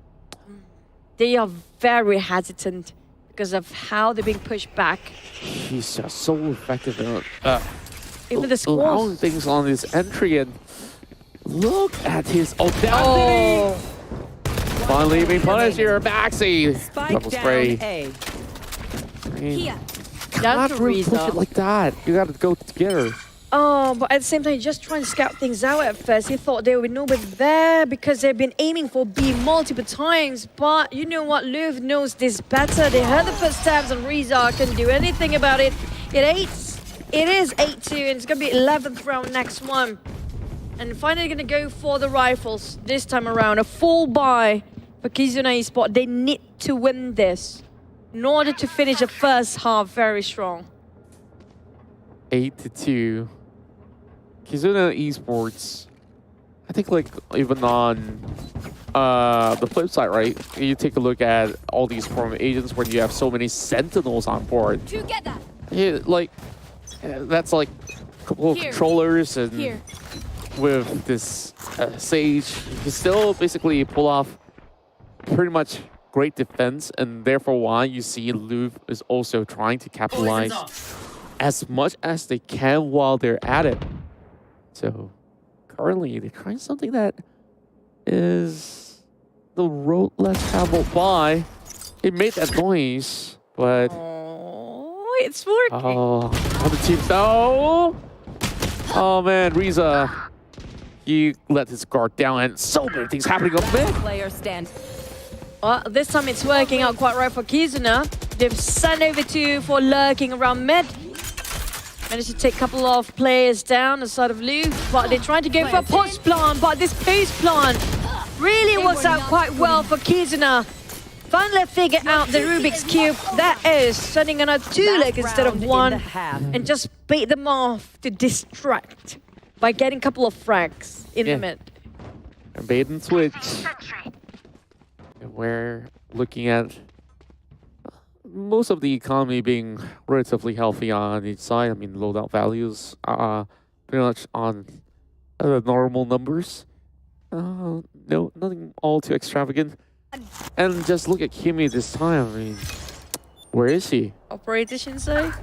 I just think that Kimmy really didn't get to play the game on this first half.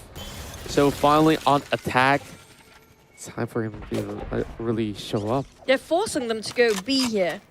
The Viper's Pit. Yeah. Waiting because that operator's been waiting there. make them go mid because the ARPA is gonna wait, but they're taking mid instead of B. That's very smart coming up from Kizuna. Even force. Even have to try to distract them into A. What? There it comes. Gonna go for the rush in the broiler. And there goes the updraft. Kimi, you mentioned him not playing as much, but look at the triple kill he just delivered us. There. Okay, One enemy Jose, remaining. like this guy still could show glimpse of brilliance. Maxi has to do this all alone. Spot one, make that two, and he did get that killjoy. Not swift enough to stop Kimi, but that's gonna be Switching the fourth kill for Kimi in that round itself. Just gonna readjust the camera just now. Probably have celebrated too hard on the table, right? Yeah, Like, the slamming, slamming the desk. Definitely, it's one of the reaction. Spontaneously, your body just reacts to it, you know. Finally, they start to get a tiny bit of a, solution to it when it comes to fighting against Louvre in Icebox. And 8-4, starting with a 4 on attack, on defending side. Well, it's definitely like a balanced out map so far when it comes to Icebox. Yeah. But it depends on how Louvre want to play this one. Are they going for the rush as always, or are they splitting it up? You have Maxi here to still wait around before they commit into, putting the wall up. Right here. But man, majority of the times when you go into the A side, this pipes area has always been the bane of their pushes. And first, get that in check, and things will be looking a lot cooler. Now, quickly dashing all the way into the back of Raptors. Shinsei, hoping to land a lucky tap. Not quite so. Plant the spike. Plan going down as Redco will absolutely be covered by this century of players. And Lu was about to commend them that they look so clean. Yep, they did lose Shinsei. Almost clean. Here comes Flaring with the high grounds on top of Rafter. Now Reverie might spot out. It's going so hard for one person. Reads out to clutching up. Still managed to get a 4. He almost clutched his ace. Can he do his ace here? Reads out with 25 HP. My God, so close. Oh, Maxi denies it. Oh, it gave Maxi a little bit more room of window. But I think it's not just stop points. Overall, with what we have, 9 points for Louvre, they should be very, very happy with what they've done today. They're very comfortable right now. They definitely can do whatever they want. One round to give it a bit, some mistake, it's still fine for them. But thing is, economy-wise doesn't speak as easily as it is because they need to win the second round to make sure they can go for the bonus round. Do they go for mid? Do they commit to B? Feels like they want to gain more information about the position or the whereabouts of Kizuna. How many people in A? How many people in B? If there's too much people in A, they might not commit to it, but feels like they want to go for A since they're not reading any sort of information. Yeah, with this 5 Bulldog setup as well, I mean, this is quite the commitment, but if they choose the wrong option, that's where it's not going to ever be a good look to lose your weapon just like that. They are in pipes right now, going to a Z. Not sure if they well, there you go. The drone give it away, and now they are rushing into A for the side of Kizuna. But it's a bit too late now. They're already in the site. Maxi guarding over towards the entrance. There's no way they can just go towards the rafter here easily. Maxi guarding, it's going to be post plant. But there will be somebody coming up from the back line. It's going to be the Sage of the side of Kizuna, DXN. But it's going from mid. Maxi holding down the line. He gets one, not enough to trade back. Reverie didn't really get a firm grasp. Now Shinsei stuck by the corner of the ice pillar. Rico finds a head. It's been his turn. That's all that she wrote. Bryce putting more and more of that closure, and now 3 more points. What a comeback story, right? Yeah. This is possibly going to be our reverse sweep. That's true. Haven, where they won by a landslide for Kizuna 13-3. And that brings so much motivation for Louvre to actually win over the second match. Bring it over to the third now. After one to another, now Louvre leading off with 10-4. Revealing area. Looks very comfortable. There's so much space to work around. Not much pressure to win as well. Tailwind, side of Kimi. Now, oh, look at the Sheriff! Yummy. That is quite the spectacle, I would say. Shinsei walks away without any form of scratch on his bodies as well. I love that Jinx Sheriff. The animation looks so The cool. Arcane Sheriff. Oh, yeah. I regretted not getting it when it was in store. Same. And then now I'm like, yikes. Just asking for people to drop me one if they have. Oh, there goes. Hello, surprise! Oh. And that's going to be it. That's just such a fast wall. Boost them up and just take it down. Now they're going to got the A side. Even though they put down the lockdown here, but they can easily destroy it by these guys. Oh, wait, what? No! Wait a minute. They all tried to push out and... yeah. Could have waited. Yeah, I mean, lockdown set into place. This is just rather difficult, right? I mean, like, they can wait on the raft, like on the belt area. Yeah, I guess so. The lockdown didn't cover up to that back line. Well, then, I mean, like, yeah. I mean, like, they thought they had it. Sometimes it just happens, you know? Kizuna finally stopping the bleeding, though. Like, it's been quite a while where those resources were slowly being dried up. They're just starting to be pinched by all these resources that they don't have. So, playing catch up here. 8 total points. And go for a bit of split for Louvre here. Distract NB again by putting up that wall, making sure that they have the mindset that no, they're going to set up from B. But look at Kimi! Headshot is really terrifying. Shinsei in an instant gone. This A side battle is always about those Jet going 1 versus 1. These trades. So far, I haven't been keeping record, but Shinsei has definitely won the majority of the recent ones. Kimi this time. Oh, we'll put one on turn. Shouldn't.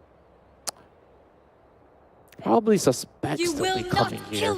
And that further confirms it. Well, actually, that's his own teammate. Taking up on Bryce.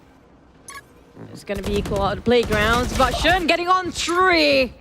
Now that's going to hurt them quite a bit for Louvre. Have to go in. They put themselves up with the lockdown with 2 players left. Fricko. He does have the wall to actually plant the spike, but taking his own time for the Nano Swarm to drop down first. But here comes Bryce. Cooking it up. Trying to find Kimi.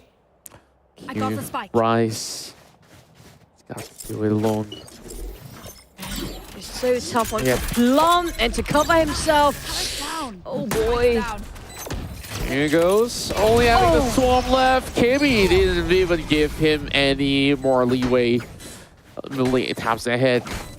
Gonna have Blitestorm's wall. I mean, he's holding on to it. Louvre will not be getting all too bashful about, you know, this current situation. Still 10 points. Meanwhile, Kizuna gap closing slowly and surely.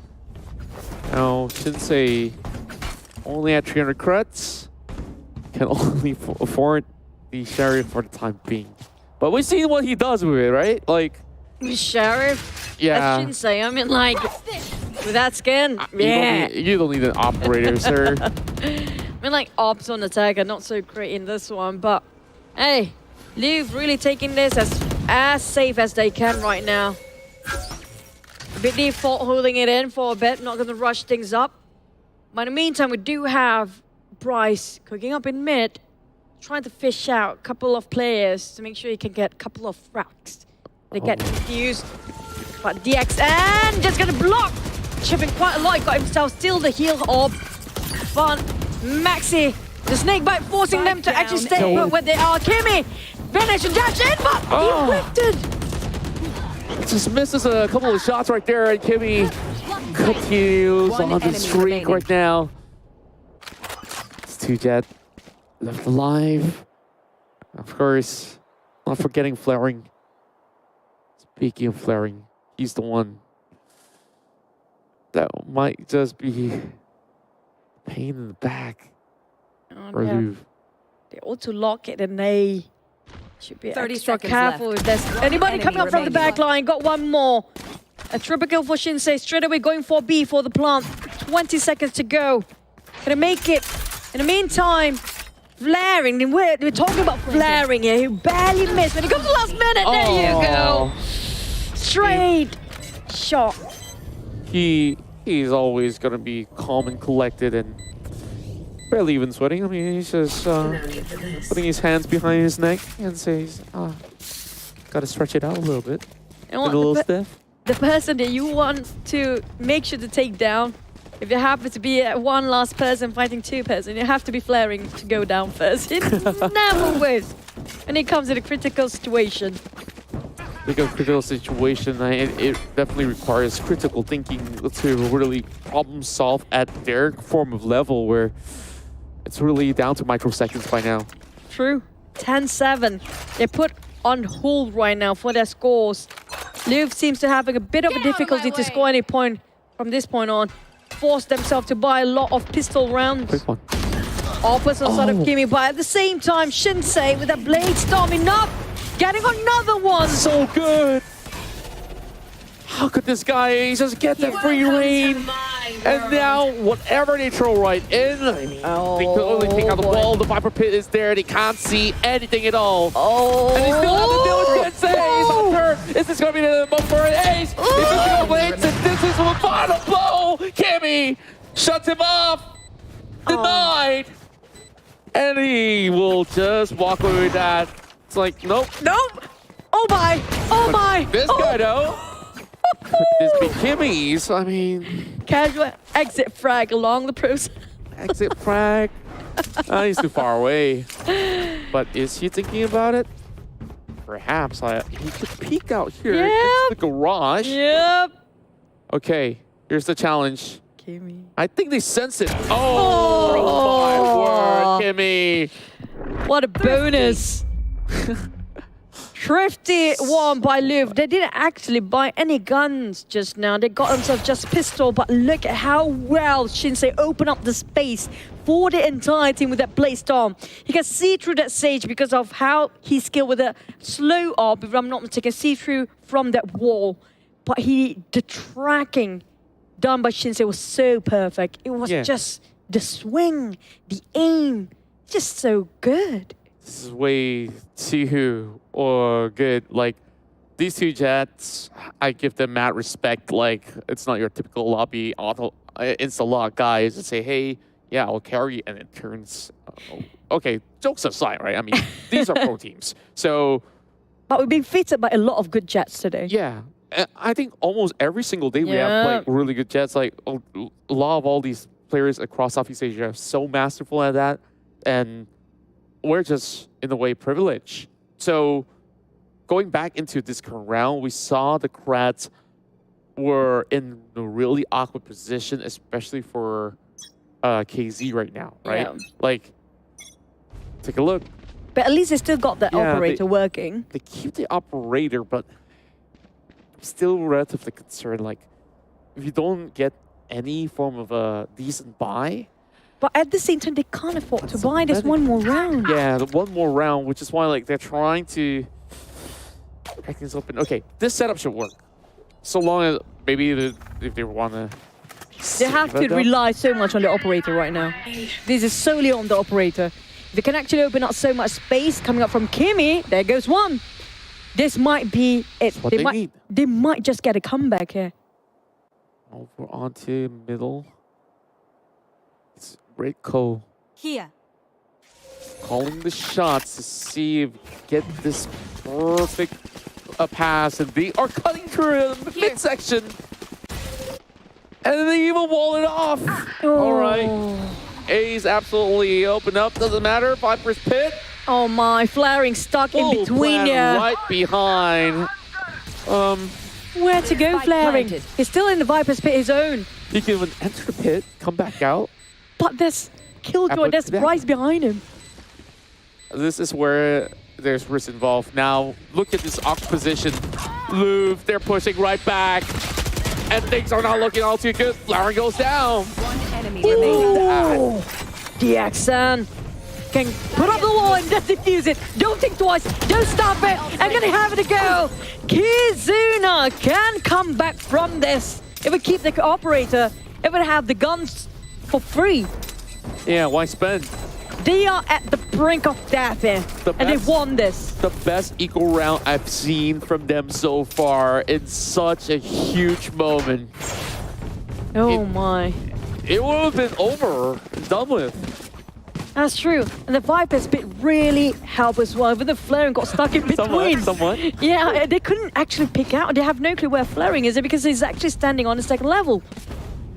It's really tricky to actually find the Viper when it's an A. Which is why you probably need some scans out of Sova. Yep. If it hits. Yeah, if it hits somewhere close. Would be decent.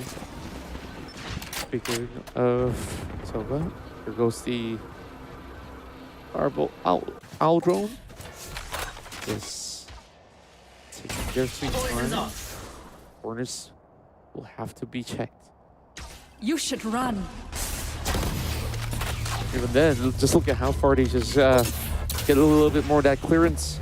Waiting for that lockdown to at least have the clock ticking.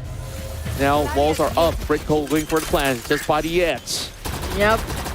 Eating a bit for the snake bite as well. Flaring on the other end around Snowman. Trying to shut things down. They couldn't easily take the wall off. Not in time. They already go for a post-plant position behind the yellow. Flaring, trying to spot out Maxi, whoever coming up from B main. Now they're going to discover everything in yellow, but the Heart of Spirit not making it easy. He managed to venture and just bridge into the yellow, and they're trying to get into B main.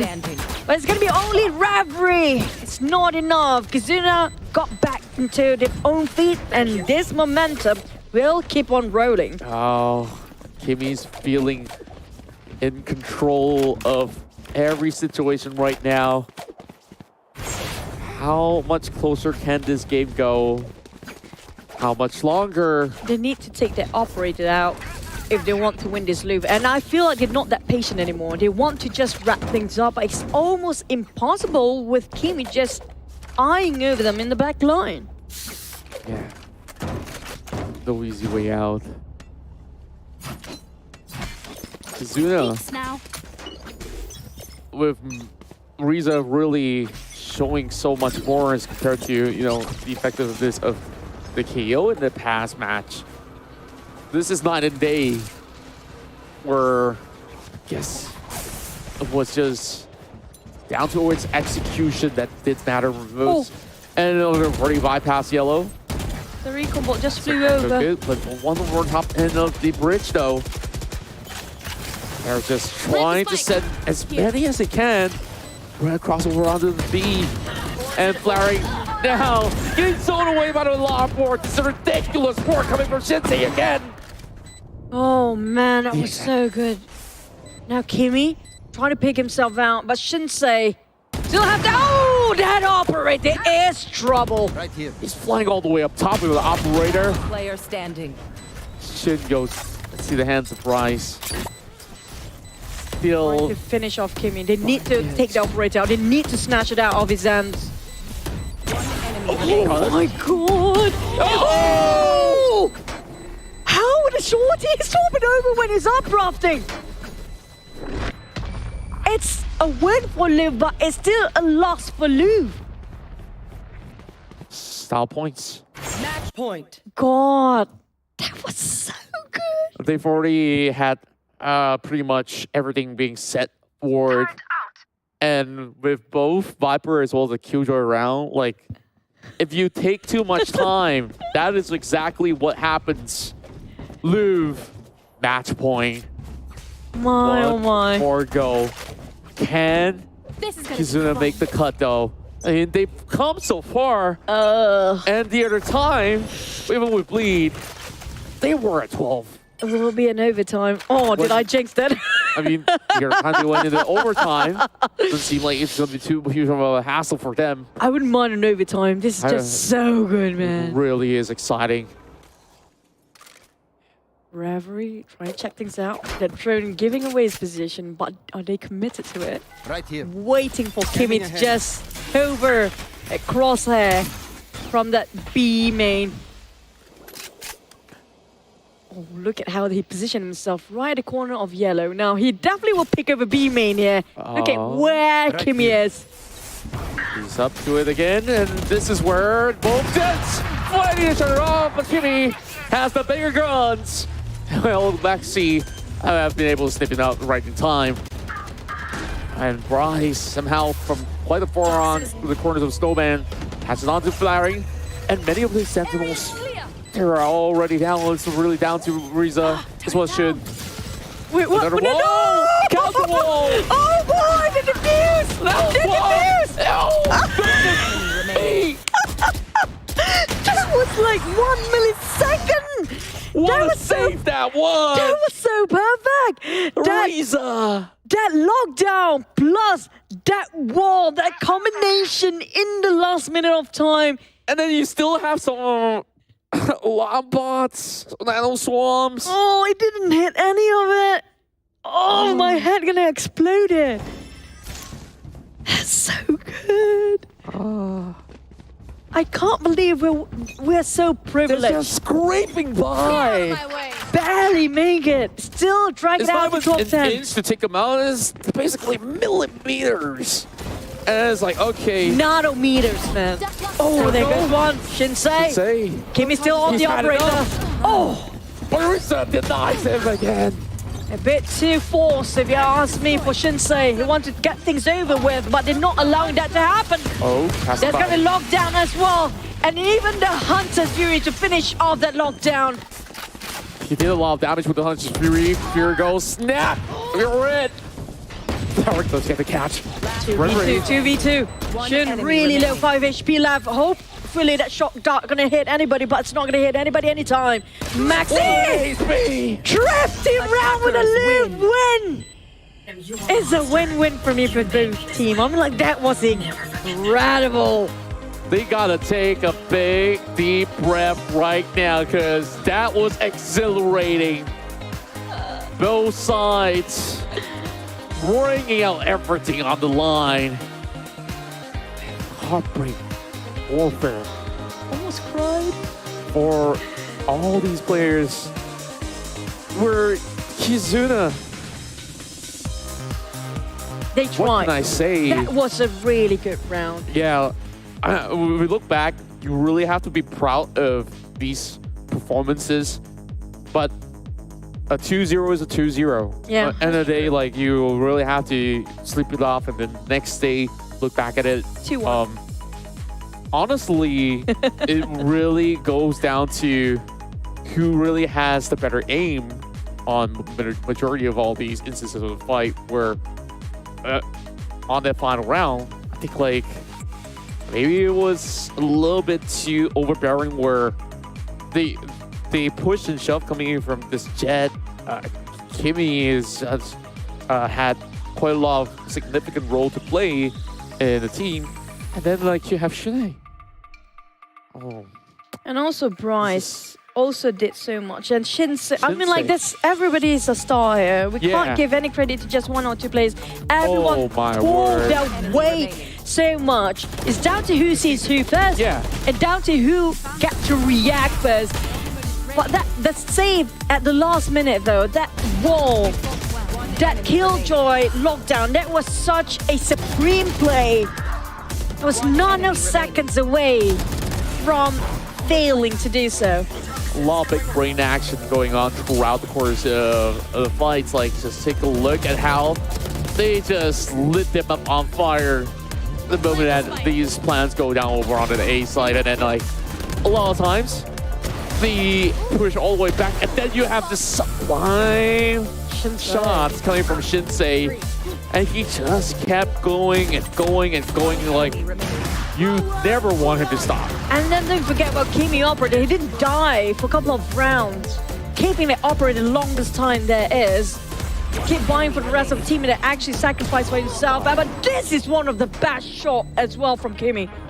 Oh, we didn't get the one that actually, that last minute fuse thing. Oh man, that was so good. That itself, astounding work, and they definitely made each other sweat. The close of getting overtime too. And take a look at this. Louvre, started off on a bad foot, and they came in reverse sweep Kizuna Esports in this 3-game series.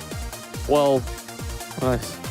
And don't forget, you have to give a lot of credit for Kizuna because they were on 7 in the longest and holding Louvre points at what, 12 and 11 at match points so many times. Yeah, they were stuck there, and it was reminiscent of what really happened against the game with Bleed. Like, I mean, Louvre ended up with the better tenacity, and then you have Shinsei just waking up from another realm and says, I'm now Ultra Instinct. But this is a defender's map slightly for Icebox, and it's kind of equal for both parts depending on how you play it. And this is where we get to see the best. You know why? Both teams are mirrored. So there's no way to say that this is a bit tiny different than the other. And the funny part, same goes for Haven. They're both having a mirrored agent selection.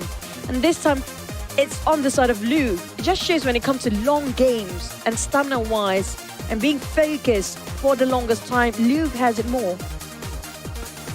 I wonder what really went down, especially after that, just by the final round, right? Like, were they ill-prepared? Didn't really feel so. They managed to still go for crates. Like, the tempo of this game is just absolutely insane, right? Yeah. Like, you compare it to what we had earlier today. Yeah. It's night and day. Yesterday, it was the same for me when it comes to Louvre games and Enigma gaming. But look at the headshot percent is going up by the end of today. We thought these guys are going to get tired. Headshot machine. The longer they play, the more accurate they can get. I mean, what does this guy do to be this good at the game? Like, we really want to know. Like, gotta spill the beans, Shinsei. Like, many of times, like, when he just moved in, you're seeing things like a sheriff. He's pointing it up towards pipes. Like, these are usually what people call, awkward angles. Like, this is nothing to him. What's this mouse sensitivity? Like, we got to start thinking up already. Shinsei. For today, I feel like the top jet make it up today. I'm like, not taking any credit from Ayman, but Shinsei and San, I really want to see how they fight against each other when it comes to those jets. Because they have very similar sort of movement and how they approach to a certain combat. It's so aggressive. If you see how Kimi, it depends on the situation, is a bit more reserved than the other two jets I just mentioned, Shinsei and Zan. Especially Zan is crazy. Yeah. He's a monster. And then, like, everybody played a big role in multiple rounds, right? I mean, we went into all 3 of the maps for the first time this week itself. I think, hats off to you. We kept up with the stamina to try to do our best. I'm just enjoying the game. Yeah, we enjoyed the game so much that I think, like, we're just... The Killjoys fight before, and the Killjoys from both teams. And then you have that that round inside of... And also, there's also Bryce moment. And I love the fact in the SN where, sorry, the X and also Max is just fighting each other between both of the Astros. Yeah, and the same. This guy's just so good. I'm loving the fact that we get to witness here together today. But when it comes to stunning, numbers do play a big part still. And when we talk about the standings, just like the other day, Louvre have already scored themselves a pointer, and now they are the ones to be taking the top spot. And VCT Esports are now, 1 point shy, but they have yet to play their second game.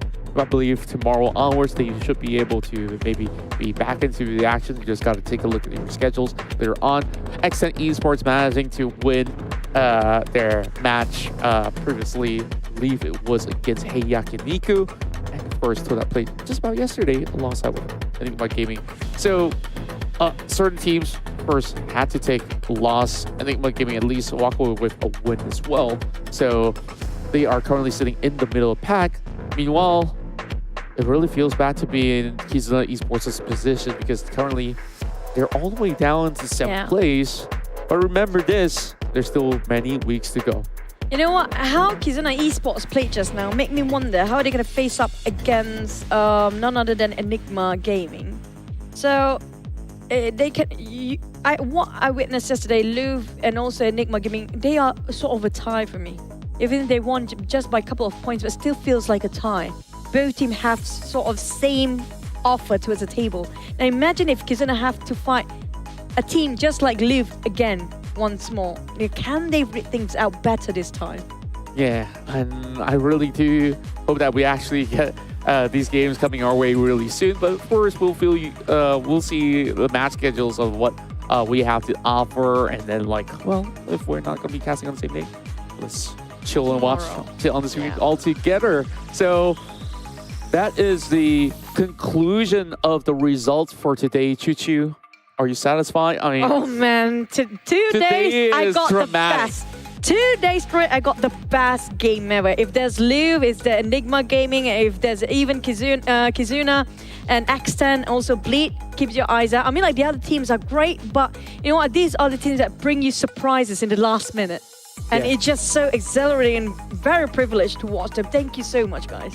And of course, thank you all for tuning in and be joining us here on the Caster Test. And I hope you guys have a lot of fun tomorrow. Same time, same place here on the weekends, as you definitely don't want to miss out.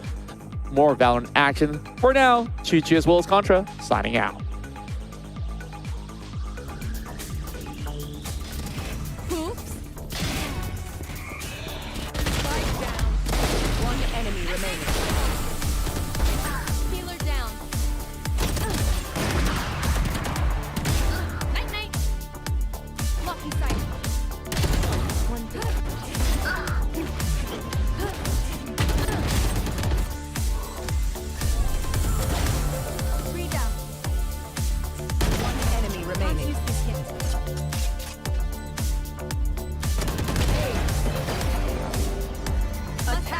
Win.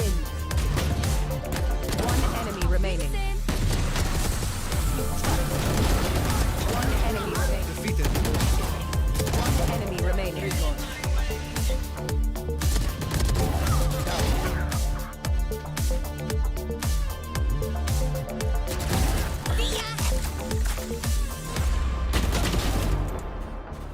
Spike down mid.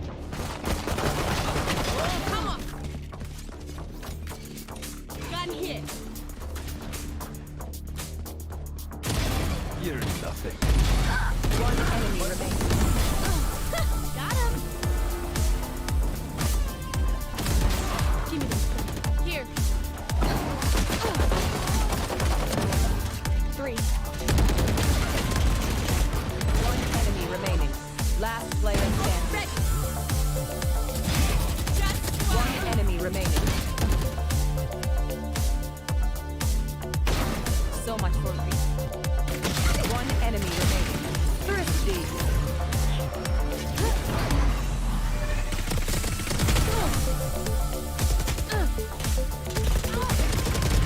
Enemy kill. Defeated. Found them. The ultimate is ready. One enemy remaining. Toxins going up.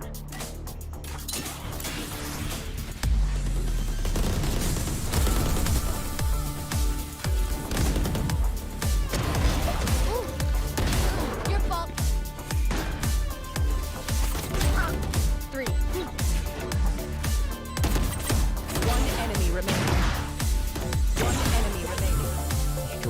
Devron has been seen. Hello there, but what a dodge!